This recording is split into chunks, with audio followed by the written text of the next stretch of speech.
We are live. Okay. Good morning. I'm the Executive Director of the Public Design Commission, and welcome to the PDC public meeting.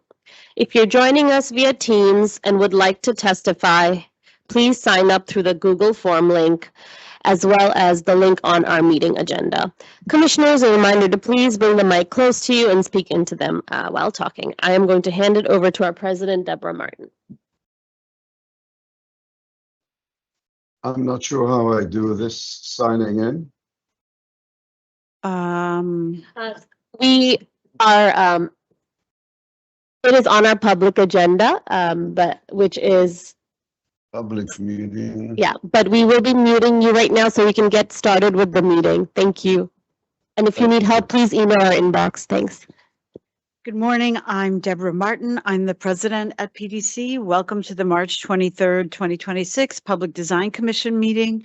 As New York City's design review agency, the Public Design Commission, PDC, has jurisdiction over the design of permanent structures, landscape architecture, and art proposed on or over city-owned property. Today's meeting is being held in person at City Hall. Members of the public can attend and give testimony either in person or remotely. The public meeting is now commencing with the consent agenda and items number 30323 through 30343. Please note the following recusals. Commissioner Castilla is recused from item number 30343, and Commissioner Tisch is recused from item number 30342. Are there any other recusals to note? Okay, seeing none, I'll call for the vote. Commissioners, when I call your name, please state your vote for the record. Isabel Castilla. Lori Hawkinson. Approval. Bill Heinzen. Approve. Carrie Maloney. Manuel Miranda. Approve all. Merrill Tisch. Jimmy Van Bramer. Approve all. I also vote to approve all, so let the record show that the consent agenda is passed with the recusals noted, and we will.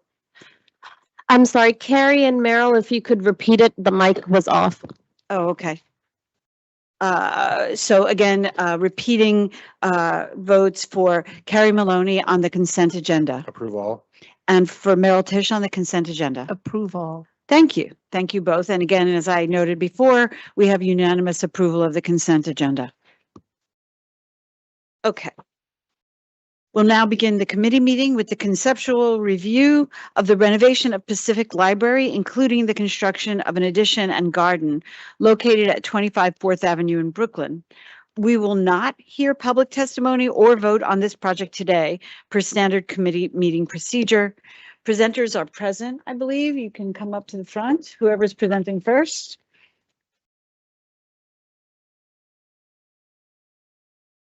Hi, Elizabeth. Welcome. You have about 10 minutes and please feel free to proceed. Can you do anything to this? Can you all hear her?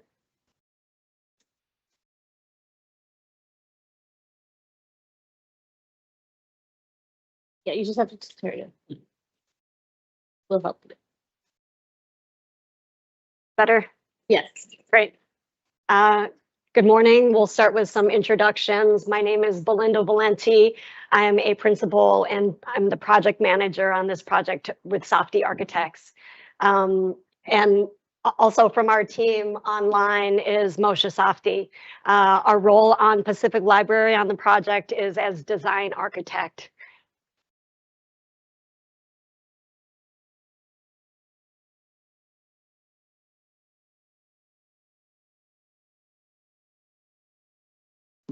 So we have to. Can't Okay. hear. My name is Angel Ayon. I'm the principal of Ayon Studio Architecture and Preservation. We're the architect of record for the project. And I'm Elizabeth Kennedy, landscape architect, consultant landscape architect for this project. Thank you. But I'm yeah. cautious, safety.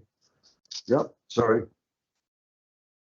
What we- Thank you. what we'd like to do is because in the interest of time, we had quite a long slide deck that we had submitted, 54 slides in it. So what we're going to do, what we'd like to do is have Moshe Safdie give a high level sort of abbreviated presentation on the design, on the architectural design intent, and then we'll move on to the landscape and the historic preservation approach. So we'll have Moshe, we'll turn it over to Moshe. Could we please have slide number 7?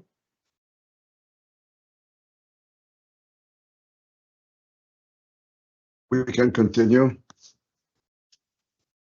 Please go ahead. So we saw as our main task to bring this wonderful building back to its glory, while also responding to the needs of today and updating it to the technology of today.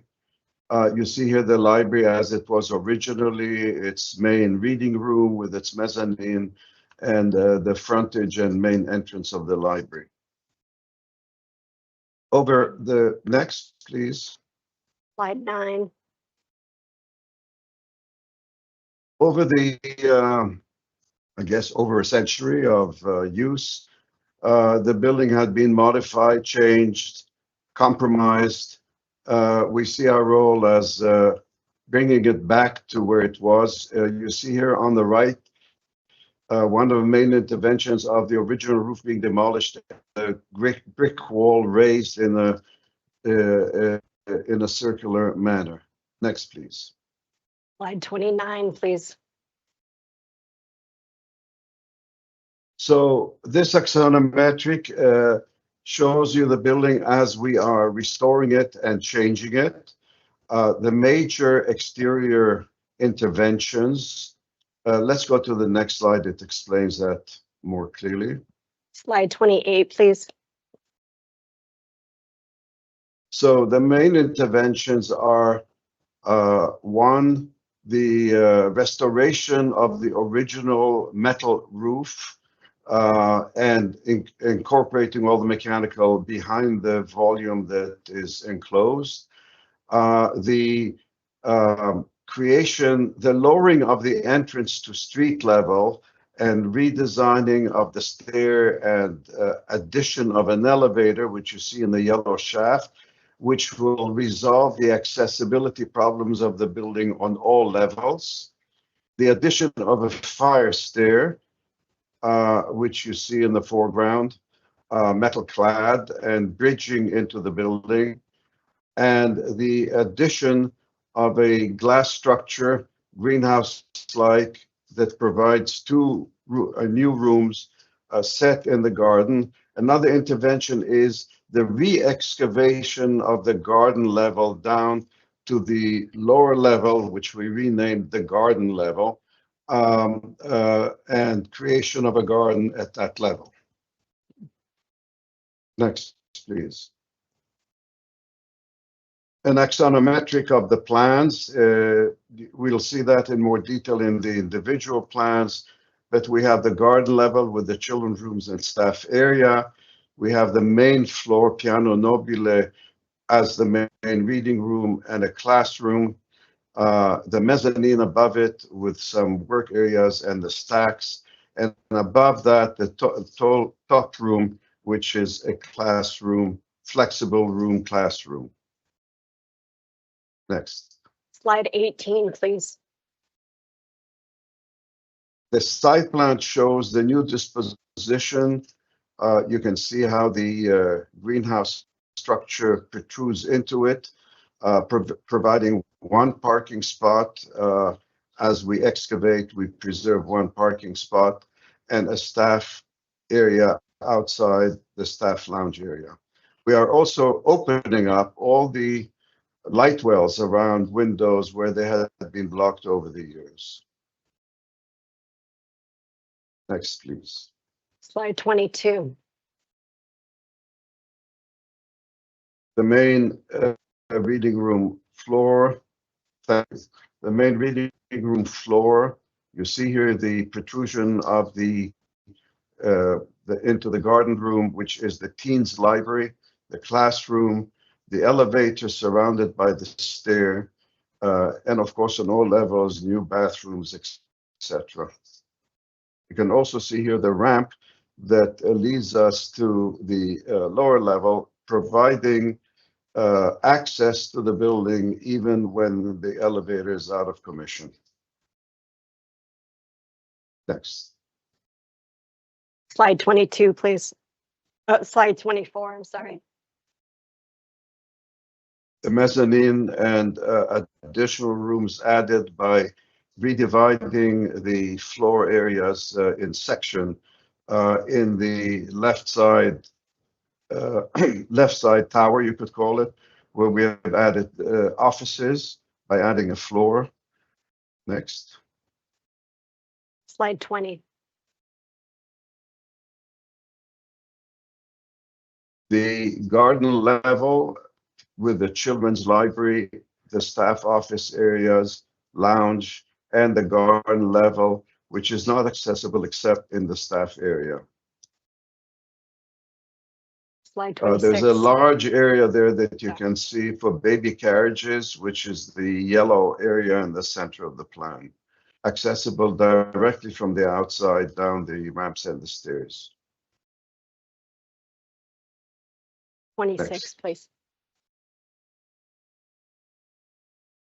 The top floor as restored and configured in various furniture arrangements. Next, please. 35.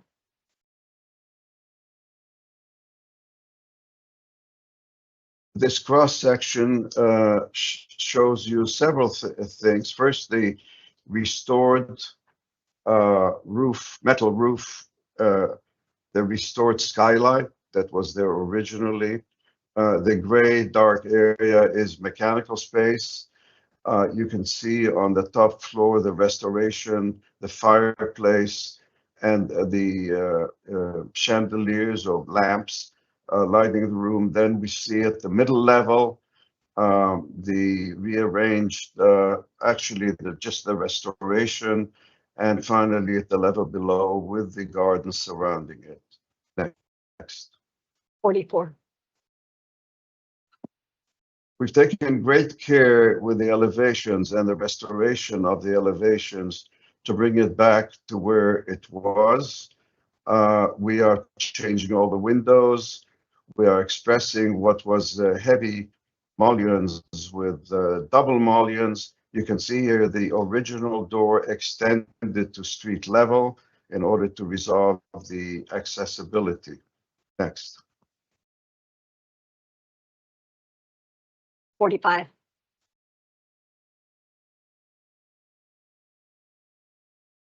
What happened there? Thank you. The elevation from the garden level, showing also the vegetation, which Elizabeth Kennedy will elaborate on. The greenhouse, there were some questions about the round form. It is not. It's a 12-sided polygon in plan. And the most important change you see here is the metal roof, which replaces the elevated brick wall. 46.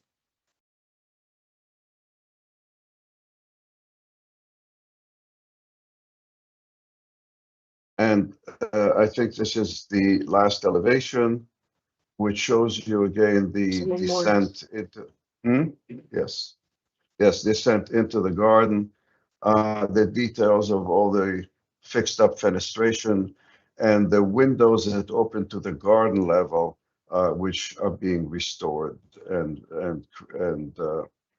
will allow light to the lower level. 47. And the other side showing we are in front of the fire stair, looking at the elevation with the ramps and the greenhouse. 52. a rendering in dusk, so you can see into the building as well. From the main street, we see the apartment building rising behind it, and the view into or hint into the garden level as we walk around the building. Next, please. 53. The frontal elevation as restored with the landscaping. And on the right side, you have a glimpse of the stair, which abuts the apartment building. 36.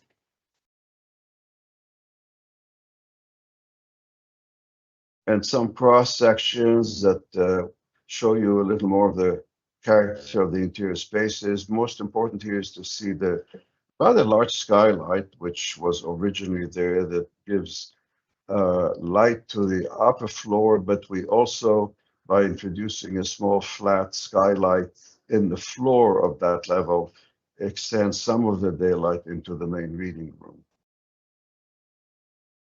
34. Next.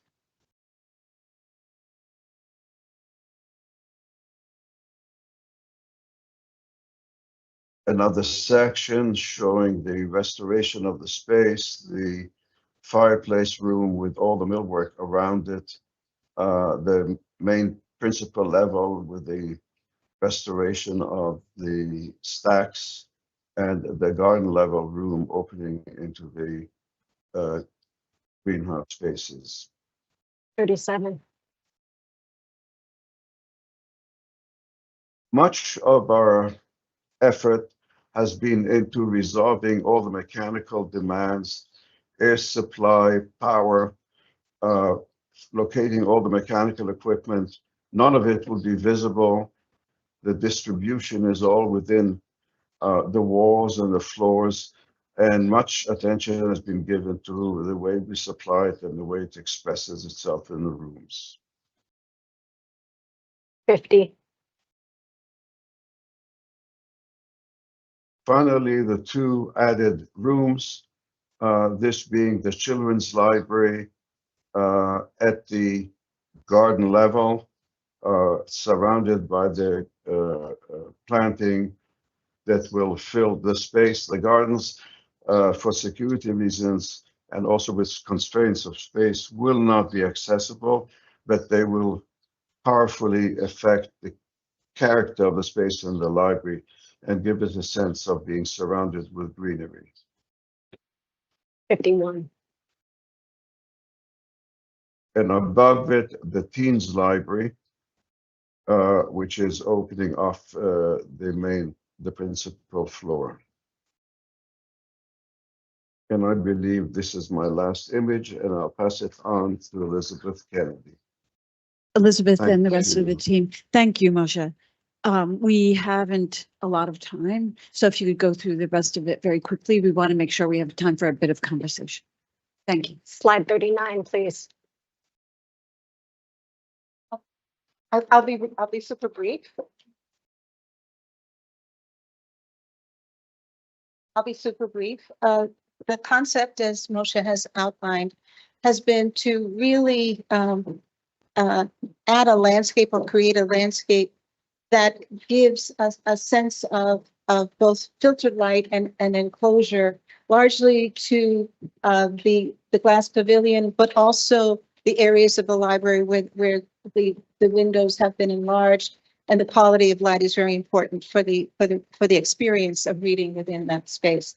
We originally presented a species of bamboo that the commission questioned, and we have retreated from that species, and are looking at implementing the concept using both the native and an adaptive birch species to give the same sort of quality of light and feathering and infinite sort of spatial extension without introducing the need to over-design in order to control the spread of that invasive species. Just a few other notes within the sunken courtyard. The outer peripheral walls are ivy clad. so that there's a sense of green sort of immersion within the space. There is an outdoor staff breakout area that gives a little bit more breathing room, where that is with a different species of ornamental tree.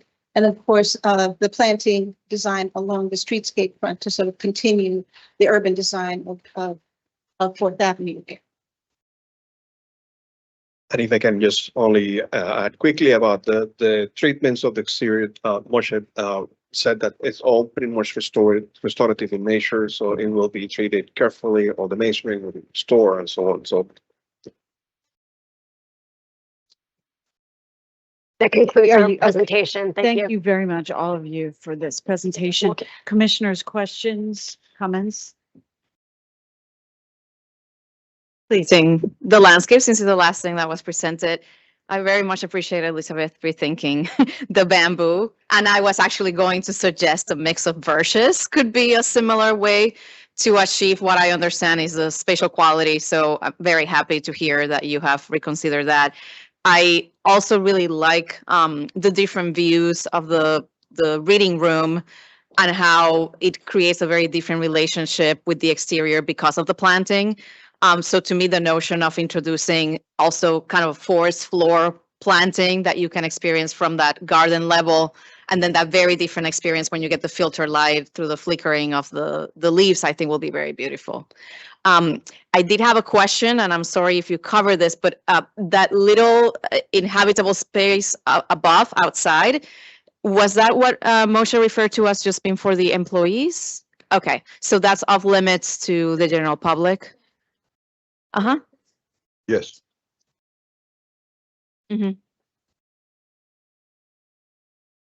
Understood. Thank you. They'll be able to come down these stairs off Fourth Avenue with carriages to go in, but we are not going to encourage public use of that space. It's very small and it's outside the staff area. So Okay. Thank you. that's, yeah. Lori? Yeah, thanks so much. And also these drawings are really easy to help us understand the project. They're very beautifully executed and super clear. So thank you so much for the sections and the plans and the renderings. And I actually, I was initially was wondering about what you said, 12-sided piece that's attached. And I think it's very elegant. I was just questioning in the section, I don't know what slide number it was, whether, I know you're really tight with the building to the 46 other side of Fourth Avenue. I mean, this is a really elegant project, obviously, and masterfully done. I just wanted to ask a question about the other section that cuts through the 12-sided children's reading space. I don't know what slide number it is. Here, But I was wondering about the light that gets to that lower level. slide Because 34, please. Yep. I'm sorry. right, and there you go. So I was just looking, and I don't have a pointer, but it's are you holding the floor back a little bit? Oops, it went away. No, we're not. Right We're not, here, but there's a slot between. this, you probably can't see my pointer, but you know what I'm talking about. So you have that, you're calling the piano nobile floor, is that right? Yes, And then the upper floor. Yeah, we're Correct. not holding it back actually. you're not holding it back, because I was when- just hopeful that there's enough light. I mean, I'm sure you're concerned about it too, to the lower There's level. a slot between the two large buildings. There's Yeah. a slot there, which This slot, yeah. between the two apartment buildings, and it actually gives you a couple of hours of sun that hit the lower level, Mhm. at least at summer. I'm not sure. It was not the middle of winter when I saw it, but there is light that gets down there, Mhm. and I mean, if we cut back the floor, we might add some, we'll check it out because Or maybe we can put glass lights a or little whatever. I don't know. skylight within the floor. Yeah, something. yeah. I just, No, I it's don't a know, good but point. you guys are in charge, but that was my only question about that slot and Yeah. you know, I think it's gonna be very lovely. To have all this green. We hope it can grow it very fast. It'll grow fast. Yes, We hope birds so, grow too. fast. So anyway, thank you so much. Thank you. This is stunning. I just wanted to say, you accomplished so much with this project. One, undoing the monstrosity and the hideousness that over the years we had done to this building and restoring it as gorgeous.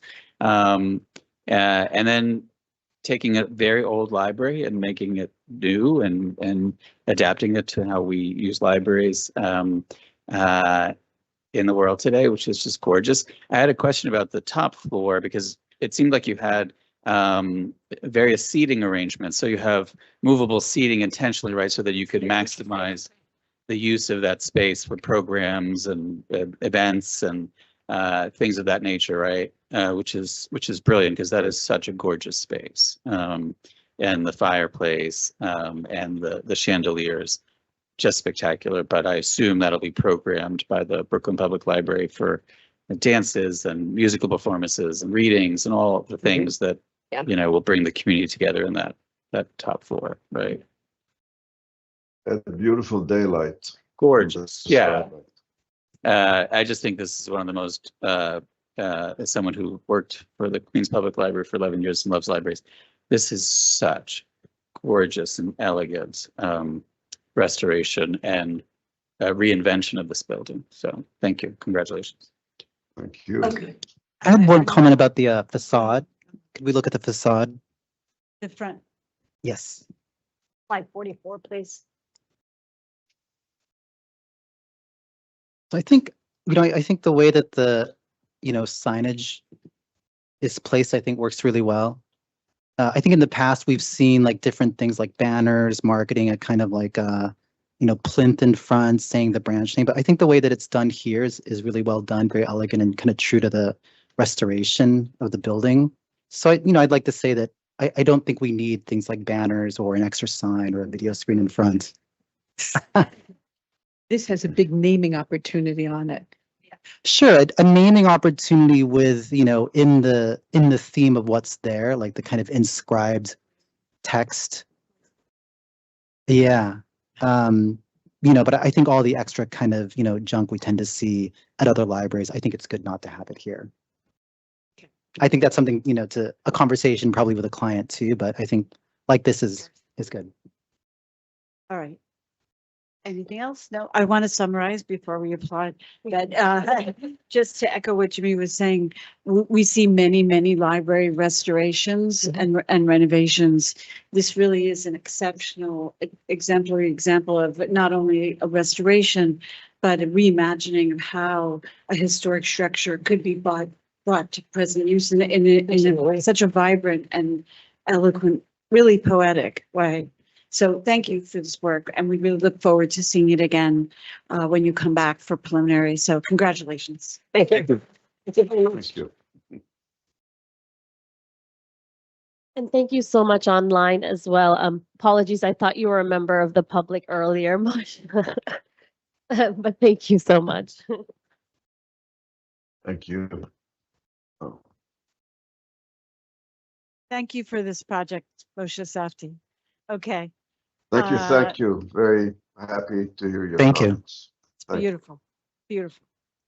Okay, so we're going to bring in okay, let's wait till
Don't.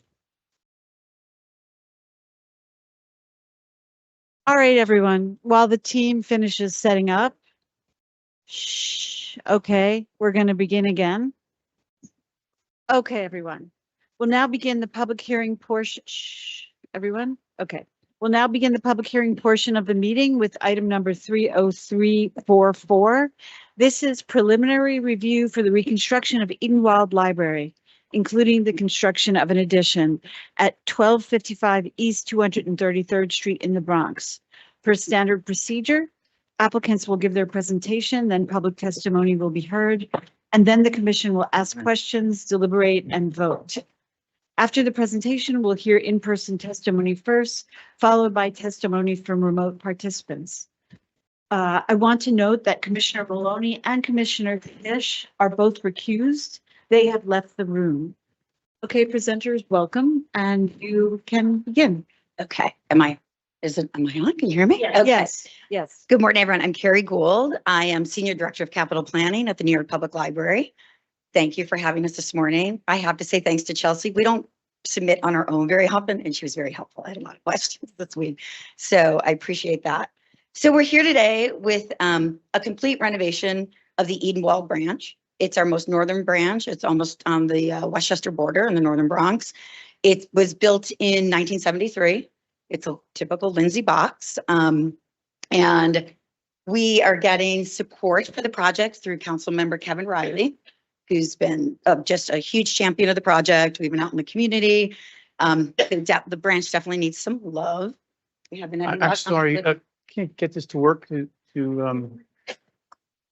go forward. Oh, okay. So sorry. Here's the map you'll see, as I was talking about, most northern branch of ours in the Bronx. And you can go to the next slide. Just to give you context of the neighborhood, it is a corner lot. It's on 33rd and Dreimer. It's right across from Seton Hall Park, which we would really love to open up that view and connect to the park more. It is residential, mostly 2- and 3-story family homes. It is close to, you'll see the Edenwald houses, community center. I will say it has been great with the community, just sort of thinking about cross programming with the community center. And as I said, they're very excited for a new branch. The council member's been hugely supportive. And I'm going to hand it over. We are working with Michelli and Weitzner architects. The library worked with them on our smallest branch at McCombs Bridge. And we really feel they do a tremendous job of creating volume and bringing in light in small spaces. And we think they do a great job of that here. So this is Frank Michelli, also Elizabeth Kennedy, who I'm sure you all know. Good morning. Yeah. Can I click? Or yeah. Good morning. Hi. Again, my name is Frank Michelli. I'm here with Tracy Tam, who's also from our office. She's our project architect. And Elizabeth is going to help us present the landscape, some more landscape concepts. So this is the existing building. This is the primary facade. It is, as Carrie mentioned, it's your typical Lindsay box. Ours is particularly defensive looking and kind of mean. The interior spaces are pretty dim and monolithic.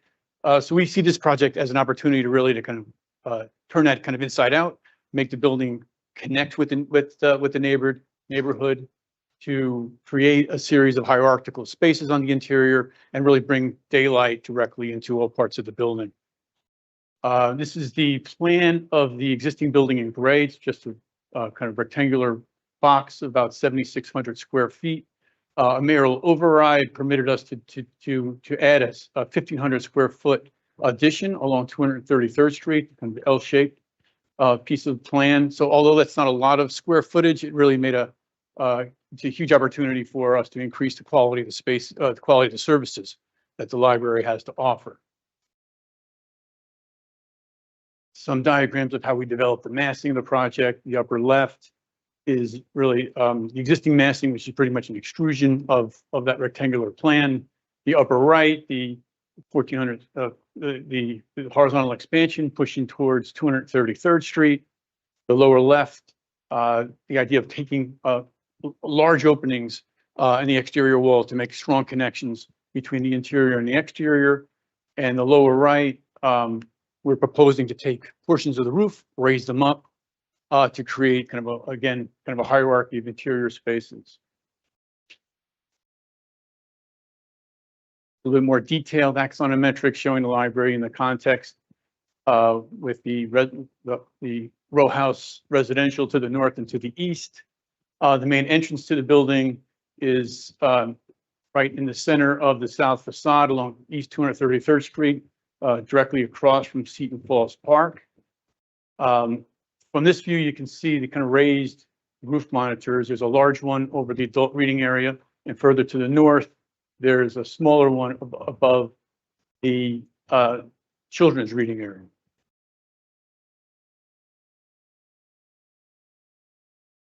This is a view of the main reading area. You can see the higher volume space with clear story windows. So both of those pop-ups have clear story windows on north and south sides, allowing daylight to penetrate throughout the building.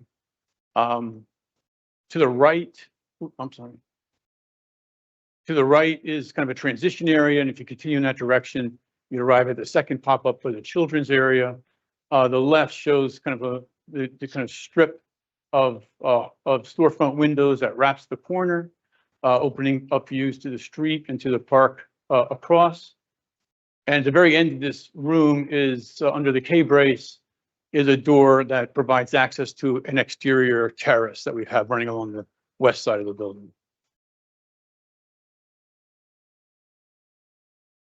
Exterior perspective, looking again at the main entrance. This is 233rd Street here. So this entrance is directly across from the park. Again, ribbon windows kind of wrapping the corner of the building. The kind of larger volume of the reading room kind of popping up over the roof line. And we're also incorporating kind of low planters that kind of help ground the building and really are thought of as an extension of the volumetric composition of the building. They kind of reach out to the perimeter of the site and hold the landscape. A second view of the exterior. This is looking at the looking to the southeast, so you can see the Seton Falls Park on the right side. Again, the planters stretching along to Reamer Avenue.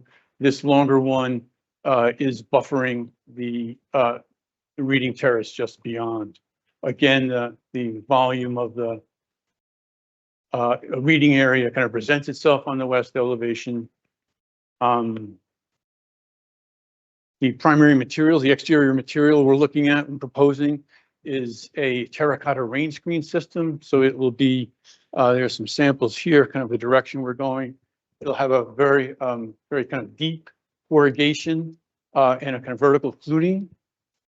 We're looking at we like to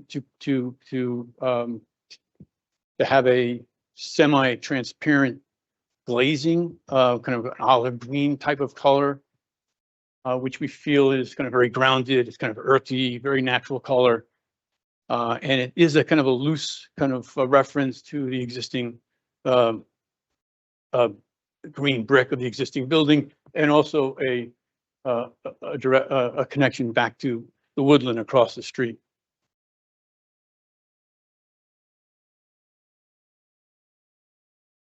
So I think in our big overarching idea is to try to kind of create a kind of a bold, civically scaled building, yet one that is sympathetic to the neighborhood.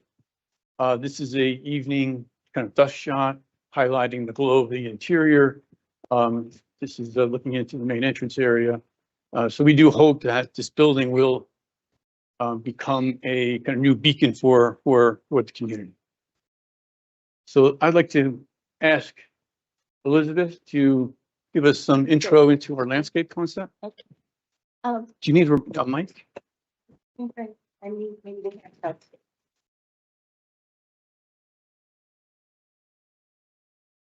Very briefly again, the driver of the landscape concept is really to try and bring the neighborhood ecology and wooded effect of Seton Falls Park actually across the street and extend its, I'm going to call it embrace rather than view to the library wall building.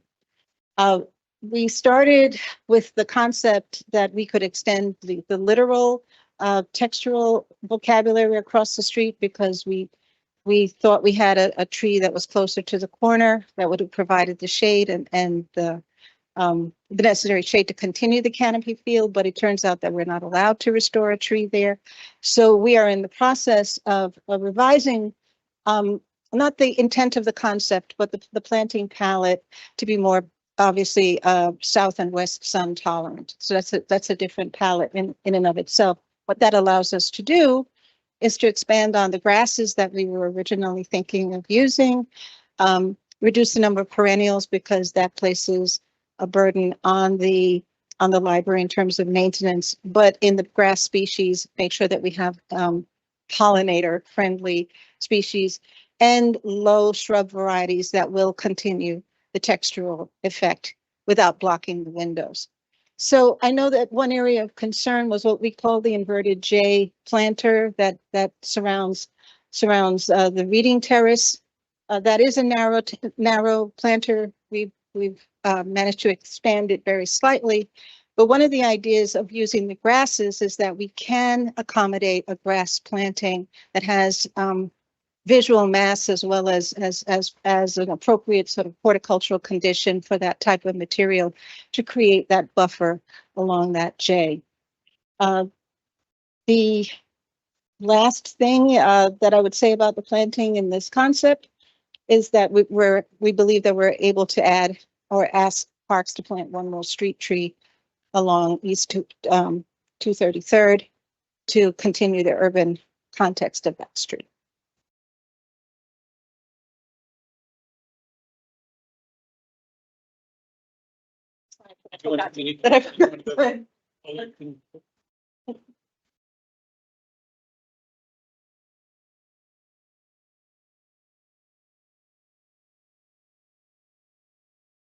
That we are, sorry, these are the materials that we're advancing in that concept of the grasses. So this again brings a stronger idea of both native species and sustainability to the concept in terms of its benefit to the library. Thank you. That's our presentation. Thank you. Thank you so much. I will first see if we have anybody signed up to testify for this particular project. Is there anybody in person to testify for this particular project? Chelsea, is there anybody signed on remotely for remote testimony? Hi, no one is signed up for remote testimony. Is anyone within the Teams room here to testify? If so, please use the raise hand feature.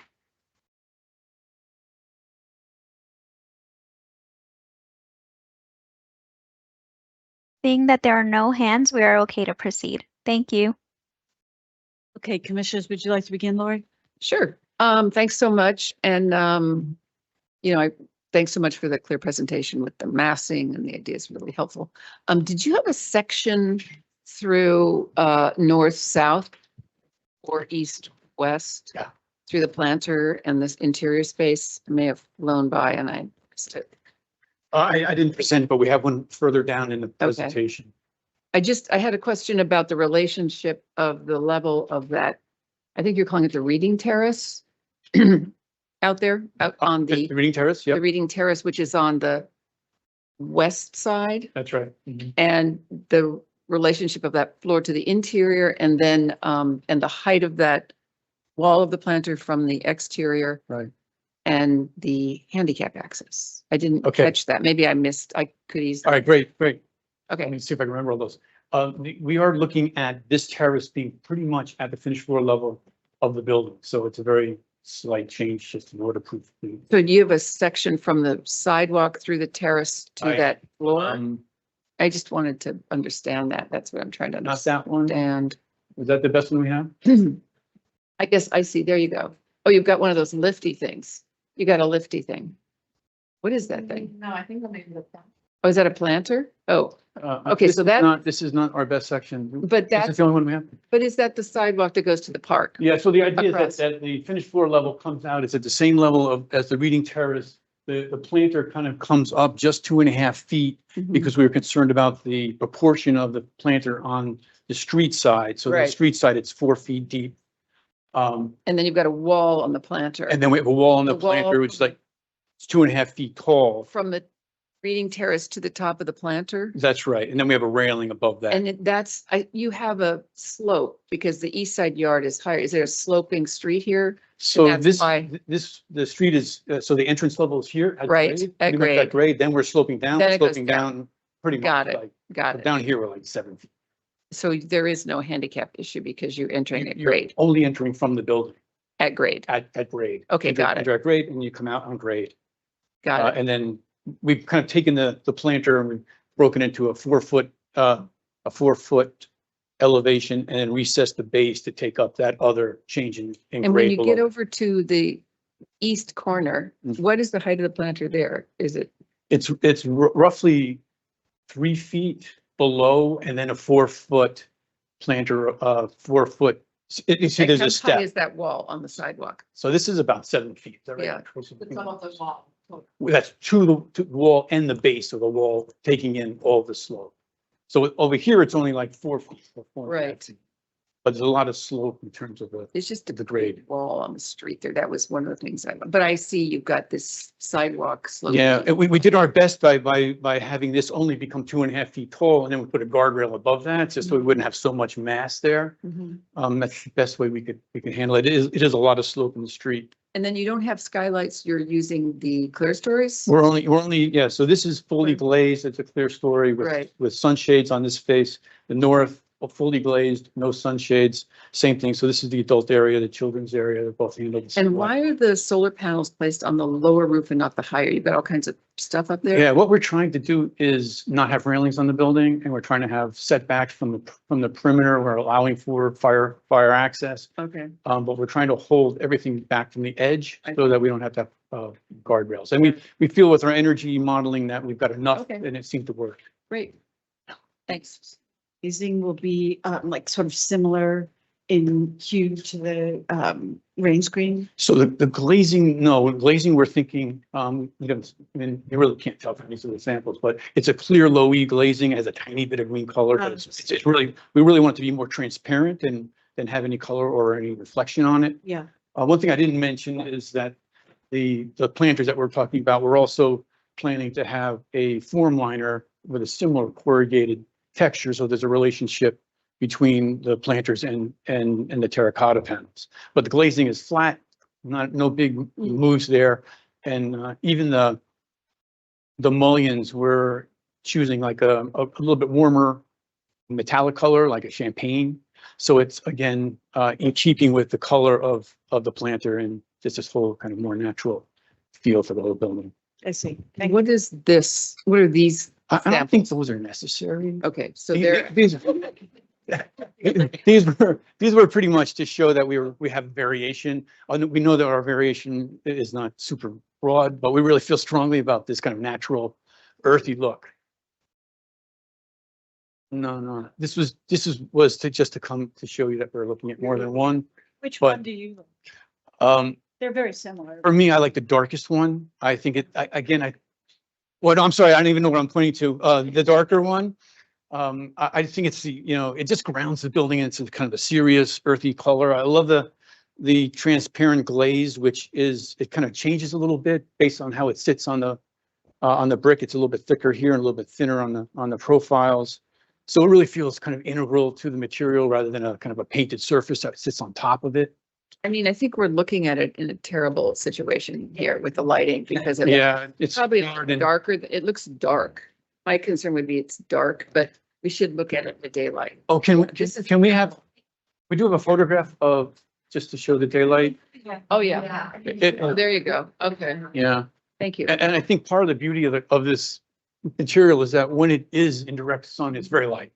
But because of the corrugation, it kind of casts shadows on itself. So it has some shade and has some shadow. So within just a panel, you get a lot of color differentiation. And throughout the day, when the sun moves around the building, you'll also get a lot it'll feel very dynamic that it changes by casting its shadow. And then you haven't gotten this far, obviously, maybe thinking about it because you're in the concept stage.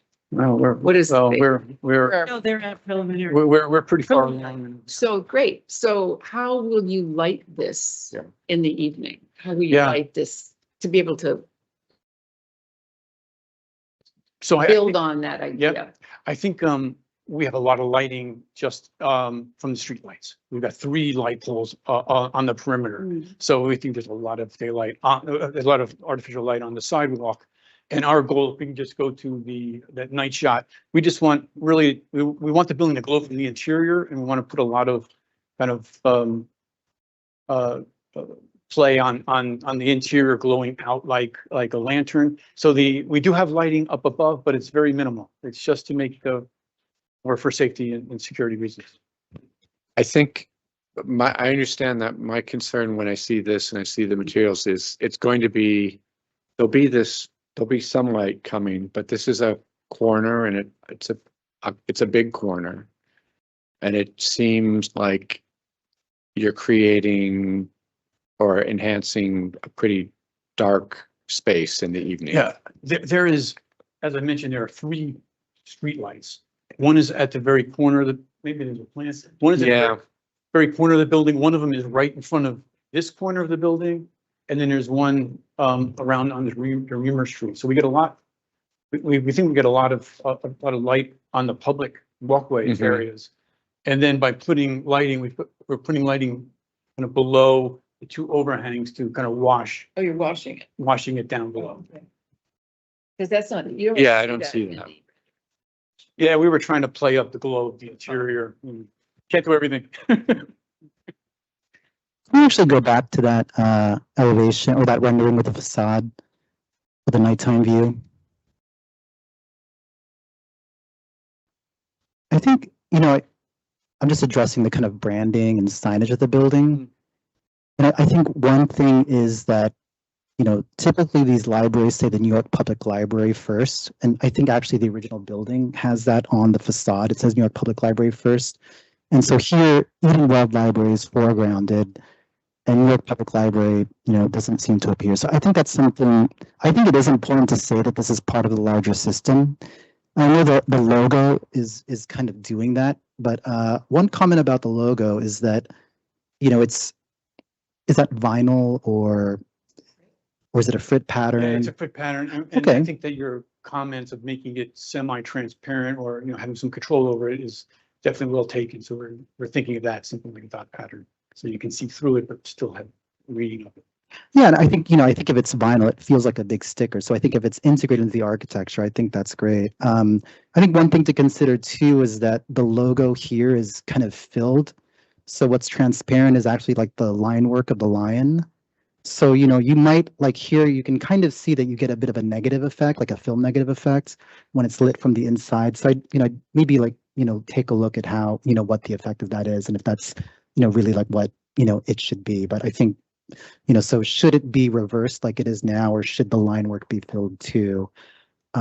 Yeah, but those are my 2 comments. I mean, what are your thoughts on kind of foregrounding the idea that it's part of the larger system first versus I think the neighborhood? Maybe Carrie wants to answer too. We're following the NYPL's guidelines.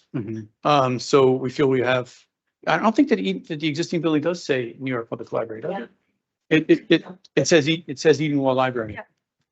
Oh. Sorry. According to our brand standards and how we do the naming and signage on the buildings, we do not typically put NYPL Inwood Branch. We usually just put Inwood Branch. And then you've got the banner. And sometimes you have a super graphic, sometimes you don't. But for the signage on the building, it would typically just be the branch name. But I think we can work with our comms department on whether it's a negative. I mean, this is dictated by our brand standards right now, but it's certainly a conversation we could have with them if we think the reverse would look better for it on the. I mean, I think it's great that it's a frit pattern. I guess I was just thinking of, like Stavros Niarchos Library, like above it, it says the New York Public Library. And then, right over the door, it says Stavros Niarchos, or even like the main kind of like Fifth Avenue branch, I think has that hierarchy. So, I mean, obviously you have your brand guidelines too, and this is emphasizing neighborhood, which I think is a good thing. But I just wonder if anywhere on the building, it should appear in text that it's part of the system. So it's a question. If you have like, your kind of standards already, it makes sense to stick to that. But I think that's something to consider. The standards are exactly what you're saying. I think it was for elevating the branch local name as opposed to NYPL. That was the original thought. Okay.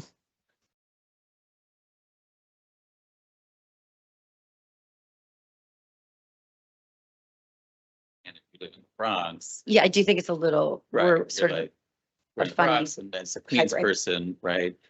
Queens also often has the branch name, which is often a neighborhood on the building, which is a private place. And so I like the making Edenwald central, right? But you know, and whatever the guidelines are, right? Each system has their own guidelines. And you know, the Lion does let you know you're part of a bigger system, although I you know, respect Manuel's point a great deal. But I think because you're in the Bronx and it's not quote unquote New York, you know what I mean? It is. Obviously, we're all part of New York City, but I would think Bronx and Staten Island are pretty proud of their own little names. And I just want to back up in my remarks first. I think this is beautiful. This is an amazing transformation. I am a little hung up on the exterior lighting at night. I wonder if we could get a view with the wash and the street light impact. Yeah, just because I think I just worry about like dark spaces, understanding it's by the park, which will also have its own darkness. I just think the glow is very beautiful, but maybe show off the exterior in the evening too for people who don't or can't use it during the day or aren't aware of its existence. And maybe a little bit for safety. Okay, yeah, we can. My suggestion. Work on like a view like this and try to get more realistic lighting. Okay, And be sure that you're comfortable with that. thank you. We shared this, and we talked about this last week. Yeah, too, so- unfortunately, David kind of asked us to do that in his drawing. We didn't have time to do it totally. We did a little bit. We're going to lit up a little this corner, but I think we want to do it kind of more, not just as a presentation technique, more Oh, realistic. sorry, David is he's the head of our. Yeah, I'm very sorry. sorry. Yeah. But yes, but we had this discussion about you're not really getting the impact of the streetlights on the facade of the building, and it does read as dark. So that's, yeah. Can easily rent, you know, the foot candle of the street light, Right. and then you can put in the foot candle, and then you could, I'm sure you know what you're getting. Get but- more but realistic We don't view. know what we're getting. Yeah. Right, right. Thank you. Understood. If there, Isabel, please. Oh, yeah. So first, Elizabeth, thank you for considering our comments on the landscape. I think you've tried your best to enlarge the planters, but I think it also only planting drought-tolerant grasses helps mitigate the fact that they're narrow planters. So I think that's great. I would just, two suggestions. The grasses you have chosen, the panicum tends to be a lot bulkier and more aggressive than the Bordalua and the Karl Forester. So trying not to mix them too much so panicum doesn't take over. The other two, I think, would be good. But to Lori's point about the height of the wall, perhaps also considering either a grass that maybe flops over to minimize the height of the wall on that corner, or even introducing like a vinca trailing vine, like even just something that maybe softens that corner could be a way to address that without taking away your intent for this to be a grassy field, but maybe something that softens the corner could help that. So planting looks great. My main concern still remains the stairs that bring you down to the street. I don't think this might be more of an architectural solution. Are those intended to be egress stairs? Yeah. So they feel very inviting. And you mentioned the terrace is only access from the interior. So what can be done architecturally to maybe, without having to put a big fat sign that says entry around the corner? Right. How else could So- you indicate that they're not an access point? Right. The reason why we took the plane of this and pushed it back was, again, for there to be less presence on the street, and also for the planter to, again, feel like a volume, like two separate volumes. So it's, again, part of this bigger composition of the building being a series of volumes. So for this to cut back kind of helps a lot, I think, architecturally.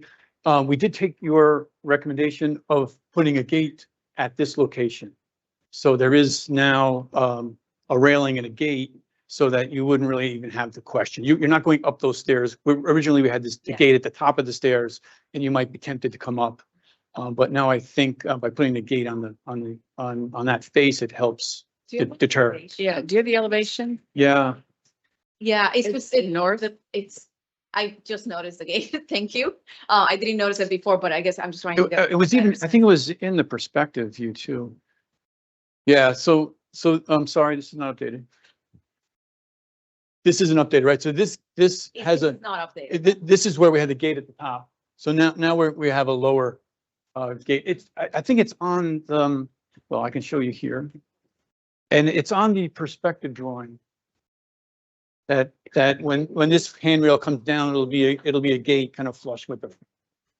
But is it, I guess I'm trying to understand what is the design of it. Is it just the post and the top bar, or is it like the balcony?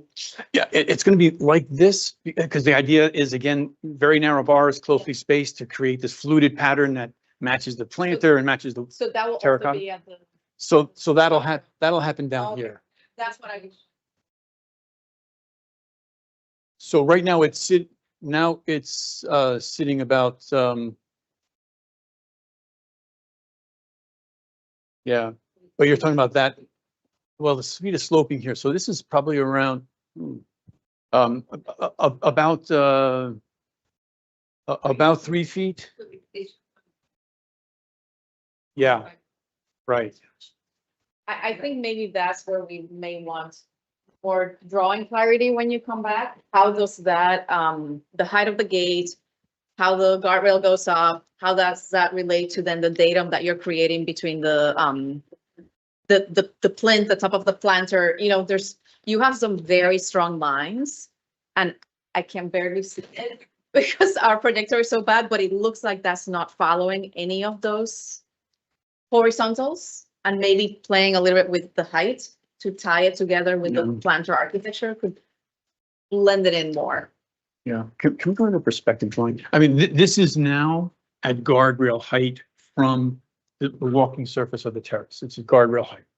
It's set back on the inside of the planter. The planter again is lower to reduce the mass of the planter and the railing comes across That one's totally. at the top. It's Yeah. totally fine. It's the And one then- at the sidewalk level that feels a little bit, it needs something to relate to. Okay, It yeah. feels a bit like just an addition as opposed to complementing the architectural lines. I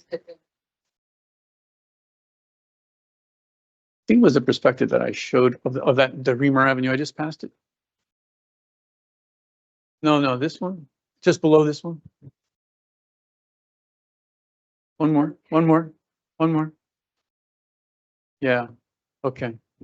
It is kind of weakly added right there. We'll work on it.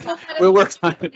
I think the resolution of the architecture is very clean and there's these very strong horizontals and this feels like it's not in keeping with that clarity. Got it. Okay, we'll work on it. Okay. So we have a few things we'd like to see before we take a vote. I'll summarize when you come back for your next, and will be your final presentation. Obviously, we'd like to see a better, not better, but like more clarity in the drawings so we can understand what you're doing with the gate and that side access. Also, looking at the grasses, Elizabeth, I think you heard from Isabel, but just looking at the species as well as the height, which makes sense for the views out of the reading room.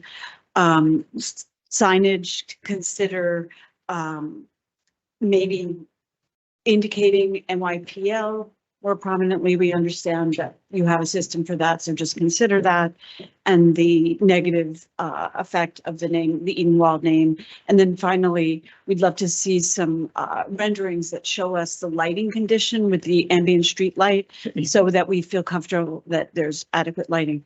So with those things, I just want to summarize and say, this is a very elegant reimagining of what was not a welcoming building at all. We really appreciate the work both of you are doing to make this of what will certainly be a well-used and beloved community library.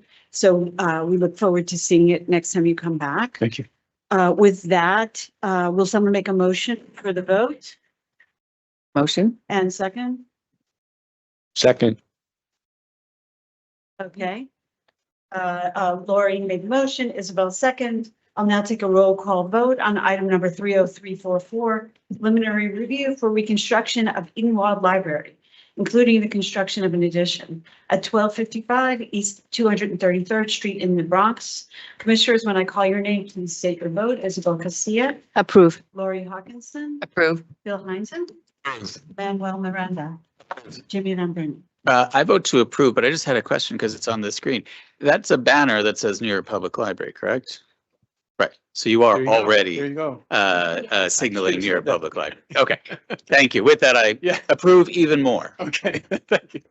I also vote to approve, and I want to say that if you address our questions here, we are not requesting an interim presentation. So you can bring this to final with the addressing these comments. Excellent. So congratulations. Thank you. Thanks for your help. Okay, we'll now take a 10-minute break. Commissioners and everyone else, let's call it 8 minutes, 12:20, we will reconvene.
We are good to get started.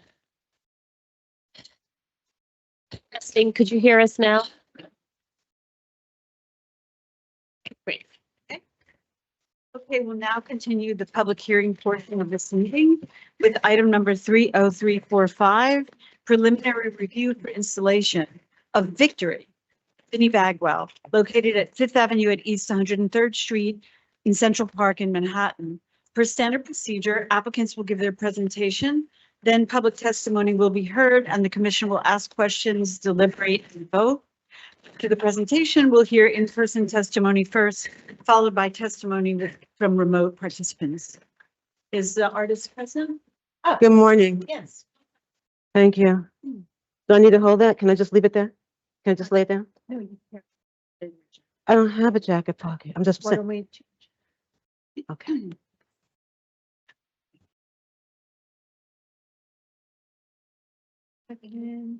Testing. Hello. Let me get the phone. You're set. All right. Good morning, ladies and gentlemen. I hope you can hear me fine. All right. No, I want to stand right here because I'm going to need all my hands. Bear with me. Don't look at me. Just look at the screen. All right. So my public artworks. Are you ready to begin? I am. Since I figured out how to make it go. Okay, everyone, the artist is beginning her presentation. I did. There you go. So hi, I'm Vinnie Bagwell. My public artworks transform space into story. They restore memory, honor untold narratives, and elevate heroes too long overlooked. Today, the word revolutionary, that year, yes? Yeah, we can bring you down a chair. Yeah. Let's bring a chair. Yeah, please. Actually, I'm fine. Yeah, let me whip through it. So today, the word revolutionary goes beyond the battles and armies. It's about courage, change, and challenging the status quo. It's the spirit of people daring to imagine a different world and taking action to make it real. That spirit isn't limited to politics. It lives in art, community, and the fight for justice and recognition. My work reflects that revolutionary spirit by giving voice to those who were silenced or overlooked, connecting history to the present.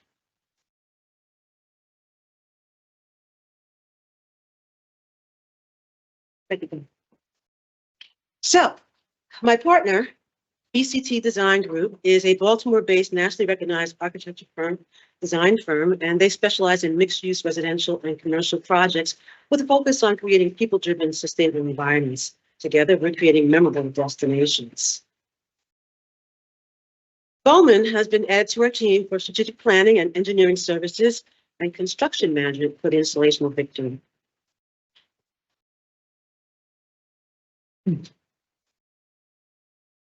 The conceptual design for Victory public artwork to replace the J. Marion Sims statue on Fifth Avenue was approved in June 2025. 9-foot bronze figure, approximately 14 feet high with wings, will be enhanced by my signature narrative bas reliefs that will go all the way around the sculpture, speaking for the women of color whose bodies have been abused by medical monopoly. The art has no front or back. My artworks are meant to be experienced in the round and invites intimacy with the viewer. Golden flame be held in one hand and a staff topped by the finial bearing the arc of Asclepius will be in the other. The footprint for the sanctuary measures 30 feet by 10 feet deep. The paper design motif is intentional as described.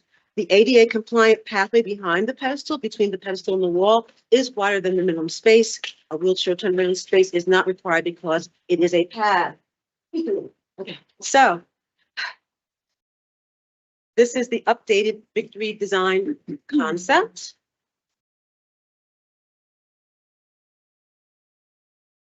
This is the proposed site for installations on Fifth Avenue at 103, and this is showing other destinations within a 5-minute walking radius. This is the existing condition of the Sims plinth. Thanks.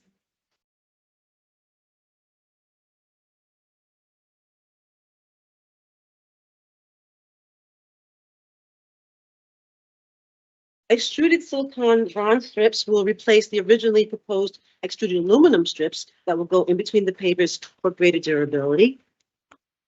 The previous ornamental wrought iron gate design was widened from 12 feet to 14 feet, 3 inches wide to fit the existing opening. The middle iron portion remained the same width. Design of the two side scrolls and side rectangle bases changed symmetrically. End caps depicted will be restored by the Central Park Conservancy. The gate does not touch or fasten to the existing historic wall. The gate is supported by a reinforced concrete foundation. The previous ornamental wrought iron gate design was widened from 12 feet to 14 foot 3 inches wide to fit the existing opening. The middle iron portion remains the same width. The two side scrolls and side rectangle bases design changed symmetrically. Increased width still does not touch or fasten to the existing historic wall.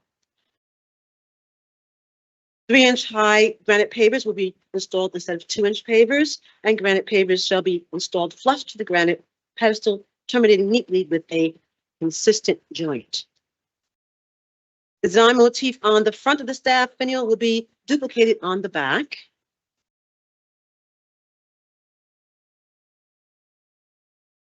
This is the site plan overview comparison between the two designs, the original and the new. The gate is the barrier to close the opening in the wall. It will be a one-piece 14-foot 3-inch by 16-foot 10-inch high 1.5-ton wrought iron gate. 9 vertical rods that will be treated to resist corrosion will be embedded in the concrete foundation. 9 rods, 5 or 3/4 inch square, 4 or 1 by 2 inch forged steels. They're embedded into a reinforced concrete foundation designed by a structural engineer. The exterior rods are larger to aid in structural integrity. The gate will have flush welds rounded smooth. The ironworks fabricator will provide refined shop drawings of scale detail of the motif for fabrication purposes once the preliminary design is approved. These comprehensive drawings will be submitted to the city's team, that would be PDC, LPC, et cetera, whomever else, as part of our final design approval process. Determining the site condition as it relates to the Sims Foundation is part of Armand, the construction manager's scope of services for preparation of the site to receive the new foundation. It's an example of the Central Park Conservancy's restoration of the end caps at East 64th Street and 5th Avenue. Refinements were made for enlargement. The figure will be 9 feet high, approximately 14 feet high with wings. Casting in wax and bronze. Patina will be black. The gold patina will be the flame. And of course, at the end, it'll be waxed hot and cold. Viewers will discover narrative bas-relief 12 silhouetted women representing the resilient nameless.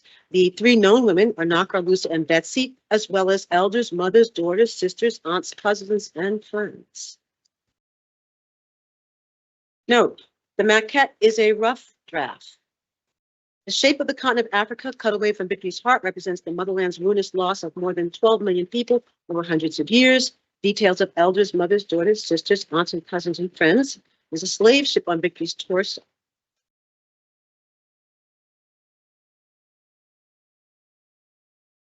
Silicon bronze weighs approximately 2,000 pounds. Flame is 1 foot high. It's part of the figure. It's not separate. Black patina created by using ferric nitric, ammonium sulfide, both diluted in water and applied to heated bronze. We worked as needed to achieve the color. The bronze will be waxed hot with butcher's wax, pigmented with lamp black, which helps to tone the overall black patina. It will be lightly waxed cold with clear wax for additional protection and added highlights. While the bronze flame will not be oxidized like the rest of the sculpture, it will be hot and cold wax to seal the metal. This sculpture will not have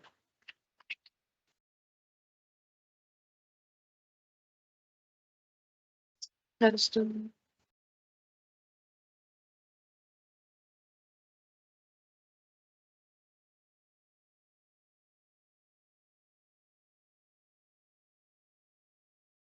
This is the pedestal, 8 foot wide by 4.5 feet in depth, 1.5 inches high, textured rainbow granite, 10,000 pounds, bronze inlaid in lettering inside says Victory. There are 4 1-inch diameter by 1 inch high pins that will pin the pedestal to the foundation. There are 4 3/4 inch diameter by 1 foot rods that also pin the bronze to the granite. Dimensions are 8 feet by 4.5 feet by 4 feet, 24 inches deep rods. We will recommend extending the support rods we recommend extending the support post to a 24-inch embedment, 5/8 in diameter by 12 feet high, steel rods for lateral stability of the 14-foot artwork. Armand Construction Manager is responsible for the site prep to receive new foundation. Tom received the survey from Armand, the limit of excavation for the gate foundation to understand how much of the perimeter needs to be rebuilt will be illustrated.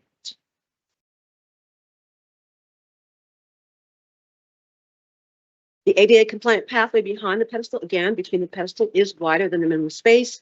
Wheelchair turnaround space was not required because it was a pad.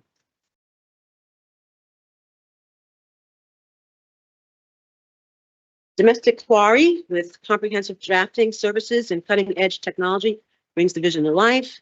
Fabrication level scaled shop drawings for the pavers and pedestal will be produced by the fabricator and submitted to the city's team, PDC, LPC, everybody else, for a thorough review. The city's signed approval will ensure all specifications are met before any fabrication commences.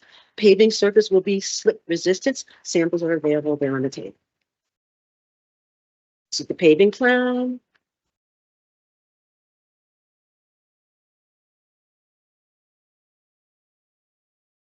High-grade extruded bronze pipe anchored to 6-inch concrete base. For in-ground applications, silicon bronze generally outperforms commercial bronze due to the superior corrosion and wear resistance, attached by anchor bolts, 1-inch bituminous setting bed, and 6-inch concrete base. This is what the site looks like now. I've been up the plan. Distal conditions behind.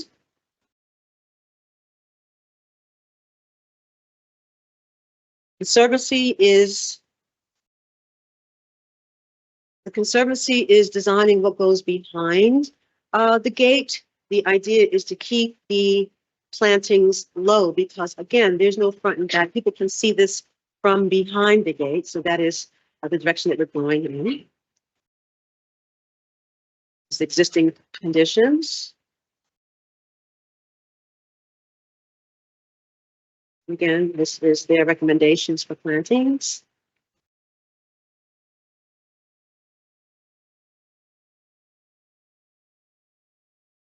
Final art will be of sound, safe construction capable of withstanding variable weather conditions in the northern U.S. All materials will be of high quality, require low maintenance, and be appropriate to an active pedestrian environment, taking into consideration the safety of the audience. This is the maintenance program. I mean, bronze is relatively easy to maintain. It's ideal if you wax it every year, but if you don't, I chose the black patina because it ages beautifully. And again, giving you information about how to contact the quarry if you have a problem. Thank you. Questions? Thank you so much for your presentation.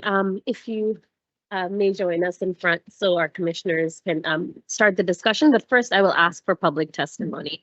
Is there anybody in person here to testify on this project in the boardroom? Chelsea, is there anybody signed up to testify remotely? We do not have anyone signed up to testify remotely for this project. Is anyone within the Teams room here to testify? If so, please use the raise hand feature.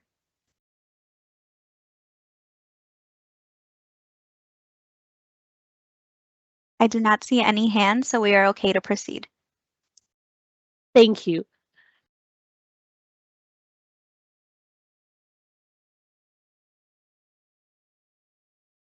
There was no public testimony. Okay. Commissioners, any questions or comments for the artist? Thank you.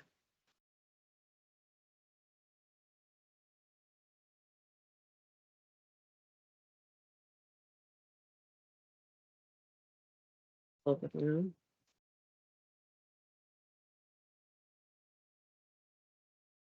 Stay back.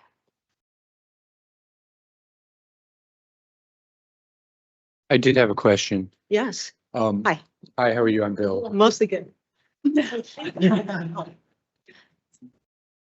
Oh, absolutely.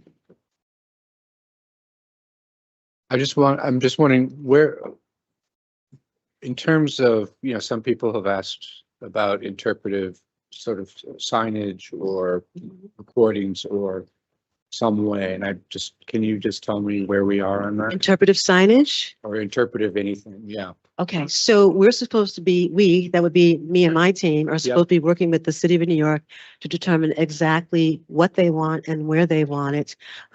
The most that I understand is that there is some sort of guideline, but we don't have it. And so that is something that we will be discussing at length, I hope in the immediate future. Okay. So in my mind, I'm thinking it's probably going to be a bronze plaque.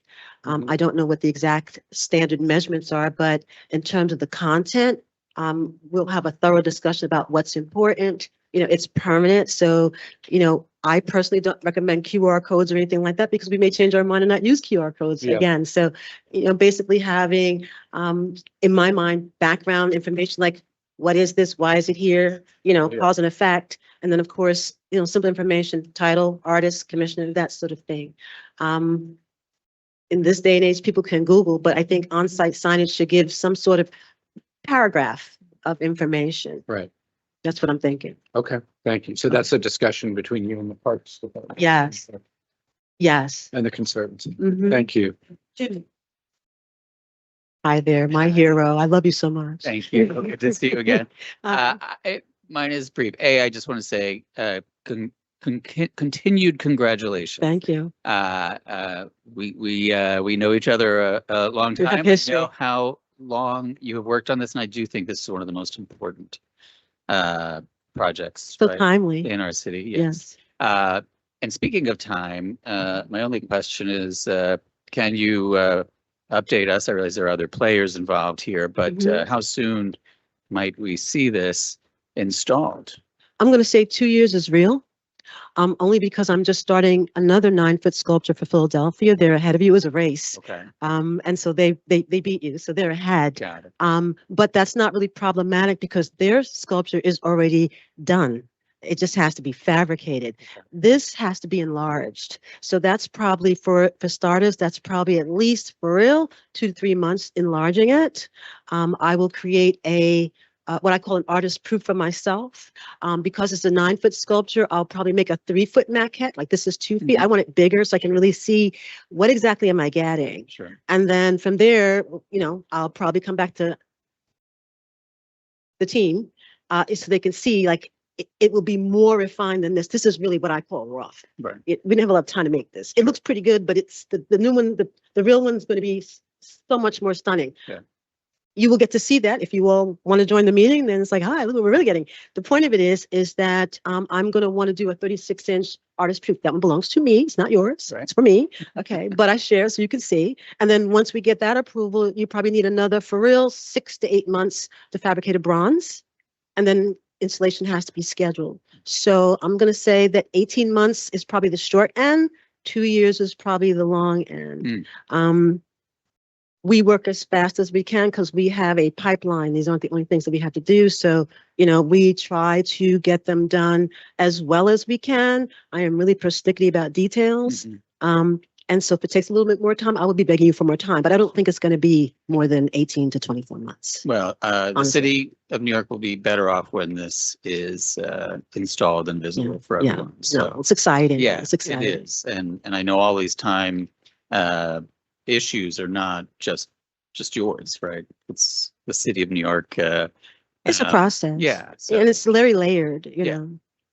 Yeah. So just thank you for sticking with it. And I'm getting dragged along. I mean, I have a ticket to ride and ride the ride. It's incredible. So thank you. Thank you.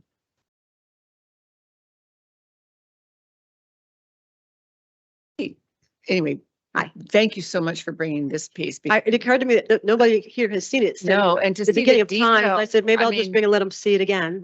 I didn't understand the level of detail, which is very beautiful at eye level. So thank you. So Bill's question about the interpretive signage, or whatever you want to call it, where would you imagine you would want that to be? On The question is, where will base they let it be? So for instance, I understand that the wall is landmark, so I don't know if it's allowed to be attached to the wall. If that were allowed, then I would say to the right of the gate. So you'd rather have it on the wall and not on the base of I mean, hi, there we go. Maybe we can get into this a little bit so that with that. Again, I will defer to whatever the city wants. I just think that it should be somewhere where people can see it easily. It could very easily be on the ground. You know, it could be embedded in the ground. The question is what makes sense and what is ergonomic. Hi there, I'm Sheena Brown, Hi. PDC liaison for the Parks Department. How are you? Thank you so much for your presentation. Thank you. So we have, along with Central Park Conservancy, standard signage. I think you've all seen it. You've certainly seen it in here as well as I'm sure out in the parks. For monuments also, Central Park Conservancy and parks, we have standard templates where we aim to give a nice background, right, on all monuments, especially in Central Park. And so we'll be discussing that. That most likely won't be coming to you unless it's the standard interpretive signage that we have the template for that includes the images and the text, and that's what you see regularly. Will that signage address both the past work and the reason? I would imagine it will. Yep. Okay, commissioners, any other questions before we tie things up and vote? Okay, I want to say this beautiful, beautiful figure is going a long way in telling a different story, a better story, a healing story. So we thank you very much for this work. Thank you. The only comment that we have here has to do with the signage, which you'll work on with the Parks Department. Yeah. So we look forward to seeing that when you come back. I know. With that, is there a motion? And second? Second? Thank you. So I'll now take a roll call vote on item number 30345, preliminary review for installation of Victory by Vinnie Bagwell, located at Fifth Avenue at East 103rd Street in Central Park in Manhattan. Commissioners, when I call your name, please state your vote. Isabel Castilla? Approve. Lori Hawkinson? Approve. Bill Heinzen? Approve. Harry Maloney? Manuel Miranda? Approve. Meryl Tisch? Approve. Jimmy Van Bramen? Approve. I also approve, so let the Thank you. record show. I appreciate you all. Thank you so Installation has much. been unanimously approved and Thank you. congratulations. Thank you. Has everybody seen my samples? We're good? Yes, Okay. yes. Thank you so much for your time. I appreciate you Thank so much. Thank you. Okay. We'll give the next team some time to enter, so just thank you for your patience.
Number 30346, preliminary review for the installation of distinctive lighting as part of the master plan for the Metropolitan Park, Queens Future, adjacent to City Field in Corona, Queens. Per standard procedure, applicants will give their presentation, then public testimony will be heard and the commission will ask questions, deliberate, and vote. After the presentation, we'll hear in-person testimony first, followed by testimony from remote participants. Presenters, you have approximately 10 minutes to proceed. Please note that Commissioner Castilla is recused and has left the room. Welcome, Greg. Welcome, Gail. Go ahead. Good afternoon, commissioners, members of the public. I'm Gail Rothstein from EDC. On behalf of the whole development team, I'd like to thank the staff and commissioners for your assistance in scheduling and expediting the review of so many components of this project. Your presenters today are Greg Pasquarelli from SHOP and James Tenyenheis from Field Operations. Thanks. Thank you, Gail. Good afternoon, commissioners. I know we have 10 minutes and a lot of lighting to get through, so we'll go as quickly as possible. Next slide. Just reviewing where we are in the process. So preliminary hearing today and looking for the amended preliminary hearing in June. Next. This is what we are going to go through today. Next. So starting with the location plans, I know you're all familiar with this. We always just bring it back so that everybody can reorient themselves. Next slide. We wanted to just start with some of the existing site photographs and lighting. So basically today it's really just parking lot lighting. Not very much other lighting is in most of the areas. Next slide. You could just see it's pretty isolated. And this is the typical example of the existing lighting on the site. Next. The only sort of specific lighting is really around the stadium itself, which you can see, but really doesn't talk very much about pedestrians once they're past this first apron from the stadium. Next. You can see that there's not a lot of places for pedestrians to even walk, let alone any pedestrian lighting. There's a lot of kind of dangerous conflicts all over the site. Next. There's places where there's not any lighting at pedestrian lighting at all, like coming under the Whitestone. You can see along Seaver Avenue, Seaver Way, that it's just your typical street lighting, but nothing that goes in and onto the site. Next. And then under Roosevelt Avenue, again, no lighting at all. Obviously, a lot of deterioration. And so all things that we're trying to address with the lighting and the landscape plans. Next. Southfield also pretty foreboding, difficult to cross, even though a lot of people do go across that area. Next. So then just looking at the site as a whole, it's the notion is that there's a continuity and a campus plan for all the lighting to bring it all together. Next. You know our plan as it currently exists, but we're going to talk both today about the general way that we're looking at it, what we're calling the non-integrated resort elements, and then the integrated resort itself. Good afternoon, commissioners and staff. Good to be here again. Just to go through some of the site lighting principles. I think first and foremost, one of the advantages is that the site, the building, the landscape, and the lighting are all being designed by one team for a coordinated result. Reminder to keep things on time here. We're intended to keep things kind of, it's intended to improve nighttime experience, both in terms of improving legibility and visibility, but also safety. We intend to use lighting intentionally, responsibly, so that it's targeted. There's no kind of splashes of up lighting into the sky, but also trying to create it so that it's comfortable for people. I think one of the major intents of the project is create and really support the welcoming connections around the site and through the site, as well as to highlight the gateways and entrances, key architectural forms to reinforce wayfinding and the project's identity. The site lighting exceeds or meets the existing DOT recommendations or IES recommendations, which are referenced by New York City Parks in terms of brightness in the site.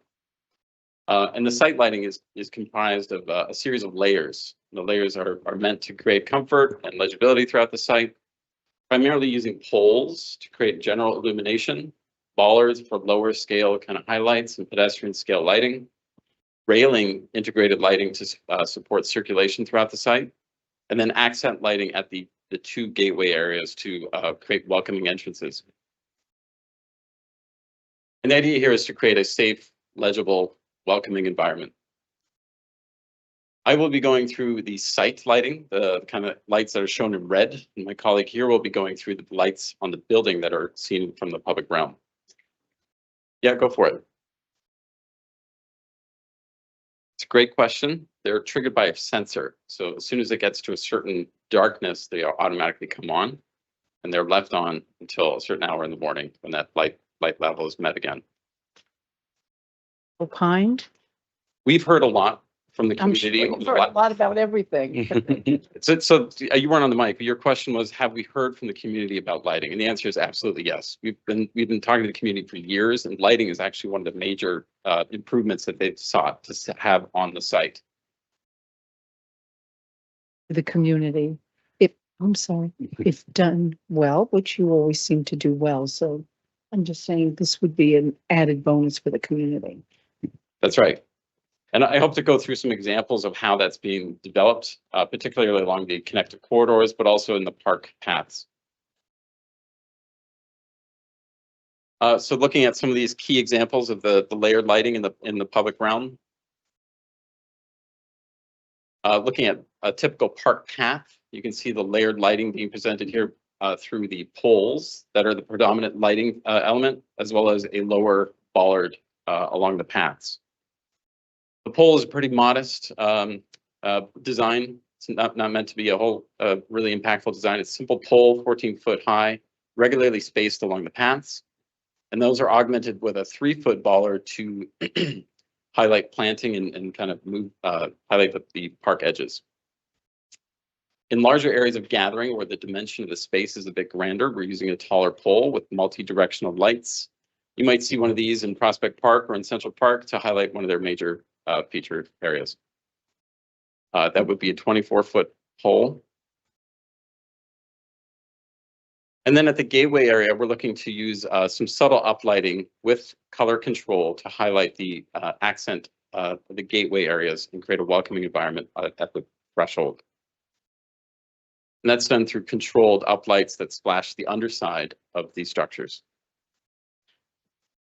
Looking at Southfield, it's the same principle, layered lighting approach, but the only difference here is that we're using 50-foot high poles to highlight and provide the required lighting for the sport facilities. I'll pass it back to my colleague here. Thank you. So the three non-IR areas that we want to talk about are the Northfield, the Taste of Queens, and the Southfield garages. Again, following here, you could see one of the highlighted gateways. You can see the idea here that came from comments from PDC was about really accenting this road that goes through and making it feel safe for both cars and pedestrians. We've paid a lot of attention to that. The garages just have this very subtle, soft uplighting on the scallops. We're proposing every other scallop, but then to light as much as we can at the entries and at the places for pedestrians and cars to go. You can see the fixtures here, very similar. This is just the view, just very, very clear. There's an idea that there could be colors on each side so that it sort of marks where the pedestrians walk, but that it's bright down the center for the vehicles to pass through. And you can see the fixtures here. This is now Taste of Queens and the Southfield garages. So Taste of Queens here, Southfield here. And the idea here is, again, to same way the layered effects, sort of highlighting the materials, our red brick connecting to Citi Field, layering up to the Taste of Queens building itself. Again, the idea is always to have soft and subtle and indirect lighting. You can see the fixtures here. On the Southfield garage, same idea with the uplights on the scallops. Again, very, very soft, but then to make it brighter wherever pedestrians are meant to go. And you can see those fixtures. And so then on the integrated resort, the same idea. And speaking with the community for many, many years, there was always a concern that this was going to be a kind of very bright Las Vegas kind of thing. We've always said that that was not the intention, and the lighting is following that idea.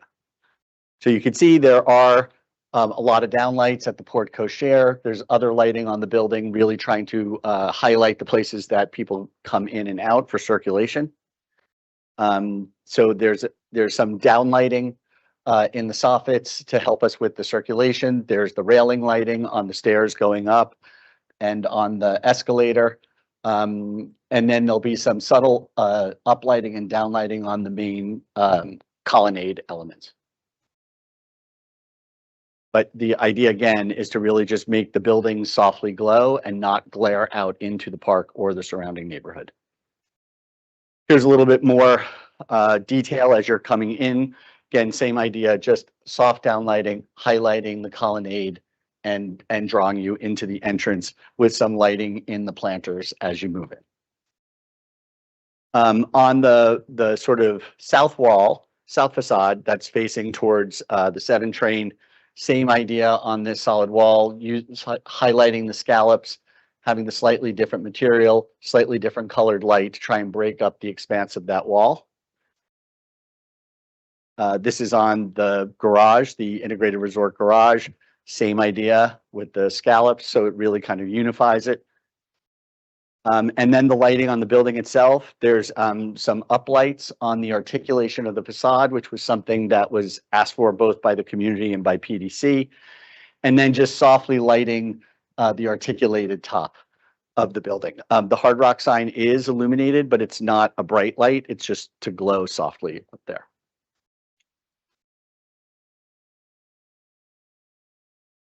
They're on every elevation. This is looking up between the two buildings. They're at the top of both towers on both sides. And then there was a request about the height of the lights. So again, these are the heights of the buildings at 359 and 314. Commissioner, the lighting would be here and on that facade and on that facade. And I think we did it in about 11 minutes. Thank you so much. I will check to see if we have anybody signed up to testify before we get into discussion.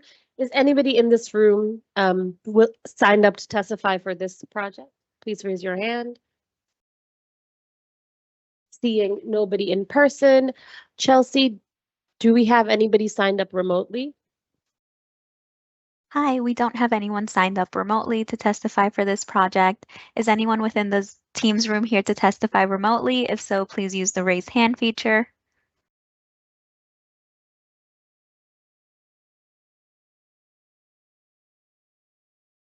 I do not see any hands, so we are okay to proceed. Thank you. Thank you. Commissioners, questions, comments? Jimmy. So we've seen a lot of versions of this, and I'm kind of remembering that there was a nod to the old Shea Stadium neons that maybe on the fences, Southfield. Am I getting that right? Yep. I pay attention. Yes. And then I thought there was talk, or maybe I invented this or hoped for it, that might be lit, right? Or there would be a lighting feature element to that. Am I remembering through that? Okay. That's part of the public realm scope that we hope to present to you on in April or May. Okay. You'll see that update there. Okay. Part of the challenge with lighting that is just the protection as it relates to sport fields. It's intended to be in the sport field area. We hope to include it. We're looking forward to presenting it to you. But that's all I can say on that one. Okay. All right. So I wasn't inventing all of that. No, It's good. I think it'd be great. I mean, obviously, you know, I obviously support the project and what you've done here. And I think the finished product will be an incredible reinvention of our beloved sort of Shea Stadium, Willets Point area there in Corona and Flushing. But I selfishly want the Mets and the blue and orange to be still, you know, prominent, even though there will be another entity. And I realize the soccer club will also be joining us in this neighborhood soon. But you know, so I encourage that. Look forward to seeing that. Of course, yeah, we look forward to presenting to you. Lori. Well, when we had this comment, but I just wanted to maybe go back to that point because it's the first time we will have a casino in a city park. Mm-hmm. So you guys are the first people out of the gate. And so it's important to, myself anyway, to make sure that the casino doesn't overpower the public park. Mm-hmm. So that's the kind of the view I'm concerned with. So Mhm. thinking about that space in between the two big buildings. Just how it gets, I mean, we see the stairs are going up, but actually being in the park. And so We have that slide. we saw one. something to that. What would you call Yeah, it? maybe, I don't know the exact slide number, but in the first half, the site lighting might be an appropriate way to start the conversation. I mean, we don't have any rules in the book about size of lighting for casinos in city parks. Yeah, right here, maybe 25 and we'll click through. We'll take it from there. So you can kind of, this view is intentional. You can see City Field on the right. But it's like intentionally not letting me Yeah. look up. Yeah, Right. So there if is I a were lot to of look park. over there. There is a lot of park. Yeah. The park is lit in and of itself. It is lit well. It exceeds or meets the guidelines, so it is bright. We intend to keep this safe and legible. We want people to move freely through this. Right. So I think the representation here is very intentional for that. Well, I think that part's really beautiful. The part I'm concerned about is the size. You know what I'm talking about, of this casino. We have the same concerns, and we've worked through them for years, trying to mitigate those as well as possible. I think, I mean, there you would see That City Field. that City Field. This is the edge of the We colonnade don't over see here. over here. You know, but See that? Okay. right. And then I would say The other Go. guy. the idea is really, I mean, that's giving it, I know this is not part of That's the not a casino. park.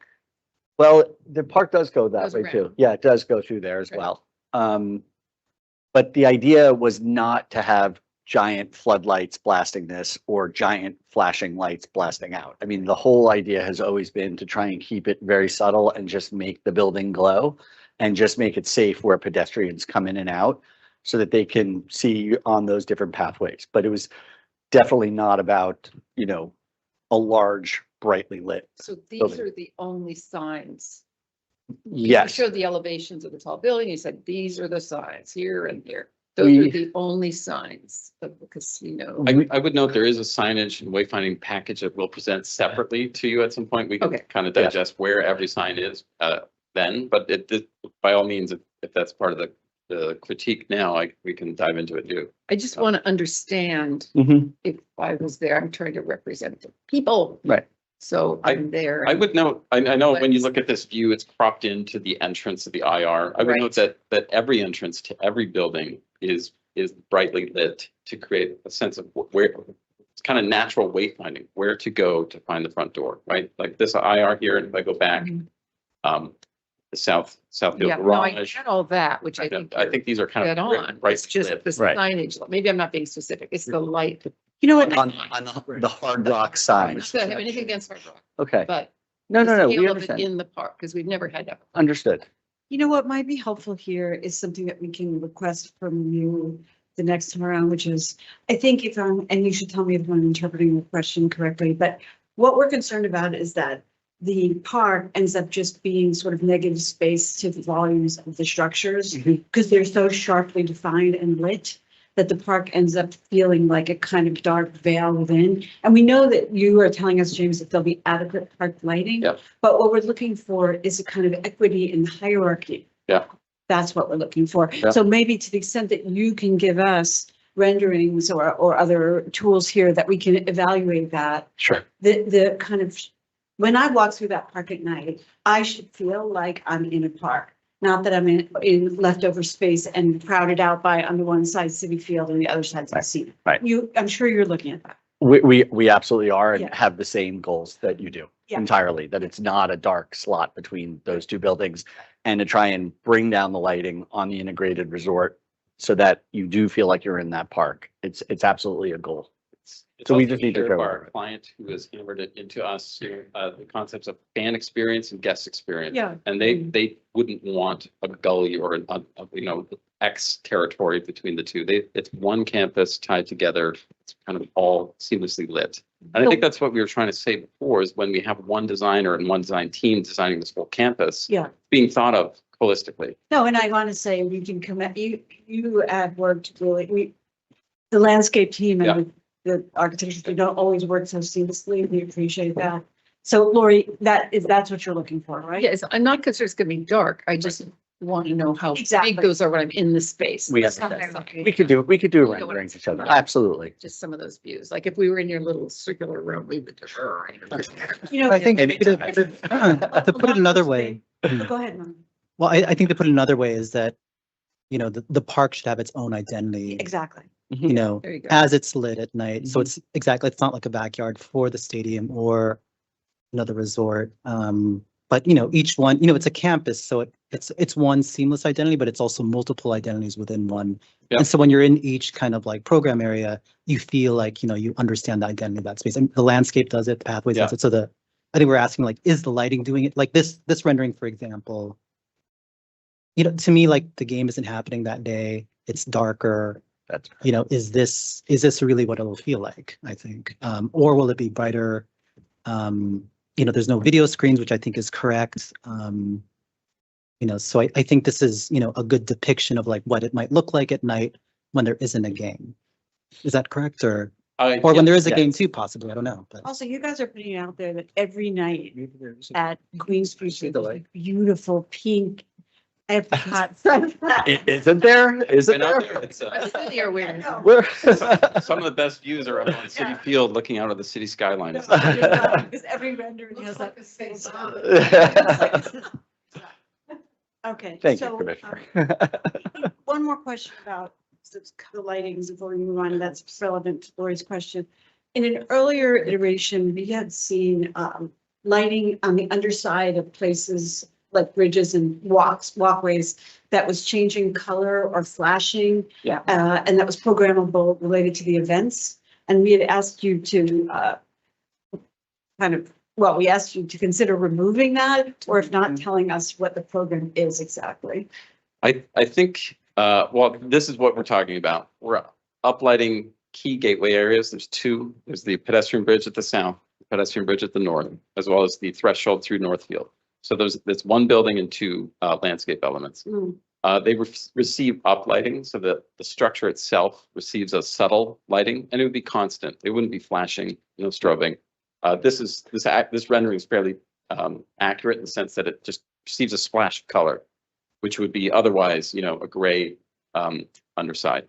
And there's no plans for that, let's say on game day or whatever, to be like orange and. I don't even think it can do that, I but don't think the intent is meant to, you know, on a Mets game, it would be definitively orange. You know, it's meant to do that. So this is the entry on a Mets. Correct. Yeah, this is coming from Roosevelt Avenue. So the subway station is to your right, and this is coming off of Roosevelt Avenue at grade towards. And so the big stair that you saw before for the integrated resort would be literally going up right over here.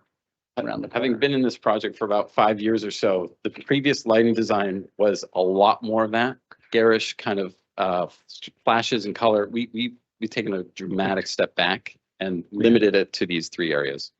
But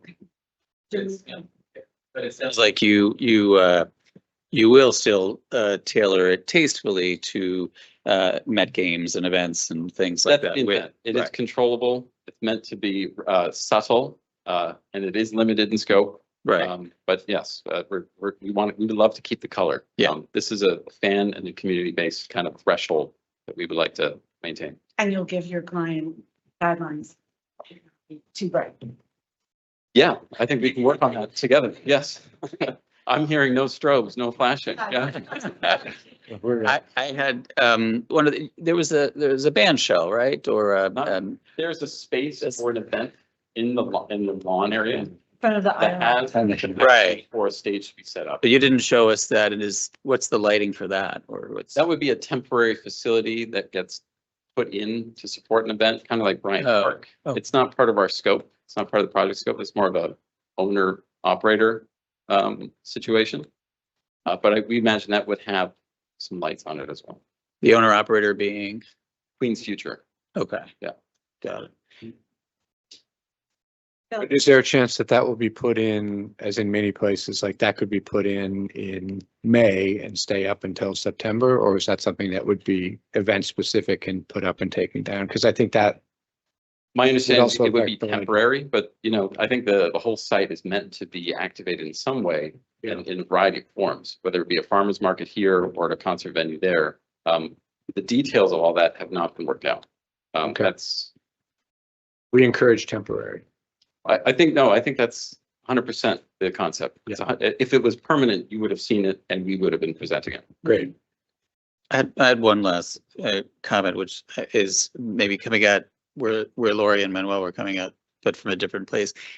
When you first came to us, and I remember the CEO of Hard Rock was at that meeting, and I did say then that I didn't want this to just be like Hard Rock, just and just bury City Field, right, and everything else just disappears because there's so much Hard Rock. So maybe when you come back, because I see you said it's on both towers. It's certainly on the one garage facing the 7 train, right? You showed us that elevation, right? A big Hard Rock sign. That's there. actually the back of the music venue. But yeah, there's a garage next to it. But yes, along Roosevelt Avenue. That's right. And then there's one you just showed us on the entrance. Yes. Right. Like how many huge Hard Rock signs are there? That will be in our next presentation. We have it, and we got your feedback to reduce the number, and we have reduced the number significantly. Yeah.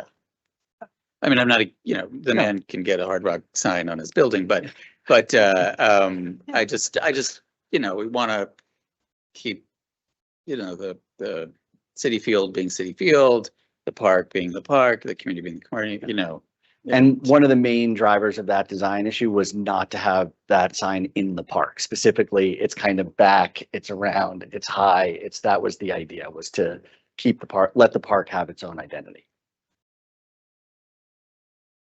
Do you have a lighting plan for the sports field south of Roosevelt? Yes. Can you just Let describe me it to take you us? there. Yeah, it's It's of the the same same system, right? flavor, same standard, same lighting fixtures, with the exception of 50-foot poles at 120-foot spacing around the sport courts. Meaning so that's- you can play at night? You can play at night. Park's normal hours are from 6 a.m. to 1 a.m. So I think at this point, we're just meeting that standard and lighting these sport courts as you would in the New York City Park. And will parks have, how will we manage that? Like, who is going to be responsible? You will be, the IR will be responsible for managing that? Yes. I'll pass the microphone to Michael Sullivan, who's representing Queens Future here. Hi. Thank you for the question, Madam Chair. We have to maintain the park and operate the park to Parks Department specifications at our cost. So we're responsible to paying for it, but we have to operate it, design it, and operate under the Parks Department standards, which we will do. We're committed to doing. So does that mean that you'll be liaising, for example, with like the soccer league to figure out when they need the lights turned on at night? Yes. Et cetera? So you'll have the community liaison to do that work? Yeah, we're gonna have to work the details out with the Parks Department, how they want it. Are they gonna schedule those things or they want us to do it? But whatever we do will have to be to their agreement, to their standards and how they would operate any other New York City public park. Because this is a New York City public park, even though we're paying for it and building it and operating it and providing the public safety in it. Great. And that's your commitment in perpetuity? Absolutely. Okay, great. All right, then thank you. Thank you. Yeah. I saw that while you're there, because as you were talking about this, I just remembered the subway station, of course, and I realized that that's MTA, but will you be coming back? Because the lighting, there's the station, which is such an important piece of this, right? That you're going to upgrade it and make it beautiful in all the ways. And then there's the walkway out of the subway, right into the park and all that stuff. But will we see that lighting scheme? And I realize there are other players involved, but what you had showed us previously was a great upgrade from the current Mets Willis Point stop, right? Can I pass to James Whoever to talk about the MTA lighting? Yeah, but it is part of the scope of what we're doing and delivering as well. And I'll let James answer on specifics of the lighting. So what you see on screen is the lighting improvement in the site. All the lighting outside the MTA station, right at the threshold as you step out, or and even underneath the station along the street, underneath the Passerelle in Southfield. But you don't see the lighting inside the station.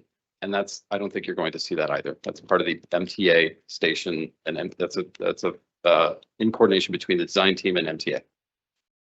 Right, but you guys are you not like paying, is the project not paying? Project is paying for Right. the lighting as part of the improvements to the station. Right, Yeah. because that's an Inside important that part gray of the box. community give back piece, Yeah. there, right? Is that Yeah. we're going to get this beautiful new That's station. correct. So, okay, that's right. Okay. So that's a perfect link to my last question, which is, can we go to the overall plan, the site plan?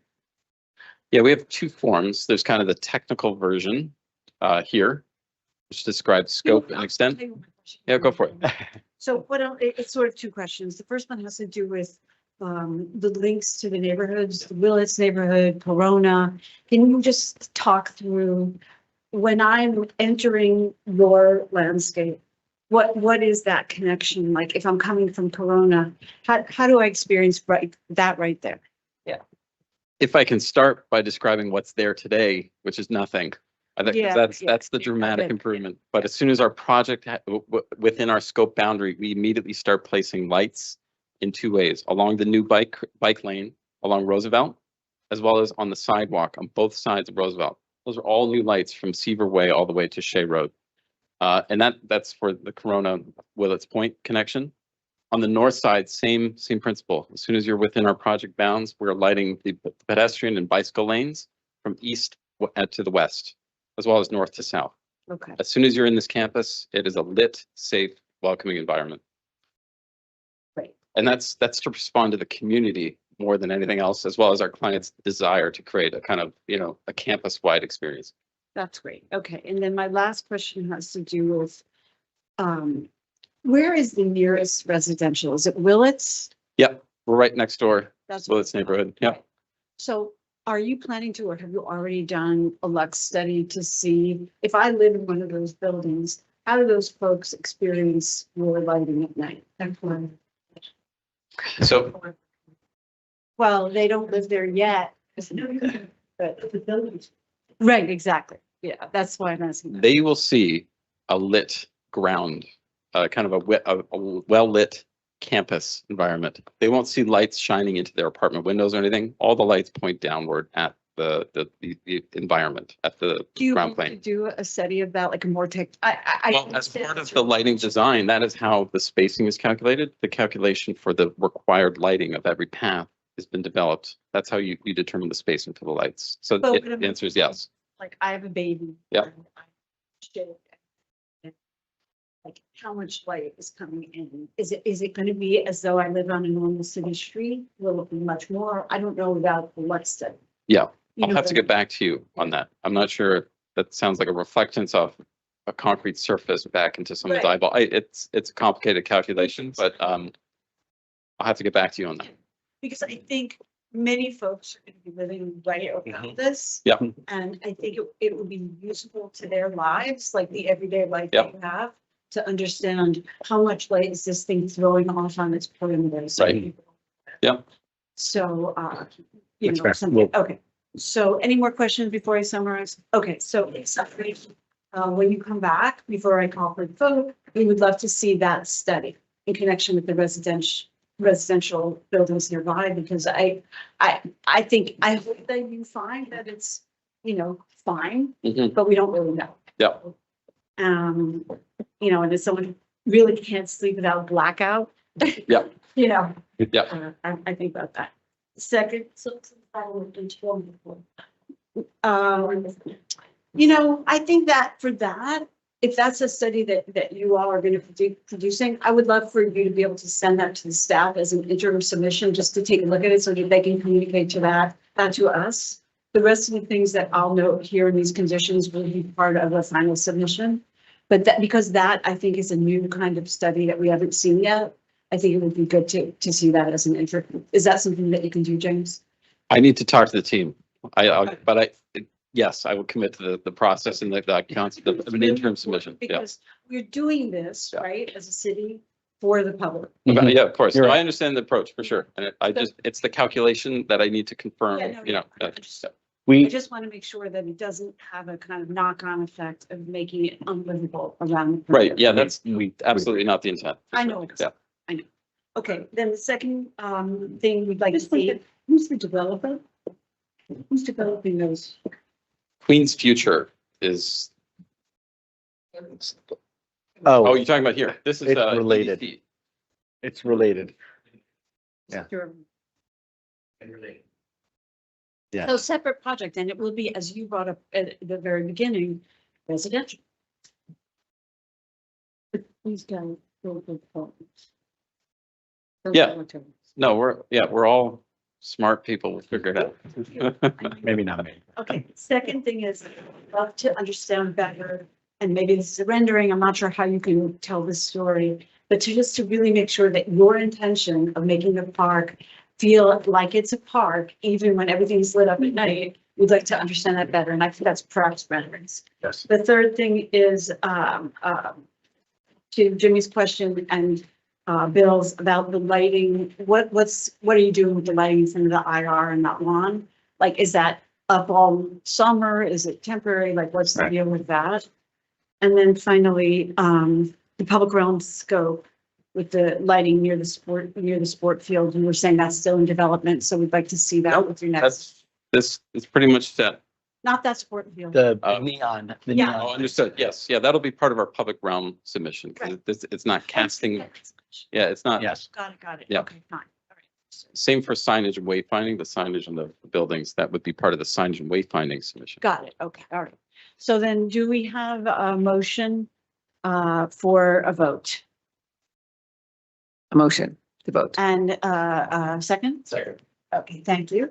I'll now take a roll call vote on item number 30346, which is preliminary review for the installation of distinctive lighting as part of the master plan for the Metropolitan Park, which is Queens Future, adjacent to City Field in Corona, Queens. Commissioners, when I call your name, please state your vote. Lori Hawkinson, Approved with those with those conditions conditions, yeah. and the interim submission, yes. Bill Heinzen, Approved. Terry Maloney, Approved. Manuel Miranda, Merrill Tisch. Approved. Jimmy Van Breen. Approve.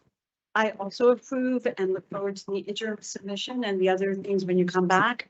But with that, we have unanimous approval and you are approved for preliminary. Congratulations and thank you. Thank you. Okay, we'll now take a 10-minute break and we'll return to continue the public meeting shortly.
Great, thank you.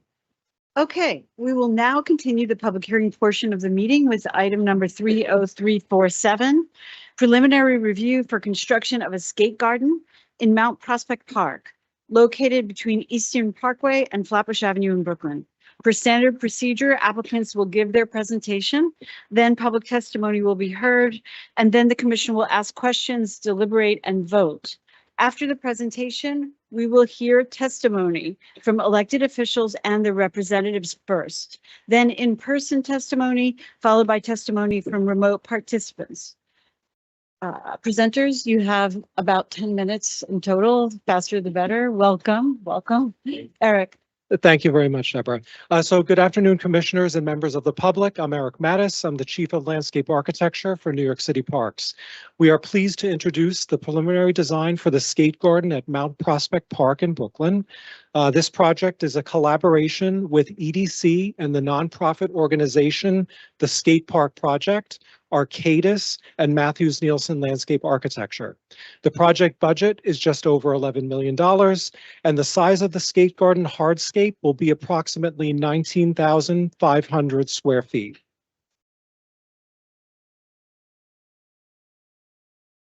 So in 2019, Brad Lander, who was then a city council member, advocated for a skate garden in Brooklyn.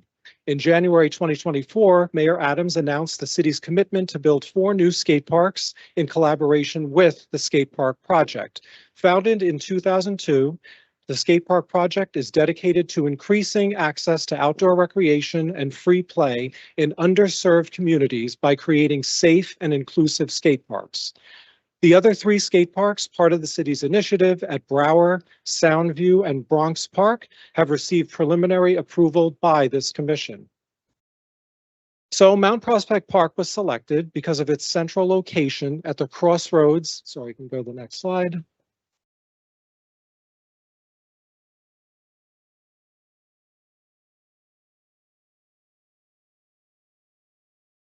Because of its central location at the crossroads of multiple neighborhoods. It is accessible by public transit, is located near other green spaces, had limited recent capital investment, and could accommodate a new skate park without displacing other program uses. The site also addressed a gap in the city's skate park network. The selection followed an evaluation consistent with typical parks process for capital projects that are initiated from requests and then funded by allocations from elected officials, which represent the requests and needs of their constituents. So I'm happy to pass the presentation over to Waqas Saeed from Arcadis, and he's going to continue. Thank you. So Mount Prospect Park is situated in a dense and diverse neighborhood in Brooklyn, surrounded by some cultural institutions like Brooklyn Public Library and Brooklyn Museum. And it's not within any flooding zone, 10-year storm or 100-year storm flood events, as it is an elevated park. Surrounding the site, we have both residential buildings, commercial space, open space, including some other parks. And these parks are within 5-minute and 10-minute radius of walking. However, none have dedicated skating facilities in this area. So this skate garden will fill a gap for that recreational sport. Here are the existing conditions. So just to highlight a few things here, the entrances are the double pink arrows along Eastern Parkway that lead up to the oval pathway where the proposed skate garden will be. And you can see that there's a flagpole on the edge of that plan there that can be accessed using the stone stairs. That flagpole will be replaced as part of the project. And if we take a zoomed in look at the site, you can see a lot of that green space is worn and compacted due to heavy use over the years. So part of the project will be to restore that area as well. The black dash footprint you see on the slide is the actual skate garden footprint on the site. So as part of the project, we definitely wanted to avoid critical root zones to impact as many trees, as least amount of trees as possible. You can see the black X marks represent already dying and decaying trees that will be removed as part of the project. The white X's are stumps that will be removed as part of the project as well. There's one tree that's in the orange X that will be proposed to be removed so we can manage the stormwater on site in accordance with DEP requirements, as we need to complete a site connection in that area to complete that requirement. But however, we will be replacing those lost trees with 19 new trees as part of the proposed design. Here are some existing condition photos, but if we scroll to the next slide, if you look at the picture on the left, that's that compacted area where over time and over heavy use with no aeration, it needs to be restored. That'll be part of the open space that's preserved outside the skate garden. Here are views of the open space that will be restored and preserved outside of the skate garden, so it can be for general park use for those who are not skating or using the skate garden.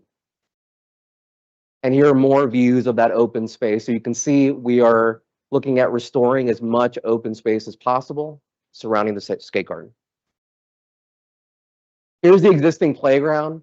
This will not be impacted during the project. It's not part of the project scope, and it is to the north of the skate garden area. Now, there was a community input event where the skate park project and other stakeholders discussed the skate garden with the action sports community. So not just skateboarders, but BMX riders, inline skaters. And it was a positive meeting that led to discussion on what kind of skate elements are expected from the community. One of the key points I'll highlight that TSP, the skate park project, has put into the design is a varying level of skill and progression throughout the skate park element. So both beginners and advanced users can use the skate garden. Here's a recap of the overall area of that oval area. It's about 97,000 square feet. We've designed something that stayed outside of critical root zones. If you look at that 20,900 square feet, that's a combination of the skate park, access pathways, and internal plantings. And we do have a proposed green infrastructure system to manage the stormwater on site.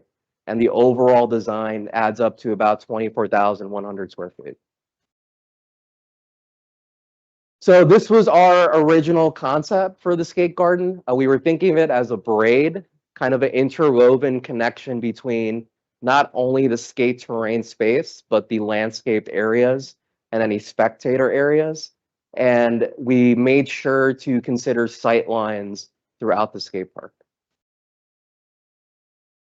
So as far as planting precedents, when we were putting together the planting design for this site, we looked at understory plants that would be of minimal height, so we can preserve sight lines across the skate park.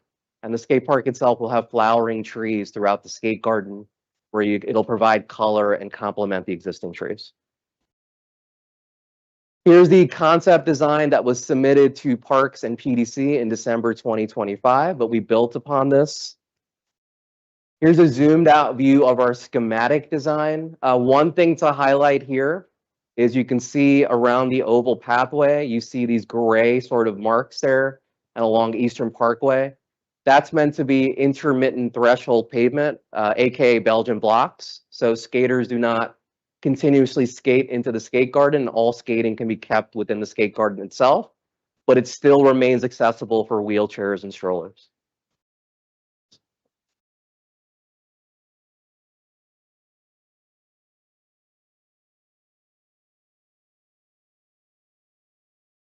Stop them from skate. So in terms of Supporting kids, so believe me, I got the point. So it would slow them down at the very least. So I'm referring to what? Yes. Yeah. But I actually think that that's a really significant piece to contain the skating within the park. Okay. And also, I'm so sorry to interrupt. sorry. Yeah, if we could just finish the presentation and then we will certainly but get tested. You're on a time frame, and I. Okay. So here's our schematic design. So it's updated from the concept design. Couple things to highlight here is security lighting that will be installed at the entrances and bench areas just for safety and security. There will be no lighting within the skate park itself to prevent nighttime skating. We also have a call out here for the lawn space surrounding the skate park footprint will be restored with sod. The lawn will also be aerated to improve infiltration. And also, as well, there'll be benches placed throughout the skate garden area for spectating. Here's a general breakdown of different use zones. So you can see that center area is the active area. There's still green space surrounding the skate garden that will stay for general park use.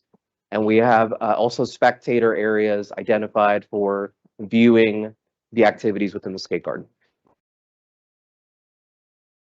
Okay. So now I'm going to pass the presentation to Steve. There's more talk about the skate park design. Steve Rodriguez here with the skate park project. Just want to take you through some of the elements. This inclusive design is broken into two sections. There's the left side over here, which is a bowl, which is more transition, like West Coast style skateboarding. And then this side of the skate garden is more like street elements, things you see in public plazas, things like that. And it's separated through this with this path right here that is also accessible to skate. And I don't know how much you want to get into the details, but this bowl area is more transition skateboarding, which includes quarter pipes, pool coping, a center island, things like that. And the street side has more things like benches, ledges, more, like I said, more things that you would see in a public plaza. Something like a borough hall. Next one. These are an example, visual example, some of the elements. You have like an A-frame. This is something more like street element. These like planters with these metal edges on them. And then this side is the transition elements where it's more like these bowls and more transitions. And you can see here, I think. So thank you, Steve. So to protect the planted areas from, or to kind of represent where they end, we're proposing a low plant rail, which is 1 foot 4 inches high, which you can see in that blue purplish outline. And also we will be considering, as part of the detailed design, additional protective measures interior to the skate park so we can protect the planted areas surrounding the skate garden. Here's the grading plan. So in black, you can see existing grading. In red, you can see the proposed contours. One thing to kind of highlight here is the actual skate area will be kept at existing grade or be slightly lower than existing grade, so we can preserve sight lines throughout the park. Here's our stormwater management plan.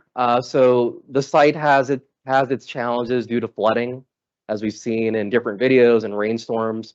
So this is going to be a multiple pronged approach where the water that's going to be managed within the skate park will be managed using those skatable inlets. You see those circles with those D marks, and that water will be conveyed to a subsurface stormwater system in accordance with DEP requirements.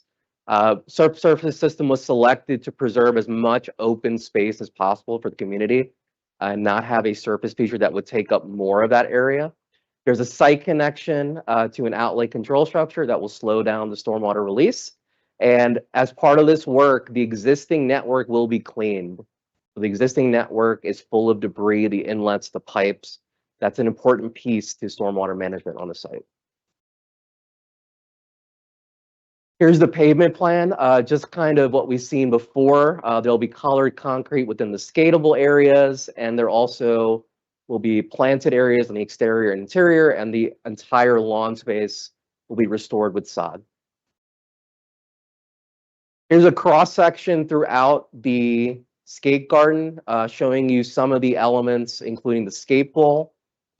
But here's a more detailed section focused on the skate bowl. So the max cut of that bowl would be around 6 to 7 feet, but the sight lines will be preserved across that bowl. So all activities can be viewed at all times. And here's a cross section of the street skate area, which is to the right of that skate bowl, which will have different street skate elements that Steve has highlighted on a previous slide. So of course, with the new sort of park updates, there'll be new furnishings. Just focusing on a few here. That low plant rail will be flush curb. So when stormwater approaches that low plant rail, stormwater will flow towards those plantings, and if needed, eventually towards the skatable inlets. Here are the materials on site. This is what I mentioned before, the Belgian blocks on the lower left-hand corner of the slide here, to kind of slow down the velocity of skaters, to kind of discourage them from continuously skating along that oval pathway. And here's an overall planting plan, just focused on the plantings. There'll be both shade trees to provide shade, and also flowering trees to provide color to the site. Here are the 6 tree species that have been selected in coordination with the Parks Department. These were selected because they complement the existing trees on site, and also they have minimal shedding of materials. So they're not like oak trees where oaks will be dropped, which will be a hazard to skaters. Here are shrubs that were selected in coordination with the Parks Department. We're looking at shrubs that can be maintained by parks, but also adding color to the site on the exterior and interior plantings. Here are the perennials and grasses, which will be installed as 1-gallon containers in critical root zones in accordance with parks requirements. So right now, the site with the compacted lawn is technically not 100% permeable because of the compaction over many years. So with the skate park, of course, the permeability will drop down because of the concrete that's being added. But there's still a stormwater system being installed to manage all that stormwater. And as part of the work, the surrounding space will have aeration to improve infiltration, and also sod planted to improve the conditions of the site. Okay, so I'm going to pass it to Steve to talk about some of these renderings. So as you can see here, this is the street area of the park. You have a well-designed area where this allows anybody from a 5-year-old to like a 50-year-old, they can skate something that's very small here or skate something that's very big here. There's challenges here where they can just ride over this, or here they could jump over this part. Here as well, you can see they can ride up something big, or they can ride up something small and ride around it, plenty of room. And then you have a more advanced type of structures here to skate on, these handrails and this handrail right here. Here you have the bowl section. This is the more the larger, more transition part of the park. This is pretty much like a world-class design bowl where you can learn, because it has a deep end right here and then it has a shallow end right here. It has these extensions here. So anybody, like I said, from someone just learning, they could skate more on this side, or someone that's all the way up to a professional level could skate something as large as this. And this is the overview of the park from outside. Just want to make one comment about the Belgian blocks. The average size of the skateboard wheel is 52 millimeters, and the gaps between those Belgian blocks, you really can't ride over that. That would stop you from riding. So it's not like you would want to even want to do that, because you probably would fall. Thanks, Houston. So this view shows the north path of that oval. One thing to highlight here is the preserved and restored open space on this side surrounding the skate garden. Here's the entrance on the north end of that oval pathway, where you can see the Belgian blocks right at the entrance. And you also can see some security lighting for safety purposes at the entrance. Here's the entrance on the other side, where you can see benches for spectators and also lighting for safety purposes. Here's a bird's eye view of the entire skate garden, where you can see the approach we took was not just to add a skate garden to the park as a standalone element. We really consider this to be cohesive to the park, using plantings and also restoring as much of the open space as possible. So here's the schematic design again, and want to thank you for your time and attention, and welcome any testimonies and questions. Thank you. Thank you for that presentation. Okay, before we begin testimony, I want to welcome members of the public who are here to testify both in person and remotely. We value your perspective. We ask that testimony be limited to issues of design and environmental and aesthetic merit. That is the purview of the Public Design Commission. I'm going to read you our mission. As New York City's design review agency, the Public Design Commission, PDC, has jurisdiction over permanent structures, landscape architecture, and art proposed on or over city-owned property. The mission of the PDC is to advocate for innovative, sustainable, and equitable design of public spaces and civic structures with the goal of improving the public realm and related services for all New Yorkers through the 5 boroughs. The testimony period is meant for public comment about the project, and commissioners or the project team will not respond to questions raised during the testimony period. Testimony will be recorded as part of the public record. For the benefit of time, please assign one representative from each group, organization, or institution to speak on behalf of the entire group. We would be grateful for that. And because of the number of people signed up to testify, testimony will be limited either remote or in person to 2 minutes. Shriyoshi can you begin that process? Yes, thank you. First, we will call upon any representatives of elected officials that may be present, and then hear in-person public testimony followed by remote testimony. So I ask, is there any members of any elected officials present in person? If so, please raise your hand. And if not in person, remotely, Chelsea, do let me know if somebody has raised their hand.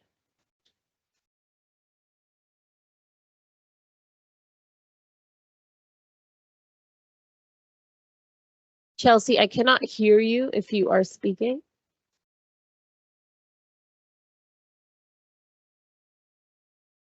Yes, I'm asking if there's anybody that is a representative of an elected official or their offices present remotely, so we can call upon them first.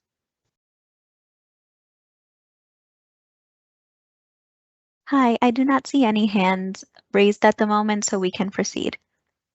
I will now proceed with in-person testimony. I will call upon your name in the order of signups, and we also have an overflow room due to the limited capacity in this boardroom.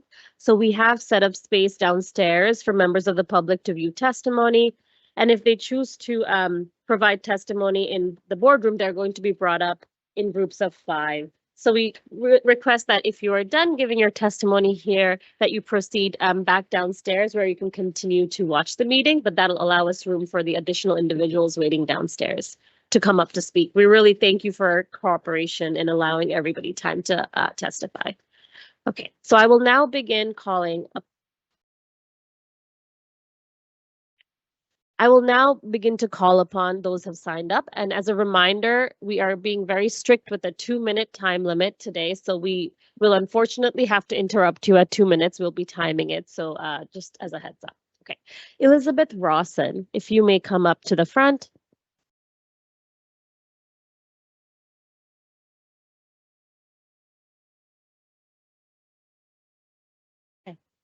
Good afternoon. My name is Elizabeth Rawson.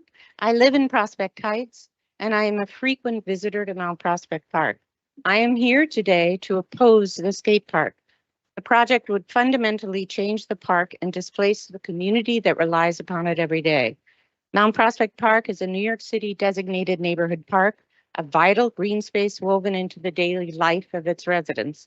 It provides respite and space for quiet recreation, family gatherings, and informal play, and serves as a backyard for nearby schools and daycare centers.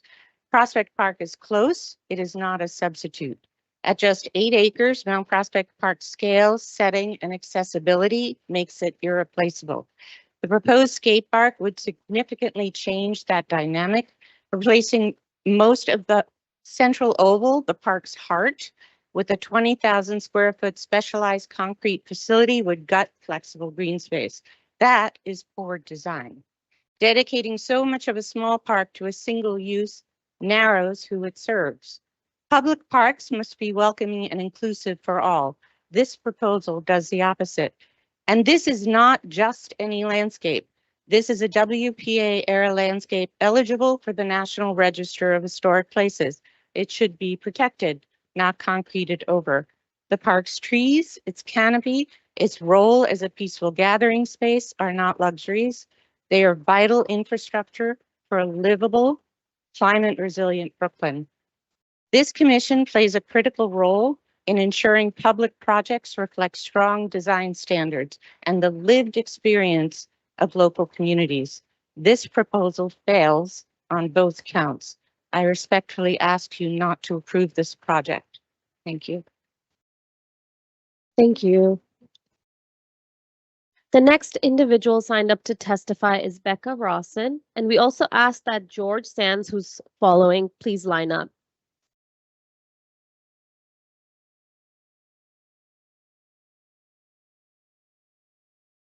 Good afternoon. Thank you for having me here.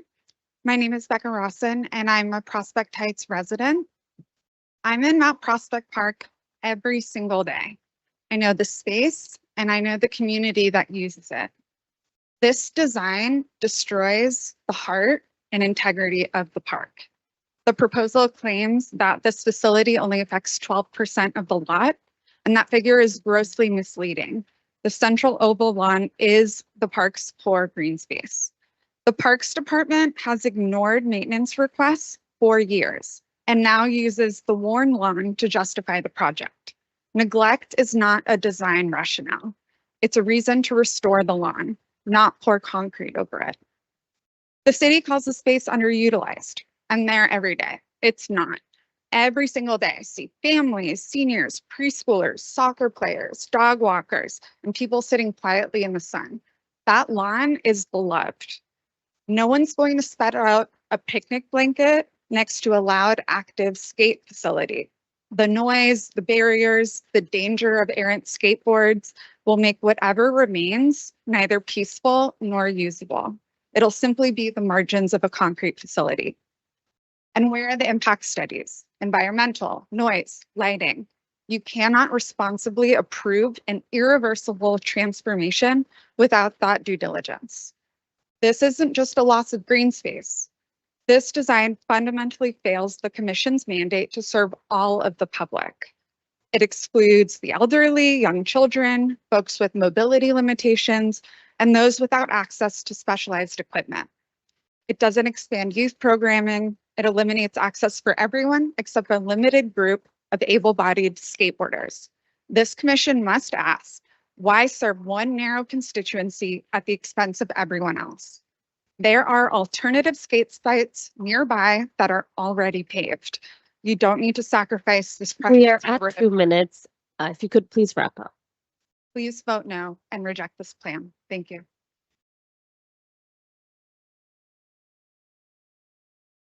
Thank you so much. Next is George, followed by Ethan Norville. George Sands, you may come up. Thank you. Thank you. Before you start the timer, let me just say that I've been here for the 2 previous projects, and I really want to thank you as a New Yorker. I want to thank you for doing the hard work, for looking at this stuff, asking the questions you asked, like all of you asked really good questions about the public, you know, looking at Corona and the light coming in and all that stuff. That's important stuff. And you don't get thanked enough. So I just wanted to take this opportunity to thank you for your work, because it's important to all of us. And now we'll talk about this, and now you can start telling me. So, thank you. I am Dr. George Sands, a New Yorker from Brooklyn and the neighborhood served by Mount Prospect Park. Since Mayor LaGuardia dedicated the park in 1939, saying this is to be our monument to the city of New York. You are stewards of design for the city of New York. You have the responsibility to consider the present and future impacts of your reviewed design. Today, as we are talking about historic Mount Prospect Park and the question of whether the design for skate park in this neighborhood park works for the city and the community. This proposed design is a bad design. It is a bad design because it is sited in a green space. A better design would be in a previously paved space where it could serve as an opportunity to create more green space to better serve New Yorkers as we continue to experience unprecedented heat. Last year, Prospect Park had a fire in it. Mount Prospect Park is a neighborhood park serving as a heat shelter for the community by those younger and older and others who cannot leave the neighborhood to go to another park. It comes more often now, and in the future, the skate park with its concrete will become a heat island. The park itself now is 12 to 15 degrees cooler than surrounding paved spaces. The city and Brooklyn need more green spaces, not less. The concrete is a big problem. Anything leading to more concrete creates more heat islands and be more difficult for the community and the city to endure ongoing and future weather events. The design worsens our abilities to cope. Zohran Mamdani ran his campaign as being there for everyday New Yorkers. His administration opened an office of mass engagement to ensure his administration listened to New Yorkers. Mount Prospect Park gives the Mamdani administration an opportunity to show how their governing and listening to New Yorkers helps the Prospect Heights community. Their neighborhood is listening and watching. Please do not vote for paving Mount Prospect Park. It is a bad design on this site. New York City government should halt planning and construction while investigating potential violations of city law and policy and look for an alternative paved site. Thank you. Thank you so much. We will revert to a member of the elected office. So Chelsea, they have now joined on Teams, I understand, if you could call upon them. And then we will restart the in-person testimony. Hi, yes, we have Andrew Wright, who has signed up for remote testimony on behalf of Councilmember Crystal Hudson. Andrew, you are unmuted. Please plan on keeping testimony to 2 minutes. Thank you. Thank you very much. I'd like to give very brief remarks on behalf of the council member. The council member supports this project and has been supporting it for many months now. We have engaged many residents over the course of the span of at least 2.5 years, including 2024, when preliminary designs were unveiled, to explore what this district would like and what it could look like. In response to this meeting in 2024, the final plan that you see before you took that design and took that input into its design. We see a significantly smaller footprint, we see additional amenities, and we know that this project will ensure that Mount Prospect Park is one for the entire community, one for young people who are learning how to skate, one for folks who want to walk their dogs, one for folks who want to go to the playground and simply enjoy the outside. We urge you to reject spurious arguments and strawman arguments about things like heat island effect that, of course, the Parks Department is very well aware of, and the Parks Department studies and understands that this skate garden is properly sited and will be a beneficial addition to the entirety of Prospect Heights, Brooklyn, and the city of New York. Thank you very much. Thank you so much for your testimony. I will now revert back to in-person testimony unless there's anybody else in the remote space that are from an elected office. We will now hear testimony from Ethan Norville and followed by Lisa Curtis. Hi, I'm Ethan Norville. Okay, hi, I'm Ethan Norville. I'm the Vice Chair of Brooklyn Community Board 9. And yes, I appreciate the work you guys do quite a lot. I'm glad that we have eyes on all the projects coming up. And on this one in particular, I think we appreciate the changes about sort of making the footprint a bit smaller, but there are some more structural issues I think we wanted to evaluate. I think the situation I'll look at here is, I think this skate garden and a lot of others should be built on already paved space. Right now, Mount Prospect Park is essentially an incredibly valuable part of the area. It's increasingly rare in New York City, which is, a flexible, multi-purpose cooling green space. It's where a lot of kids play soccer. It's where a lot of people practice their instruments. It's where seniors, relax and read at times. And it's a far cry from what people are trying to consider underutilized. For a lot of time, you've seen it used despite being in a state of disrepair. People are still pushing through obstacles to be able to use this green space, and it's been having a very strong sense of staying power in terms of use. And right now, there's a lot of preparation for it to be restored to be a more full, more encompassing green space than the skate park, especially since Brooklyn has over 40% of the city's skate parks right now. We're essentially going to be taking resources to add to the borough's hover skate parks when there are boroughs far behind it in terms of infrastructure for skaters, right? Places like Staten Island have under 6 or under 5 skate parks, whereas Brooklyn has about between 15 or 18. So we think this is an allocation of resources that isn't quite in line with what the area, the district, and the borough may want or benefit from the best right now. So for all the reasons, I urge you guys to reconsider approving this one. And at the very least, let's get this back to begin with some community input. Thank you, guys. Thank you so much.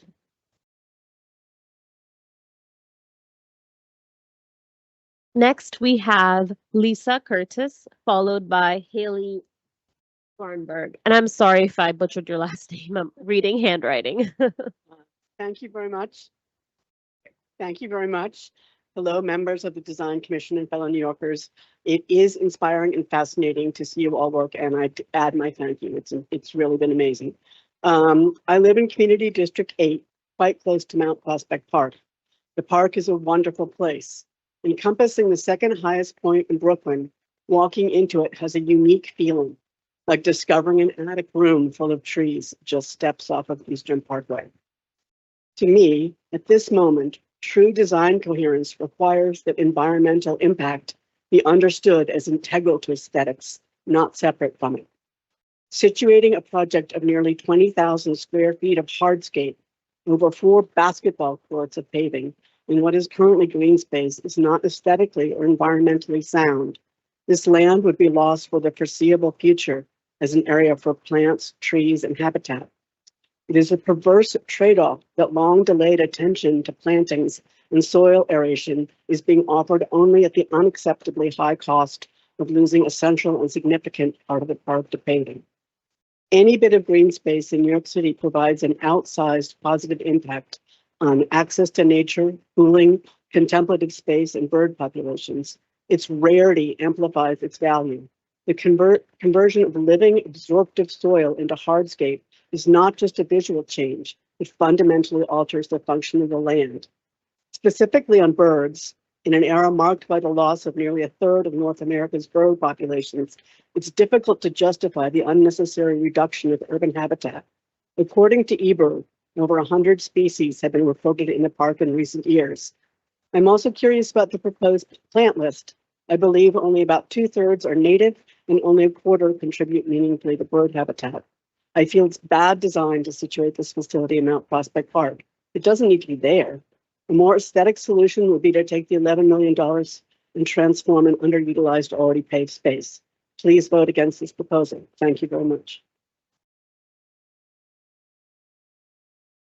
Thank you, Lisa. Next, we have Haley Thornburg and then Kirby Hurt. Thank you. I'll try to move fast. I'm Haley Gorenberg, and I volunteer as president of Friends of Mount Prospect Park. Our mission to protect the green parkland for all is supported by thousands of petitioners and community, environmental, historical, and climate-conscious skateboard groups. Mount Prospect Park is classed as a neighborhood park, critical for people who can't get to other green spaces, including many elders, young children, and people with disabilities.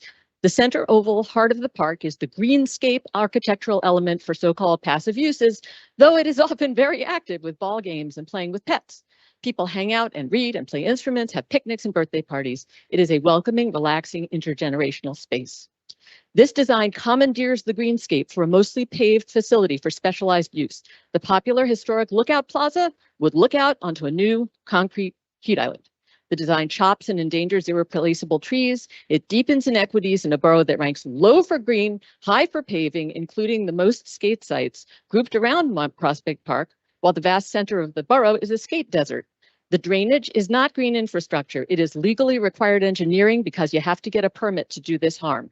It's wrong to point to the lawn's worn and compacted sections as if community enjoyment justifies paving instead of maintenance.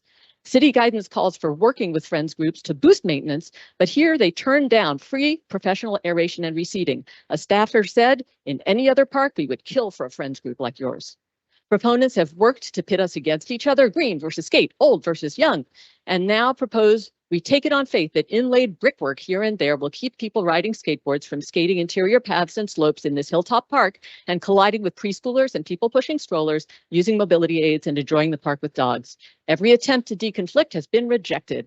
One proponent apologized that the mayor instructed secrecy while the plan took shape. When we asked a leader to discuss already paved sites we could all cheer for, he just kept repeating, "You don't understand. This is not an honest conversation. I can't talk to you."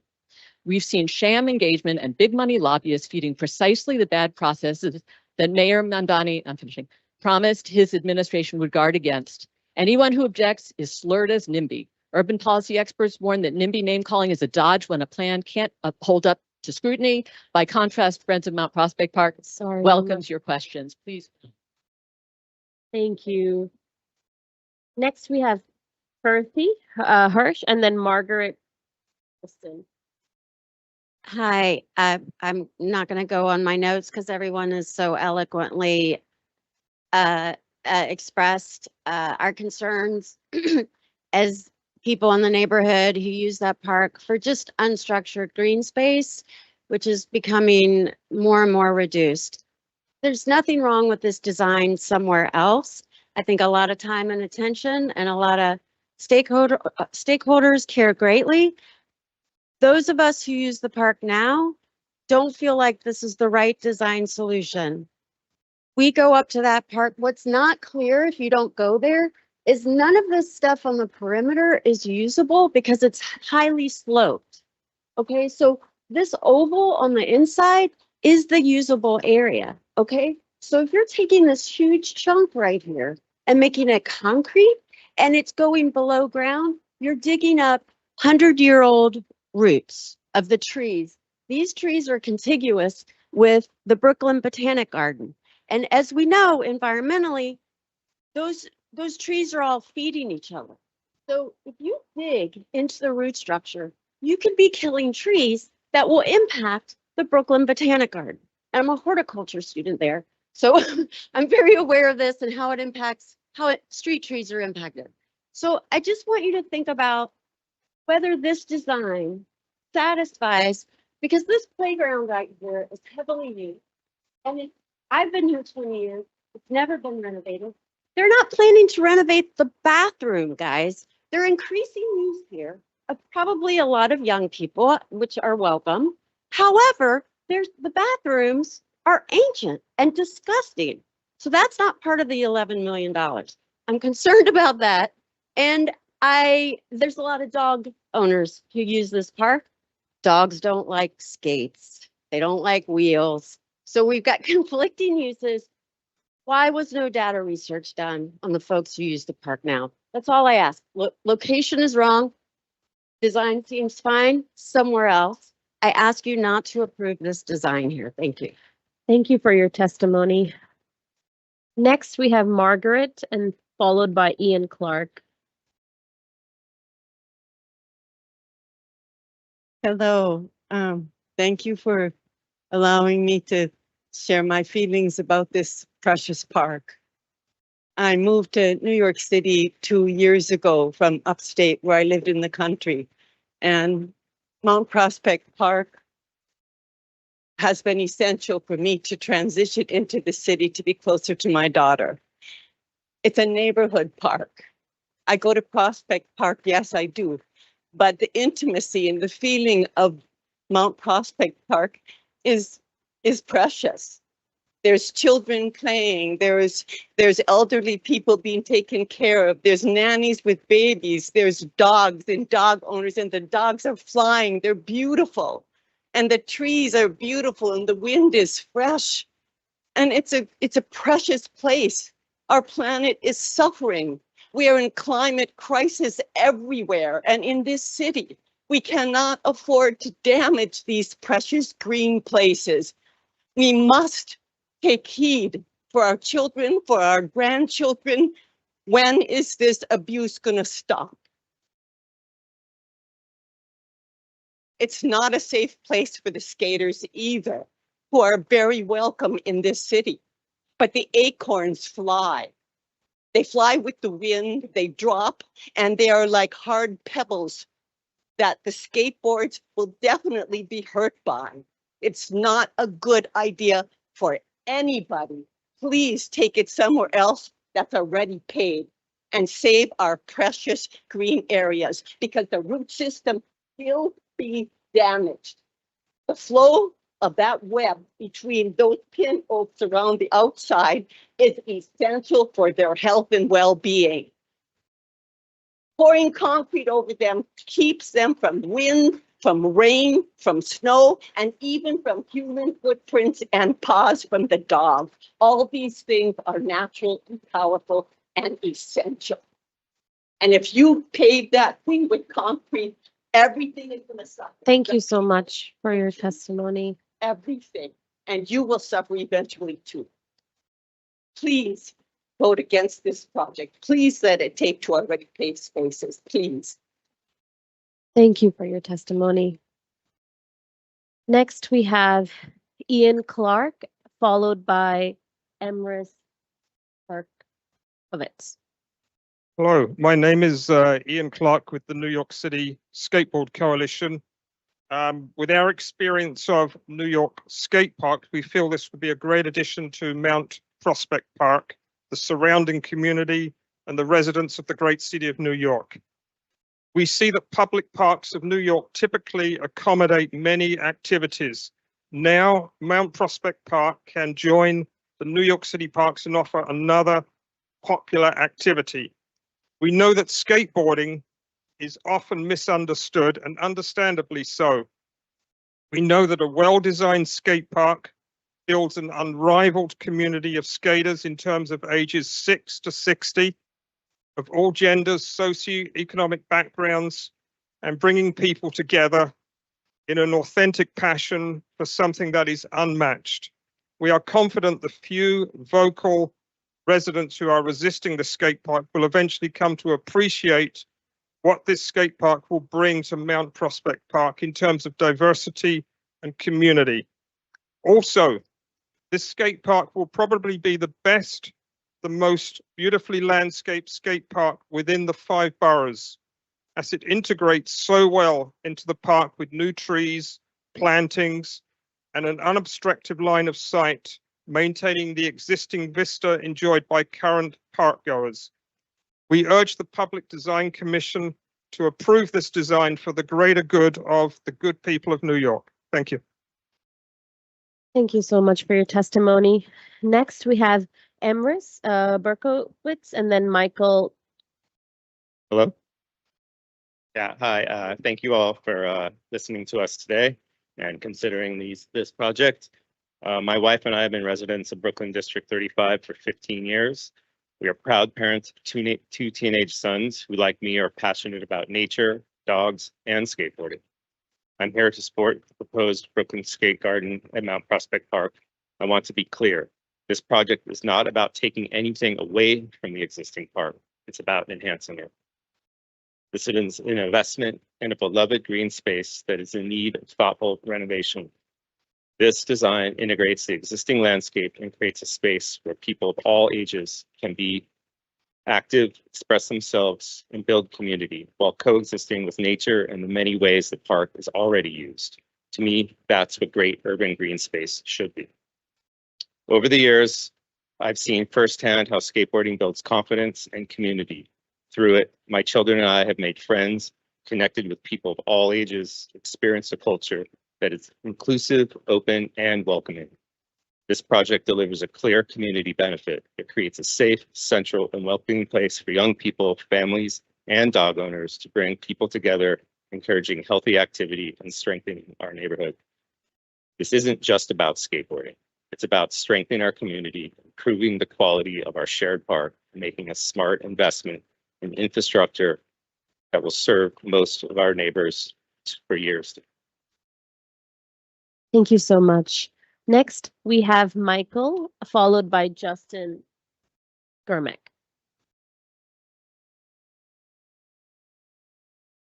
Hi, my name is Michael Heimbinder. I'm a longtime Brooklyn resident residing near the intersection of St. Mark's Ave and Flatbush Ave. My family and I frequent Mount Prospect Park and are thrilled at the potential of the planned Mount Prospect Park Skate Garden to not only create a much needed recreational space for wheeled sports, but also make the park greener, more environmentally friendly, and more beautiful. Contrary to critics' false claims, the design for Mount Prospect Skate Garden will add trees to Mount Prospect Park. The plan calls for removing one existing tree while planting 19 new trees and adding 8,500 square feet of plantings. In addition, the lawn will be aerated and restored with sod, so it will actually be a green grassy lawn rather than an expanse of compacted dirt as it is today.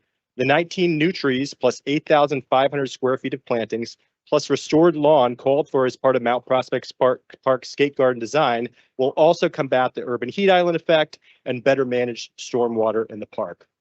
In addition to the environmental benefits the skate garden will realize, it's also a beautiful, brilliant design that respects Mount Prospect Park's history and maintains popular current uses of the park, such as picnicking, dog walking, lawn play, relaxing on benches, enjoying the views and greenery, like my family today like to do, like all the other folks in the park like to do. Having assembled a world-class design team, including MNLA, the team behind Little Island, the skate park project, known for skate park designs that put community first, the skate garden design will bring New Yorkers a skate park that does an amazing job meeting the needs of a variety of skaters from street to transition and abilities from beginner to advanced, including wheelchair skaters. Yes, there are wheelchair skaters, while also delivering much needed improvements to a well-worn area of the park lawn that today is mostly dirt. Thanks very much for all you do to make the city a greener, greater place, and for your time and consideration today. Thank you so much. Next, we have Justin, followed by David Wolf.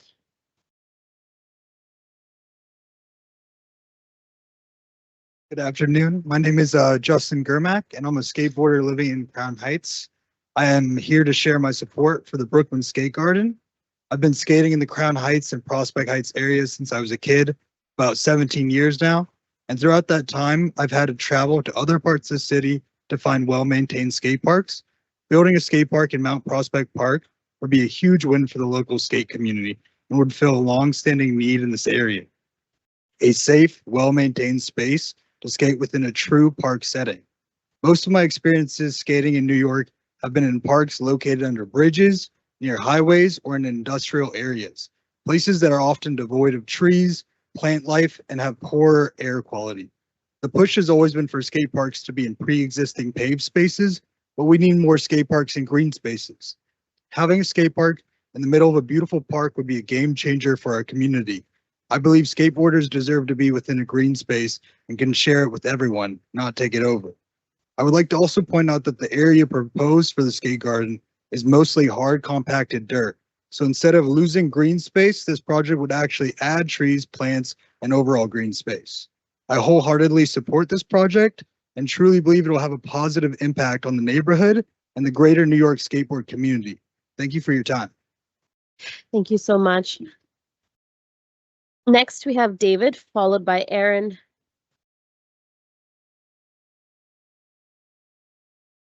Hello, my name is David Wolf.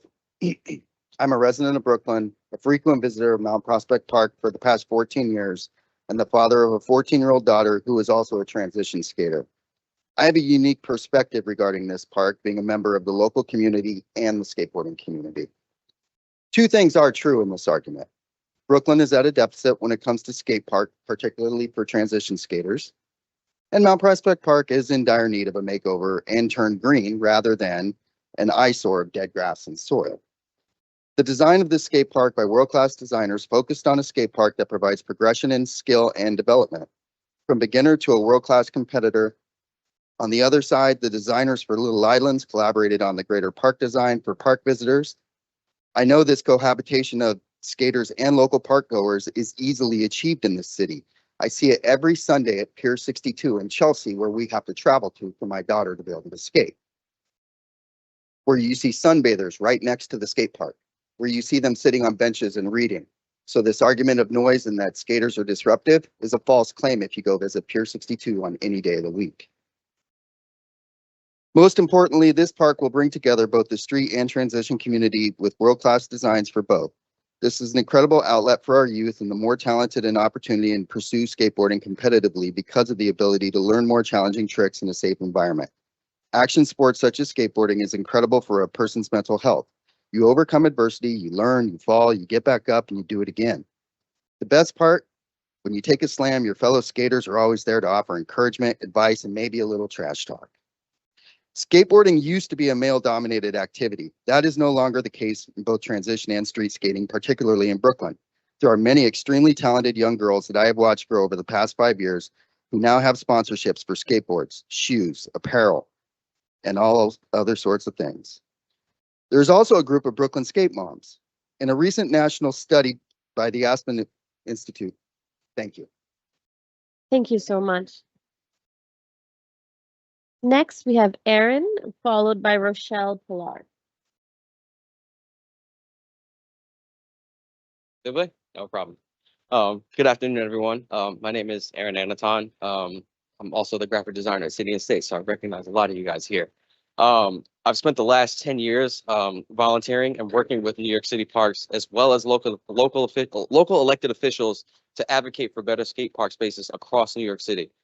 Safe, well-designed spaces for action sports are a real need across all 5 boroughs.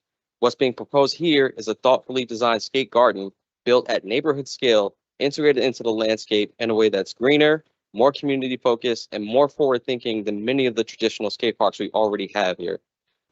This will be Brooklyn's second skate park with a bowl or transition element of this size, something that's incredibly important for progression, accessibility, and keeping users engaged at all skill levels.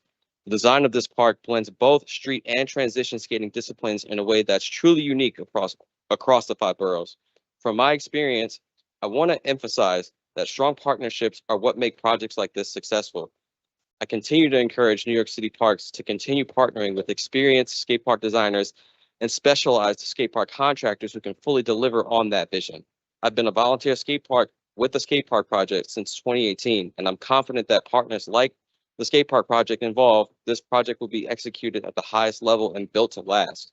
Lastly, almost everything I have in my life came through skateboarding or my local skate park, which is Pier 62 that David just mentioned.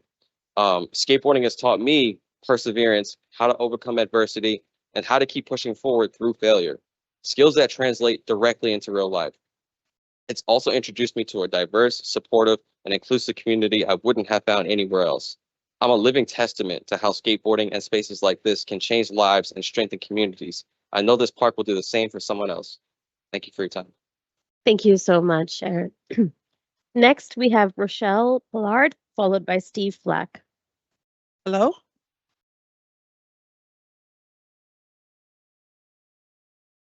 Hi, good afternoon. My name is Rosa Pollard. I'm actually a quad skater, roller skating with board. But I'm here in support of the Brooklyn Skate Garden skate park project and its impact that it will have on the community at large. Brooklyn needs spaces like this, safe, accessible places where people, especially youth, can move, connect, and be part of something positive. From what I've seen across skate parks in New York City, I've been to a few. And as a parent raising 2 sons who were deeply immersed in skate parks in their early life, this is not just another skate park. It reflects community input, prioritizing green space, and is being built with intention. That matters because green spaces and movement support both physical and mental well-being. I also want to be clear that action sports spaces like this are inclusive. There are all people, all genders, and all kinds of levels and skill sets. The idea that they don't include women, that's not a reflection of what I actually see when I go to skate parks. There are many young ladies, chicks and bows, there's other skate groups out there that really utilize the park space. And today's meeting is during work, school days, so you won't see the community that's full of youth and families, but there was a meeting prior to this that had about 150 that came out in full support of this project. So, and in the Bronx, I've been a very strong advocate for quad skaters, so we actually were able to be included in the design project. So we're going to have a roller skate plaza built in within the skate park project within the Bronx community. So I'm really excited about that. But there really is a need for this, and the support is there from what I can see. And I'm all on board in supporting this project, and that's all I have to say. Thank you very much. Thank you so much. Next, we have Steve Flack, followed by Rich Magala. Hello, my name is Steve Flack. I'm a Prospect Heights resident and native New Yorker. 87 years ago, Robert Moses filled an abandoned concrete reservoir with dirt and called it a park.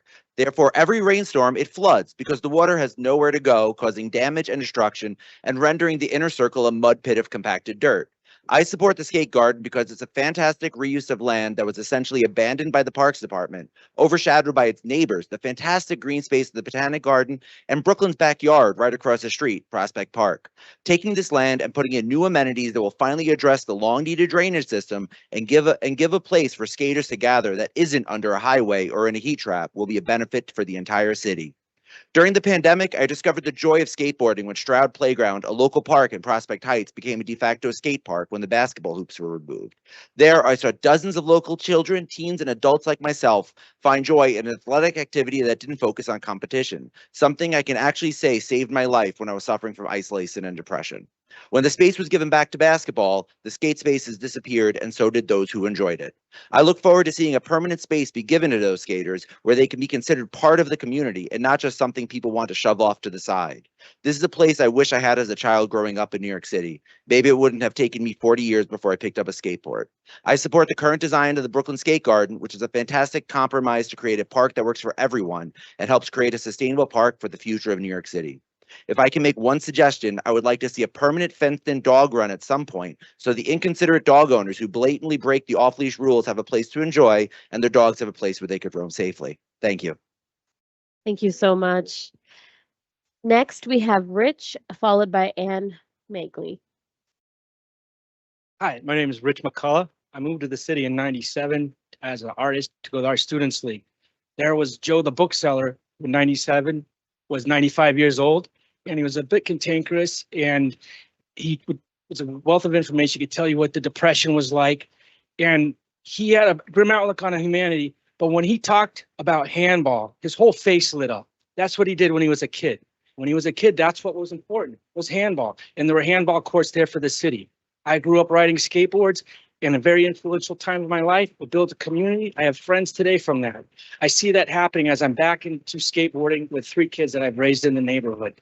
I've taken them to this park and to Broward Park. Broward Park, about half the size of this park, includes a green space, community garden, a water area, exercise area, basketball courts, and a skate park. And it's half the size of this. That park is also diligently taken care of by the people that use it. When I say diligently, they collect funds to update things that haven't been updated, to pour concrete over all the cracks so that it's skatable. This is an amazing park. This park says to kids, you're important. We value what you do. This is important to you. This is important to you in your generation. It's not just important for, it's not a fad. It didn't just come up. It's been there since I was a kid. It's been there. It's growing. The population that does it is growing. The communities are growing. I can go to a skate park and I have a friend that's 12 years old. I have a friend that's in his 60s. There's just a huge there. It's been a great thing for me to come back and be a part of it. My son is starting to skate and I'm very excited about it.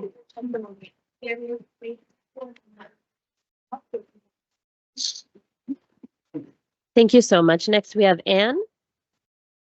And no one else is signed up in person, but I have a lot of remote. So if anybody else I haven't called upon, please just line up. Thank you. My name's Anne, as she said. I have lived in the neighborhood, the intersection of the developing, gentrifying Prospect Heights and Crown Heights as well for 20 years. I've started 2 businesses here. First was in '06 with my now ex-husband. Still there, big. It's the largest independent music rehearsal studio in New York City and still going strong. 10 years later, 2018, after my divorce, I started another business. It was a full service dog care facility on Pacific and Classen. So obviously people have said all the reasons many people don't want to change this kind of secret little respite park versus, traipsing all the way into Prospect Park. But I'm specifically going to use my whatever I have left minutes to advocate for dogs, because there is not one dog that I know. I train dogs. I'm a certified trainer. I'm hoping to get back into it. I've been out with an injury surgery, but and I'm looking to move back to the neighborhood as well. But there are no dogs I know that will go in, walk anywhere in near to a skateboard activity. They are scared to death. When people say, my dog's so reactive on the street, I say, well, you crawl down the sidewalk and see how many things are coming at you, many of them on wheels, you know, and the sound even gets them. I mean, I've seen dogs just freeze when they hear something coming on skateboards. They're on the sidewalks, they're everywhere, or those ones that you push with one foot. So I hope that we can save Mount Prospect as it is, because it's such a treasure. And people use it for so many different positive activities and reasons.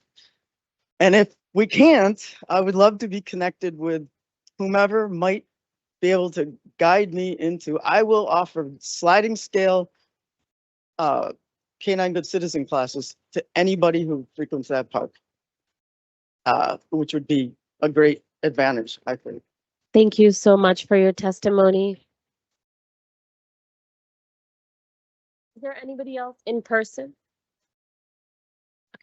Seeing none, we will move to remote testimony. Chelsea, who was first signed on remotely? Hi, yes, we have quite a few folks signed on for remote testimony. Thank you all for your patience.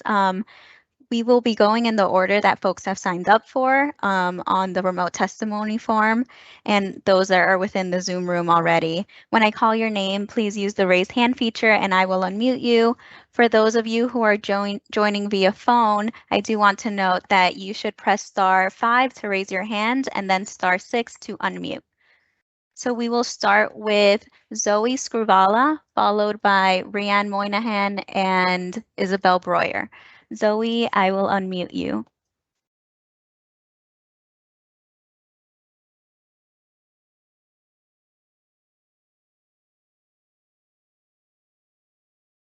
Hi, can you hear me? Yes, we can hear you. Hi, thank you for being here and listening to my testimony. I first attended an in-person meeting on this project in 2024, and I hoped it would be an opportunity for discussion, but it kind of felt like an advertisement of this plan that would be happening no matter what my neighbors and I thought. And the same thing's been said over and over again, that the design is the only thing up for discussion. But I just want to emphasize that we as a community members never had the opportunity to actually discuss the siting at Mount Prospect Park. So wanting to share my concerns, I attended a Zoom meeting later in 2024, and the officials I spoke with seemed surprised by the conflict and shared it was unusual that the community had not been engaged sooner in the process.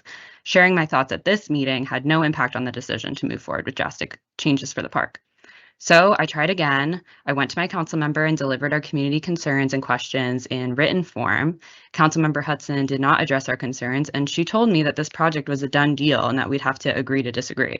So I felt defeated, and these experiences did not make me want to engage with any of this process. I'm here today because I do really care about the park, and I'm frustrated by the lack of engagement with the community on this plan and the creation of a conflict where there should be none.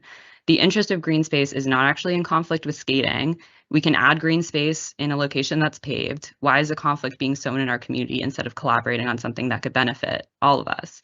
And when I ask these questions over and over again and never get answers from people who say they're listening, it's enraging, it's frustrating. And I know I'm not the only one.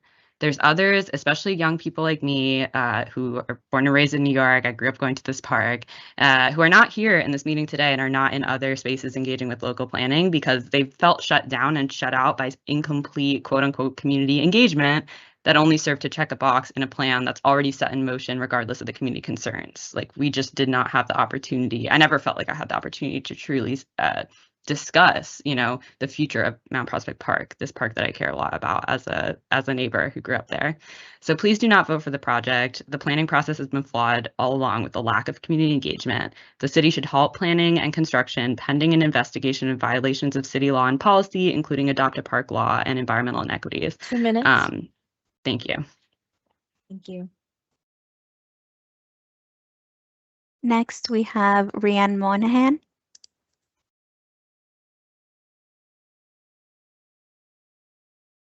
Hi, Ryan Monahan. I'm also a member of the neighborhood. Lived here since '94. in this neighborhood, right where the park is. And I'm also a member of the community, and I'm a skateboarder. And I feel like there's this weird kind of false dichotomy between, the community that doesn't want the park there versus, some random people that want a skate park. And I think that this is painting a picture that's just not accurate to what public parks should be used for. Public parks means all of us. And there's, just because there's some people who are very vocal and have the time to be very vocal against something like a skate park, could go and make it so once again we're denied to have a green space for the people who would enjoy skateboarding. That just would be a big shame. So I just wanted to say that the community is involves all of us and includes all of us, and we shouldn't be swayed by people who try to represent the community as only certain members. I mean, there's many people that use the park for a lot of reasons, and when the skate park is there, they're going to change their tune because they're going to realize how important a skateboarding facility will integrate itself with the existing community of the park. And one other thing that doesn't get mentioned enough is the type of people that are attracted to a skate park are usually the most underserved of our community, which is young people who feel like outcasts, don't really fit in, don't enjoy team sports or organized sports, but want someplace where the weirdos and the outcasts can sort of feel like they have a place of their own. And it would be a real shame if the people that need, community the most are once again denied just over some nefarious claims of, making something ungreen when in fact we're actually trying to make the place even greener. 2 minutes.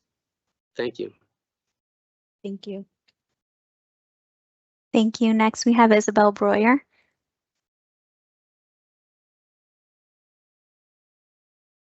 Hello, Madam Chair, dear members. My name is Isabel Breuer. I am the president of the Cultural Row Block Association on Eastern Parkway in Brooklyn. I am also a user of Mount Prospect Park for over 30 years. When Mount Prospect Park was designed in 1939 and constructed by the Works Progress Administration, it was described as a park for quiet recreational purposes between the lovely Brooklyn Botanic Garden and the public library.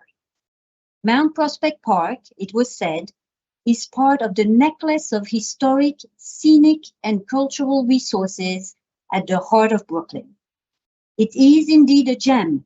It is eligible for the National Register of Historic Places.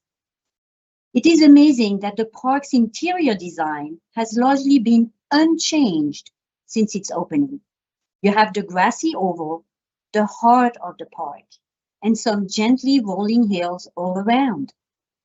Those who designed Mount Prospect Park wanted green space and trees in a small neighborhood park. It takes less than 3 minutes to go around the oval.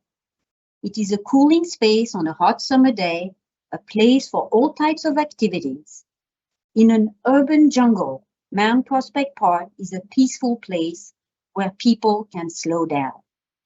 But no more. The proposed design will strike at the heart of the park. Over 20,000 square feet of cement will be placed in the middle of the oval, changing forever, killing, some would say, the essence of the park.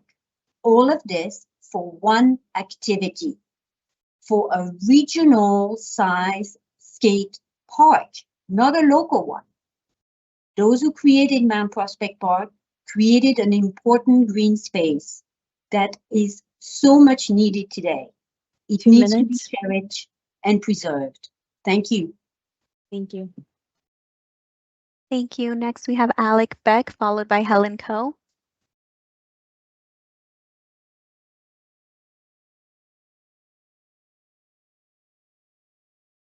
Hi, folks. I'm not testifying. I'm just here to answer questions if needed on behalf of the skate park project. Thank you for your time. Thank you. We will move on to Helen Coe.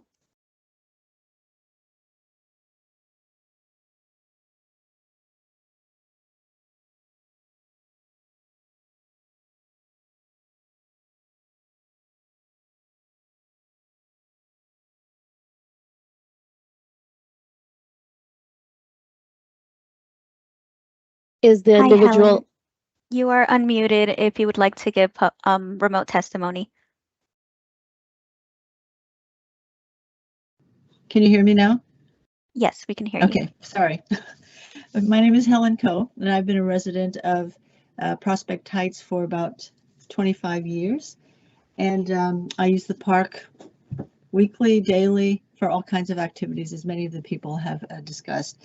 Mainly, I will focus my objections to the design for the park on some of the secret planning that has brought this design about, and the failure of the politicians and the Parks Commission to truly involve the community. Because despite what some people have said, we have been presented with the design, but in sections and not totally, not accurately, and a lot of information has been withheld.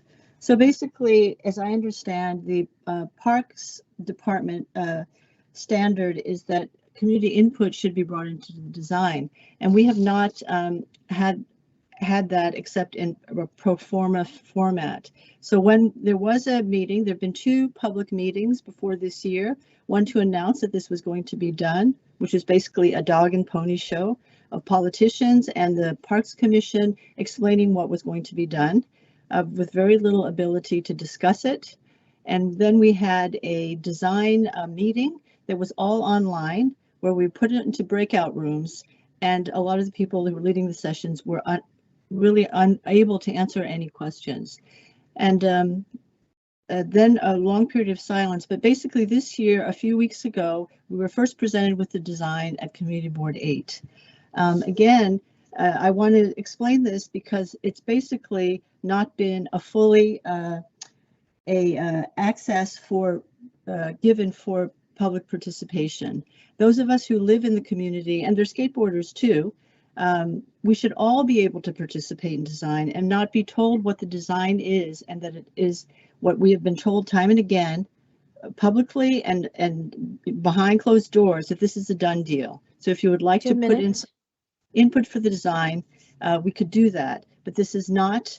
This is something that gives us, undermines our trust in public officials, and we ask you to vote against this project and halt planning and construction pending an investigation for violation of city law and policy, including the Adopt a Park law. Thank you for your time and for all your efforts to make a fair decision. Thank you. Next up, we have Joseph Alexiou.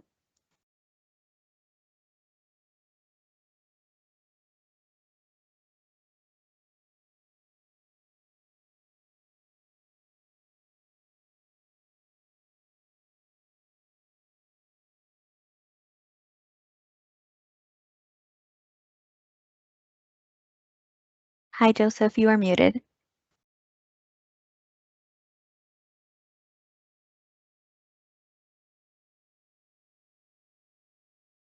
Sorry, we are unable to hear you. If you could just unmute yourself. Sorry, I thought it was unmuted. Sorry. Hi, everyone. Sorry about that. Thank you for your time and consideration. My name is Joseph Alexiou. I live around the corner from the park for the past 17 years, where I go regularly. I'm also a licensed New York City tour guide and journalist and historian of the Gowanus Canal. And I've done actually a few video interviews about this park and its participation in the Revolutionary War. This park was also a reservoir, and the shape that's in question here, this oval, was the shape of that original reservoir, which was important to the water system of Brooklyn. And so what it is preserved in today is a green space that echoes what it used to be a actual tourist destination with beautiful tall stone tower that was a site of Brooklyn's engineering prestige. And there's a building nearby that's historic that was the water testing station for this reservoir. So I talk about all of this because it became a green space, barely interrupted, quiet, even though it's next to Eastern Parkway, and an important space for people. And now, effectively, this design, which I'm clearly against, is kind of like a spot rezone of what this park is for. It was for a certain purpose. Now it's going to be for skating. And I think skaters deserve a park, and I wish they had a park. And if the Prospect Park could just let us put the skate park in it and not pushed it onto this neighborhood because they have more political power than we do, then we wouldn't be where we were. And I find it really disingenuous and unfair that we talk about compacted soil just because the Parks Department refused to take care of this park and keep it up to the beauty standard that it could have been at, and use that as an excuse to put more concrete into New York City. So we've all talked about this all the time, but look, when you put a concrete hole in a place where there was a reservoir, it's going to fill up with water. And that is just common sense. As Judge Judy says, if it doesn't make sense, it's not true. You can't use green space by creating more concrete. There's no logic there. And when you guys say, or when the design commission says, or when the park says, well, we're going to really fix this so that it drains properly and it doesn't spill into Eastern Parkway when the way it does, I don't trust that. I don't believe that's going to take place. I think it's going to be full of water. And I can say that because 2 minutes. I promise you I can prove it, but thank you for your time and please don't vote for this.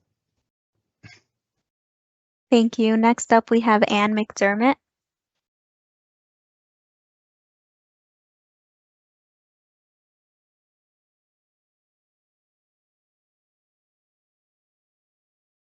Hi. Thank you so much, and thank you so much for your time and your consideration. I have lived in Prospect Heights for 15 years and am a frequent user of Mount Prospect Park.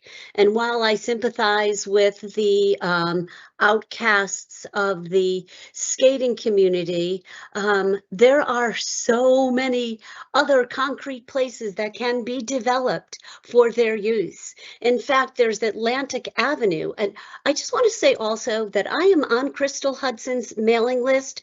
I have never been invited to participate in a conversation about this park. Never. I am invited to participate in a conversation about the Atlantic Avenue redevelopment. And in my estimation, there's plenty of concrete already there, and it's not that far away from where Mount Prospect Park currently lies. We live in literally a concrete jungle. Every spot of green space has to be preserved for our health, our mental health, our physical health, our community. And again, I love skateboarders, and like, go you, shred whatever you need to do, just not in a green place that has historical value, has neighborhood value. This is not NIMBY. This is like Greenby. We've got to keep our city green.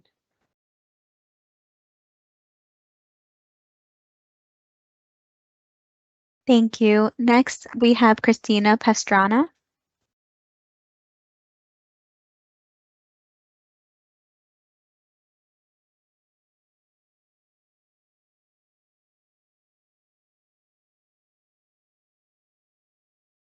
Hi. I'm sorry. Okay. Hi. Thanks. I'm not against the skate park. I am against this design change to our existing and well-used park. One of the special features of the park is that the oval is large enough to accommodate several different activities at the same time. I submitted a screenshot from Google World that shows the measurement of the center oval is 96,000 square feet around, and that the proposed area is around 54,000 square feet, not 29,000 square feet as they have stated. That's 56% of the space. On any given afternoon, you'll find parents playing with their children, after-school programs with children, children playing kickball or tag, dog walkers playing, couples and friends sitting and talking, all at the same time without disturbing or interrupting one another. That's 5 different types of community groups all playing at the same time as one community, true diversity. This is a common experience. As the designers themselves have stated twice today, the center space is gray because of overuse. At the same time, older folks find respite from the loud, obtrusive noises of Eastern Parkway and find peace in the low humming sounds of birds, dogs, children, and people laughing in the background. No one noise overtaking the other or breaking the peaceful humming of this natural space. On the other hand, common sounds of a skate park would disrupt the original peaceful design intention of the park, which is for quiet recreation. Sounds like the clatter of wheels rumbling on pavement, scraping sounds, the hollow thud of boards hitting the ground after a trick, metallic clang of trucks grinding on rails or ledges, wind swish as skaters carve across the pavement. These sounds, combined with the visuals of skateboarders performing tricks, often falling, jumping, or gasping from not completing a trick, can produce great excitement for some. but high stress and PTSD for others. Groups that visit the park for peaceful nature of the park would be unable to use it. Groups like young children, older people looking for peaceful space, nannies eating while the babies sleep, dogs, friends sitting together to talk. Folks mentioned Pier 62, but they didn't mention that the skate park and green spaces are in two totally separate spaces. The same with Brower Park, totally separated. This design puts the skate park in the middle of our green space, displacing 5 community groups. That's not diverse and that's not equitable. What's really sad is that if the park is changed to 56%, then when it's raining, snowing, cold, or now at night, no one's going to use it. Please don't vote for this project. Thank you. Thank you. Next up, we have Herb Ryu, followed by Lauren Michelle.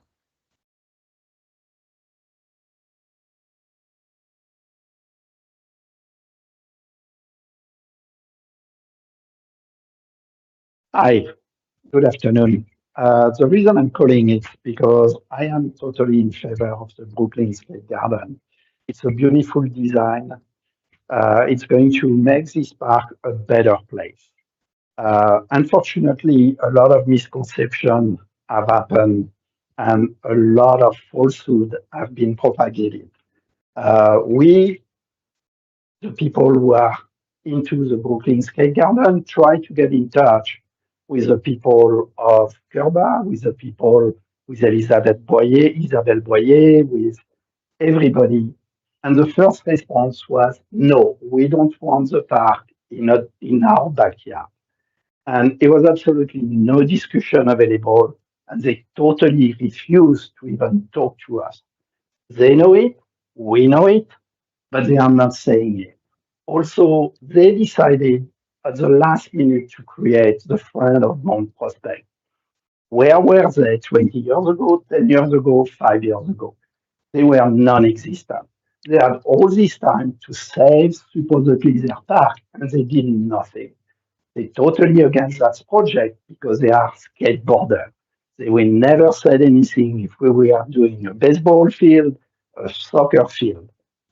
They are against the skaters. Which means this park is a beautiful design, a beautiful park, which is going to generate a young generation of activists and people who are for the city. So vote for that project. It's a great project who will make the city better and a beacon for the rest of the world. Thank you.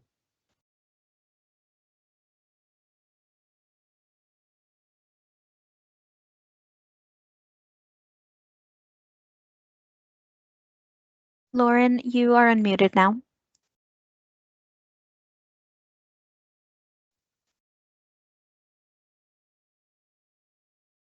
Can you hear me? Yes. Yes. Thank you. Hang just one second. My name is Lauren Michelle, and I'm the director of the Pablo Ramirez Foundation and the Brooklyn Skate Garden, whose organizations initiated the vision and concept of this project. The Brooklyn Skate Garden began as a grassroots effort during the pandemic, sparked by a change.org petition, and gained more than 5,000 supporters very quickly. What started as a call for change has grown into a powerful community-driven vision. The Brooklyn Skate Garden is more than a skate park. It's a green shared community space designed to complement and enrich Mount Prospect Park. For too long, New York City skaters and all-wheel riders have lacked access to safe green places to skate. Far too often, skate parks are placed in dirty industrial or unsafe areas, under bridges, next to highways, and/or under overpasses. Skaters deserve to have the same access to healthy, vibrant green places to skate as the people who participate in traditional sports like baseball and/or soccer. The skaters of New York City are tired of being pushed out of green New York City parks. The not in my backyard mentality of putting skate parks elsewhere must stop. The design vision is to create a safe, inclusive, multi-use, sustainable, world-class skate garden, a place where skateboarding, nature, and community can come together. The Brooklyn Skate Garden reflects what our community truly needs: a safe place for young people to gather so they can connect and get off the streets and exercise in a beautiful green park. The new shared public space will be a place where families, neighbors, and nature can thrive together. The project will bring meaningful benefits to Mount Prospect Park, including new trees, native planting, sustainable landscapes that will strengthen the park's ecology. It will transform the dead dirt part of the park into a more vibrant, green, and welcoming space. Thank you to everyone at the PDC for listening to my testimony and for your continued efforts in helping make this project possible. I am very confident that thousands of young families and future generations of New Yorkers 2 will minutes. benefit and enjoy the revitalization of Mount Prospect Park for years to come. Thank you. Thank you. Next, we have Robert Balder, followed by Kayla Feeney.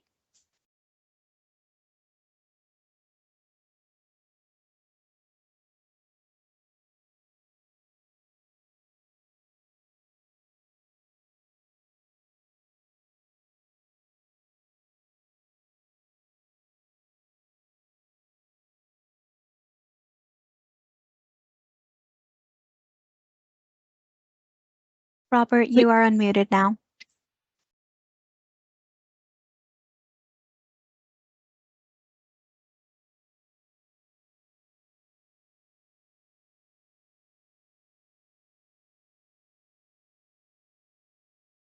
Yeah, let's go to the next. If we cannot hear you, we can call you back. We'll move on to Kayla Feeney.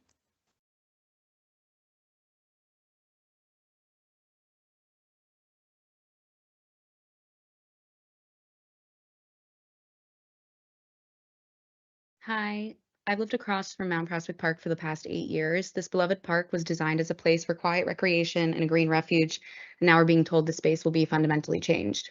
The project is being framed as for the kids, but the design removes the exact kind of space that these children already use, the open lawn, the place for soccer, for running, for unstructured play, and replaces it with something usable by a much smaller group. There's a claim that this will still be a park for everyone, that it will function the same way, but when you place the skate park in the center of this park, the oval lawn, you fundamentally change how the space can be used and who it will be used by. Anyone who understands this park knows that the outside of the oval lawn is full of trees, it is sloped, and it cannot be used in the same way. With this design, after-school sports, summer camps, local programs will not utilize the lawn. Dogs won't have the space to run freely, nor will their owners want to take them there. Outdoor wellness groups lose their space. Families won't be laying out blankets for picnics. The park's lawn being neglected by the Parks Department should not be a selling point for the park, for the skate park, but a reason to restore the greenery. We shouldn't have to choose between green space and skate space when there are clear alternatives. There are existing skate parks nearby, underfunded, underbuilt, and poorly designed, and could be greatly improved with this level of investment and design. From conversations with friends in the skating community, it's clear adding it to Mount Prospect Park doesn't fill a gap, but it duplicates some resources already where other neighborhoods in the other parts of Brooklyn remain underserved. That's not equity, and that is not good planning. I support skate parks and this design, but not at this location. This level of extensive funding could improve multiple existing parks without removing this beloved and vital green space. We should be enhancing designs of existing skate parks by adding green space, trees, shade, and landscaping, not removing green space to build new ones. Please protect Mount Prospect Park and let's find a solution for everybody. Thank you. The last person that we have signed up is Michael Snow.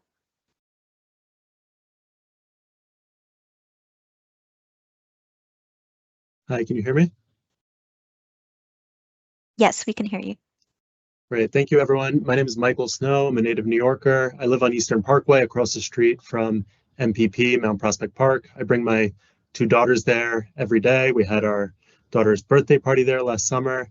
I'm very concerned about the skate park for one specific reason. The area that's on the top right of the graphic in front of you, where it says walkway to Eastern Parkway, I'm not sure if members of the PDC have been there, but it's a pretty steep slope there going down to Eastern Parkway if you're coming out of the park. And I'm very concerned that if the skate park is built, it will be an irresistible temptation for skaters to go down that ramp at speed. It is a very popular park for children, for old people, for people of all ages. And the playground is very popular. It's sort of the default spot where I meet my friends on Shabbat afternoons, other people with young kids. And it seems like a predictable design flaw to have skaters coming into and out of the park on such a steep ramp that we know is so used by children. So if the PDC can identify a way to mitigate that risk, I think that would be great. And if not, I'm not sure that this is the best location for this park, for the skate park to be. Thank you very much. Thank you. We will now call for anyone else who is within the Teams room and would like to testify. I see a phone number, so please state your name and affiliation and plan to keep your testimony to 2 minutes. Thank you.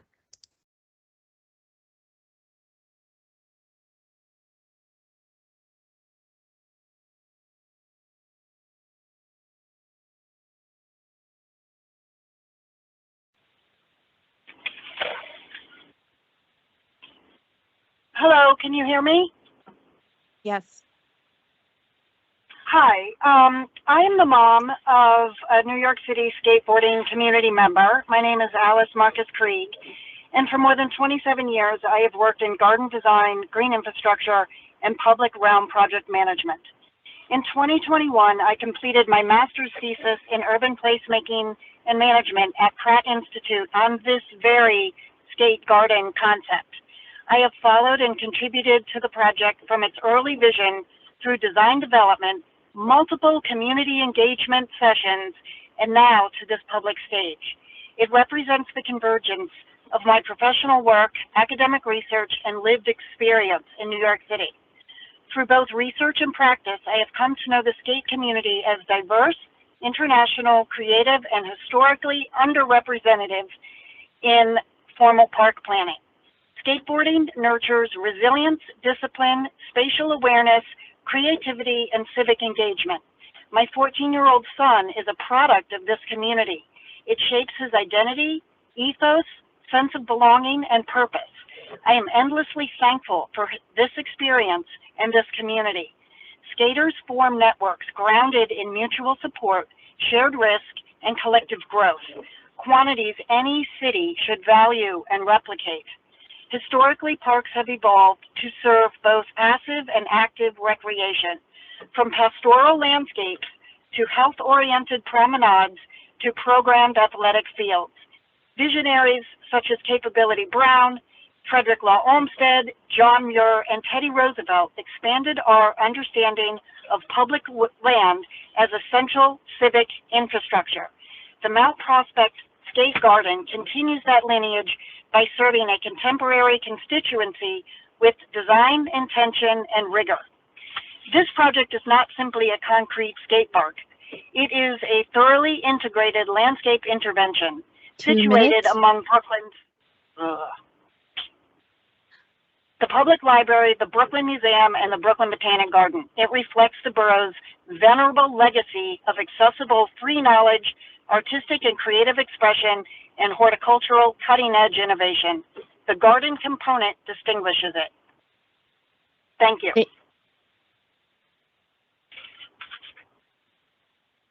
Thank you. The last person that we have up is Robert Balder.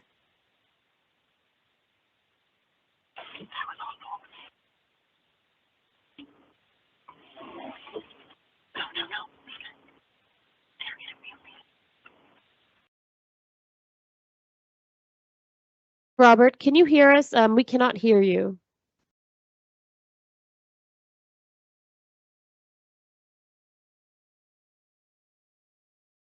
You are muted.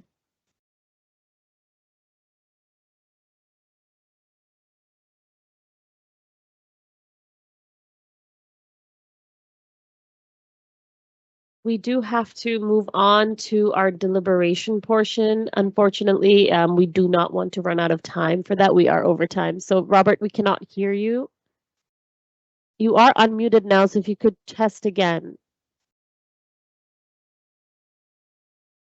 Yeah, we're unable to hear you. Chelsea, that concludes our testimony. Is that right? That is correct. There are no more hands raised. Okay, moving it over to commissioners. Commissioners, before I ask you to ask questions or give comments, I'd like someone from the police department to come up and, I don't know if it's you or Sheena, and answer a few questions. Okay, great. I want to make sure that we have absolute clarity on a few matters. So can you speak with like detail and specificity around the site selection process? So the site selection process for any one of our parks projects is really a conglomeration of really meeting with elected officials, which I had mentioned earlier. This was initially envisioned by an elected official, and then they had to encumber funds in order to move forward with the project, and that came through the mayor's office ultimately. But ultimately, when a park site is chosen, the community doesn't specifically get involved with the actual area where something is sited. So when we ordinarily present a project to you, we sometimes do propose new components within an existing park facility, and that's based on community constituents wanting that type of facility within the park. So that's the same process we enveloped for this particular project. Okay, and does the Parks Department have any latitude? For example, one of the people who was testifying suggested that this be built either under an overpass or on Atlantic Avenue. Does the Parks Department have the power to site new park amenities on land that is not parkland? Ordinarily, we do not. As you know, because the commission has probably seen projects brought to you before from New York State DOT. So they're one of our partners. A lot of times we have introduced skate parks underneath highways, and those properties are managed by New York State DOT, but they're brought through our design process, essentially. I'm not sure if that answers your question, but. Yes, okay. And then my next question then is, so if I'm understanding you correctly, the Parks Department selected this site for this use. And then can you walk us through the engagement process? Okay, I know it's, I'm not sure if we have that slide up when we had the community engagement, but I can pass it off to walk us as well. Okay. Will you state your name again and your affiliation with this project, and then come closer and tell us there with a great deal of specificity and information about what was the engagement process? And I don't know that you need to refer to a drawing. Just answer my question. Okay. What was the engagement process, and what were the opportunities for people who live in the neighborhood to weigh in? Okay, so my name is Waqas Saeed. I'm the project manager for the lead consultant for EDC, and it's from Arcadis. So there's been multiple community input sessions. So one of the slides showed action sports community feedback. But in terms of actual general community meetings, I believe there was meetings where the site was brought up in 2024. There was feedback from the community. And we've also recently, we've gone through the Community Board 8, the Parks and Rec Youth Meeting, where the project was met with overwhelming support based on reaction to the project. So let me interrupt you and take a step back. What community board is this project located? Community Board 8. Okay. And what is community board? What efforts were made by Community Board 8 to reach out to residents living within the district? So the project materials were shared before that meeting.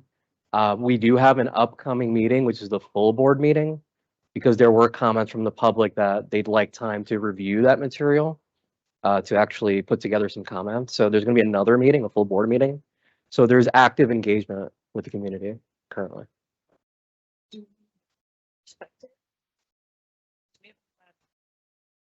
That there was meeting upcoming, but do you know the perspective? I think, Steve, you can point to some numbers.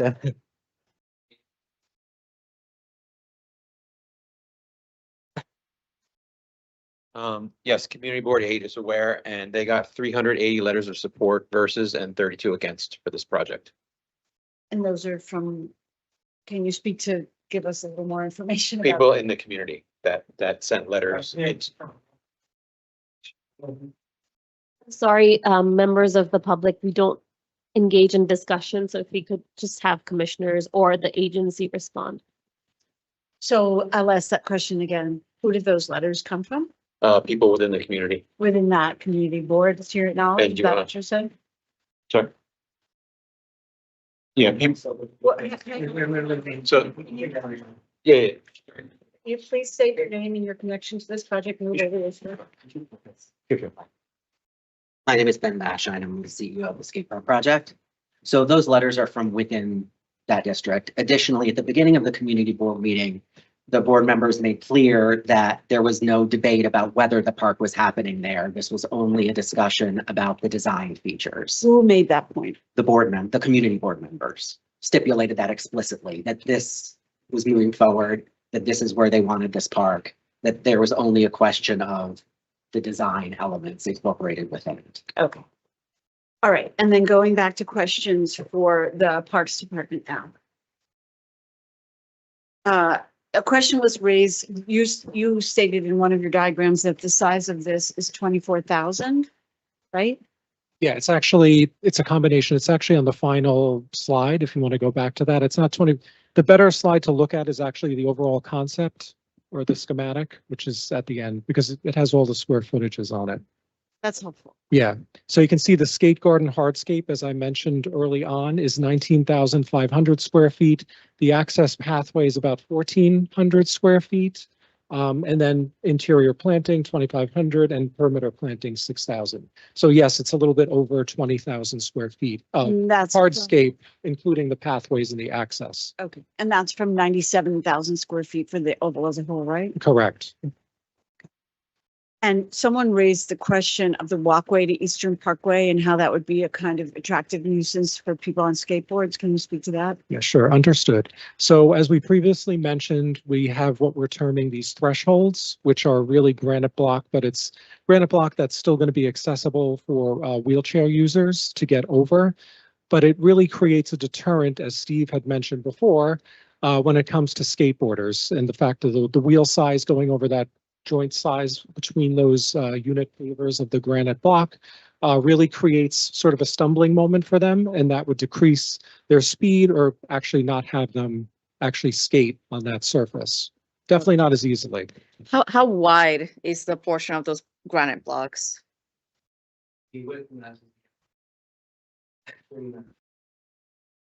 Sorry, not.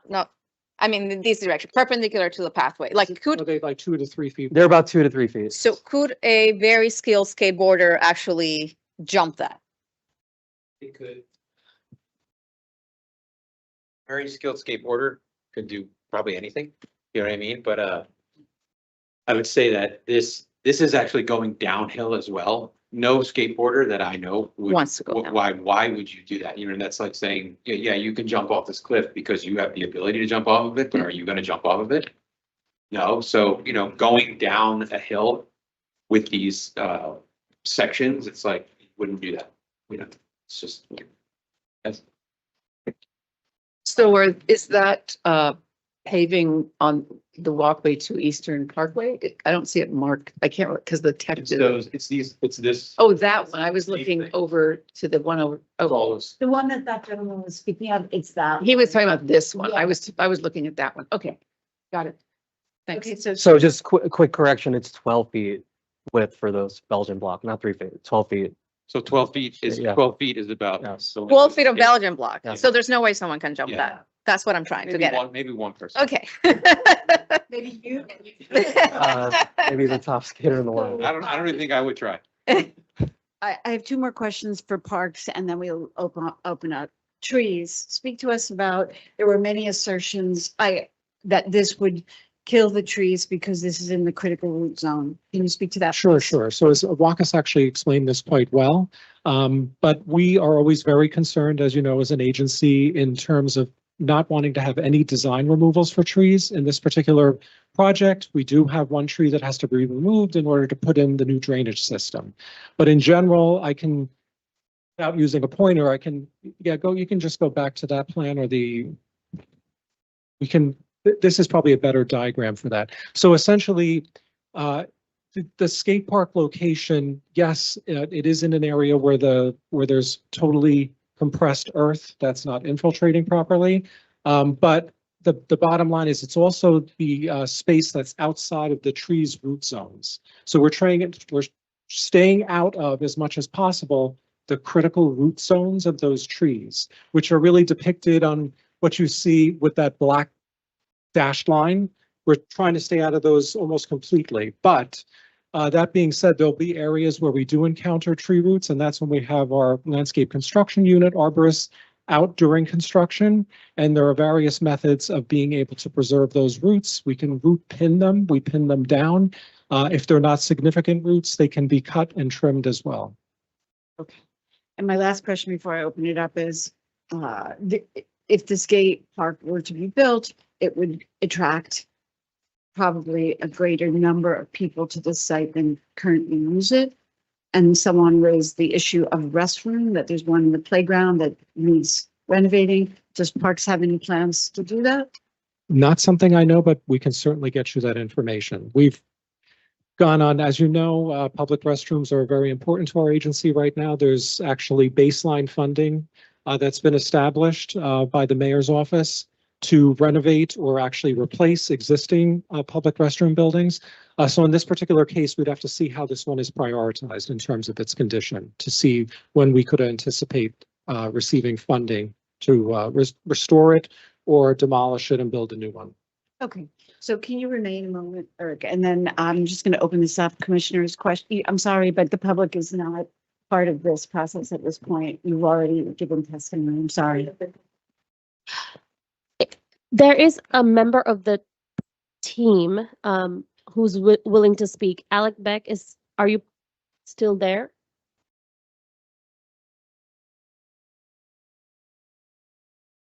Yes, I'm still here. I was going to chime in on some of those questions, which Benjamin, our CEO, already jumped in. But it is worth noting that Parks not only had a public scoping meeting for this project, but there was also a town hall meeting to address concerns prior to that, and also receiving feedback digitally through Parks standard process. But I'm here to answer any additional questions if needed.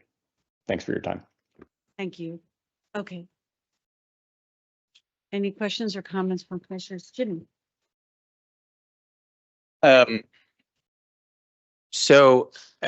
mean, our purview here is really about design, and there's a lot of opposition that's been raised that is not really specific to design. But one question, and I'm not an expert on skate parks, but I run all the time in Astoria Park, right? And just off of the track there, of course, is a skate park, which is fairly well utilized from what I can tell. And there seems to be, a lot of concern about skateboarders, I don't know, screaming through the pathways of the park. I run all over Astoria Park, and I see the skateboarders in their zone, but I've never encountered a rogue skateboarder or somebody who just darted and almost killed me or anything like that. It all seems fairly under control, and it's not that skate park, as you would know, as isolated as this, right? So I guess, and you have other skate parks, is there an epidemic of rogue skateboarders flying through parks, injuring dogs and children, or is that a concern that's a little bit exaggerated? Nothing like that's ever been communicated to us as being a problem. We have many more issues now with motorized cycles and whatnot in our park system, and injuries caused by that. So nothing that I'm aware of in the recent news or things that I've been told about errant skateboarders creating issues within a park facility. Yeah, all I can say, again, my experience is I've never seen a skateboarder behaving inappropriately in Astoria Park. And look, I want to give credit to all the folks who came out and testified in person, took the time out of their day to share their strong feelings about this, and whether I vote their way or not. But we're talking about the design here, right? This is the Public Design Commission, and I'm not an expert, but from what you've presented and what I see and what I believe is that for a skate park, we have a well-designed skate park here, and the Parks Department working with the skate community, but also the community boards and the elected officials and even residents who hate it. There's been a fair amount of dialogue and give and take, and so for me it feels like the design, which is what we're called on here to talk about, not the sighting and not all of these other issues, which may or may not be valid. But the design of the skate park appears to me to be good, right? It appears to be done well. It appears to achieve what it wants to achieve.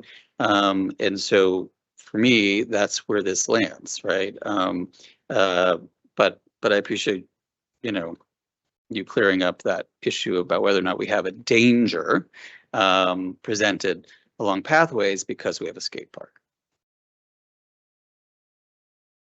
It's the design of this. Also, we aren't opining one way or the other on skateboarding. It's really about the design of this as a public amenity. Isabel. Yep. And I will also concentrate my comments on design. However, I will say I have a dog that does think skateboarders are dangerous. So I do think that's true. She gets very aggressive. It's not a good look. But I appreciate having designated areas to avoid those conflicts that one does not want to, prompt. Hearing a lot of the testimony, one of the questions I have for you is I fully acknowledge that parks are for everyone and there should be a space for everybody, whether it's free play that's not designated or whether it's a designated area for skateboarders. The maps that you have of the critical root zone show a much larger footprint of area that could be intervened on from what you've chosen to do. But you have chosen to site the facility in the middle of the oval, which in a way kind of splits the areas that are not skateboarder facilities into even spaces, even scale spaces. Did you consider, for example, moving it a little bit more to the northwest where there's still a lot of clear area out of trees, just to be able to keep an area that's much larger proportionally than split it in half and half? So it's a good question. The reason why we avoided that area is because we need to site our stormwater system in that area outside of critical root zones, and that provides the closest connection to the existing pipes. So it allows for our placement of an outlet control structure. You can kind of see the, oh, thank you. Here, so that blue box is our subsurface stormwater system. We have to site it outside of critical root zones. And it's the closest connection to the skate park. We also did not want to site it below the skate park because you need to maintain that system. Parks needs to go in and clean the system over a certain amount of times a year. And we need that connection where you see that orange circle here.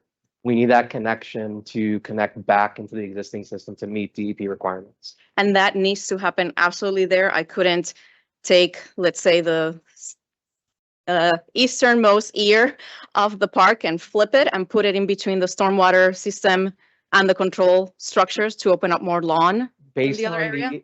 Based on the elevations we need to ensure that this is all gravity flow, it has to be in that area without any use of pump systems. Okay. Second question, you mentioned the subsurface stormwater detention system. What kind of system is it? Is it cells?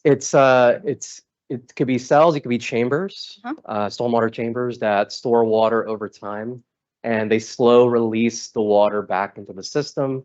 But there's also an infiltration benefit here. The infiltration on site is pretty good once aerated. So some of that water will infiltrate completely. So you have done geotech probes, you confirm this all works from an infiltration perspective. So the concerns over this having been a stormwater reservoir, you have checked. That's not should not be an issue with this. We've done a full geotechnical investigation according to New York State DEC requirements, as required by New York City DEP.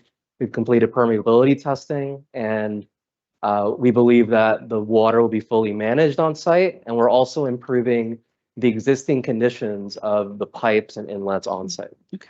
And tell me why is it not possible to put the subsurface stormwater detention system under the skate park when, for example, there's other projects that Parks is doing where they're placing it under basketball courts, for example? Like, what is the constraint here?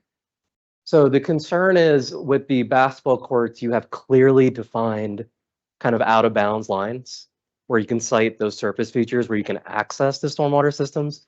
Here, this is all skatable. So it's all playable space. So you can't really site those surface features here. There would be a hazard to the skaters. Could they go in the planting beds? they potentially could, or you could probably place those in the planting beds, but I think we would wanted to have like a dedicated section for maintenance. But you could potentially shift it a little bit to the right, but that is a grassy knoll area. You see. Which you're creating as part of the design, right? Right. So that So grassy that's knoll kind of can- elevated for Look, spectators. What I'm trying to get at is, I support this project. I think I support that a skate park is not just a skate park, it's also a performative landscape. And I think it's great the way you're doing it. And I also applaud how the Parks Department continues to expand projects that, do active recreation at the same time as stormwater management. But I also hear what the community is saying. And my main impression of the project is that by placing this smack in the middle of the oval, you are limiting the scale of those other uses adjacent to it. And if there's any way, and this is for you to take home and think about, if there's any way to scoot it over to one side or the other so that the leftover spaces are not self-similar, but there's one that's larger than another, I think that could go a long way to ensure that those other uses, dog runs, on plant play, all these other things, could still benefit from a little bit more scale, because I think scale perhaps is a bigger impact here, that you're taking away the scale of that lawn. And if we could massage it a little bit, I think that would go a long way. Yeah, so sorry, Commissioner Isabel. So I wanted to just mention briefly, I think the the biggest part and difficulty in doing that is then we're sort of, if we push it over to the other side, then there's trees on the other side, and we have to deal with that site connection. And we'd have to take out additional, we would probably likely have to take out additional trees if we were to go that route. That's why it was very tricky in terms of how to put it within that overall.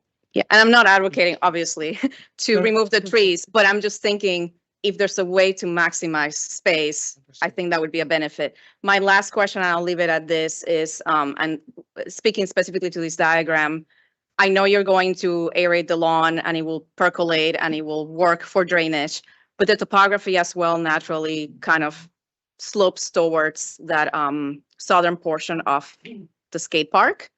I know you're going to have drains, but in the case of a major storm event, there could be some runoff that makes its way into the concrete of the park.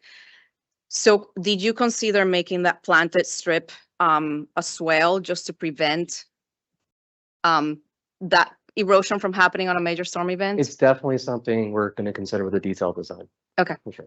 Great. Thank you. Lauren. Yeah, I just thank you for the presentation and to everybody who's participated today.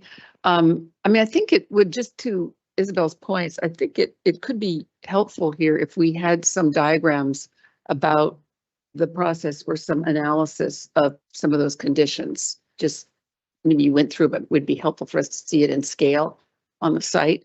But I want to say that I'm in support of the project. I find it within our purview, which was stated by Jimmy, that, really this is a very innovative and also sustainable use and equitable design for the space of public space and of improving the public realm for all New Yorkers, because we're looking at not just the neighbors here, but also a greater community and a greater community of skaters.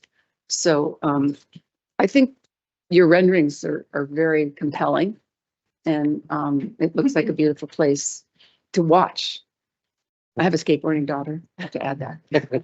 Thank you. Commissioner Manuel. Well, I think I'm the only former skateboarder on the commission, so I feel like I should say something. But you were too? Okay.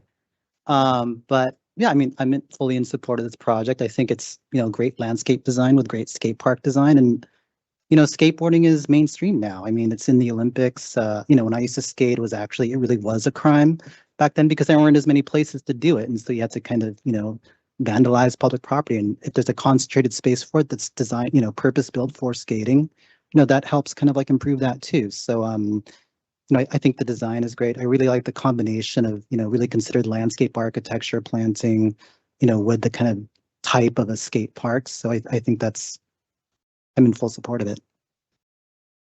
Okay, I'd like to summarize and then I will call for a vote unless anyone has additional comments. Okay. I'm sorry, but we are not taking comments from the public.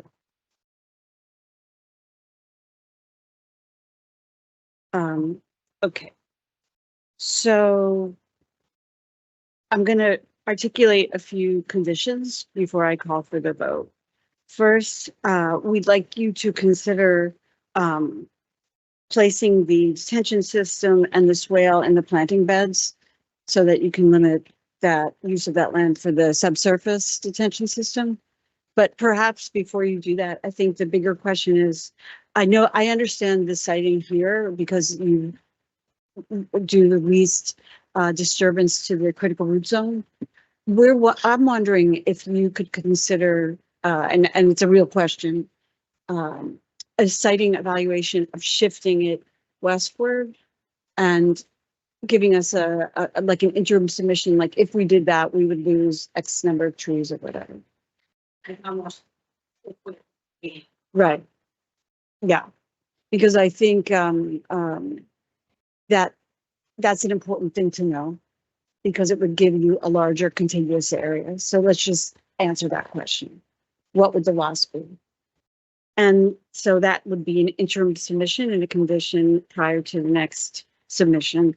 And then finally, if you could give us some clarity, I mean, I know you said the strips are 12 feet wide on that, but maybe give us some information on what kind of signage or what would be the barrier to, I understand your point and I take your point that no one would do that because it would be suicidal, but let's make sure that no young person who hasn't had that experience yet just like decides that'll be fine and ends up on Eastern Parkway.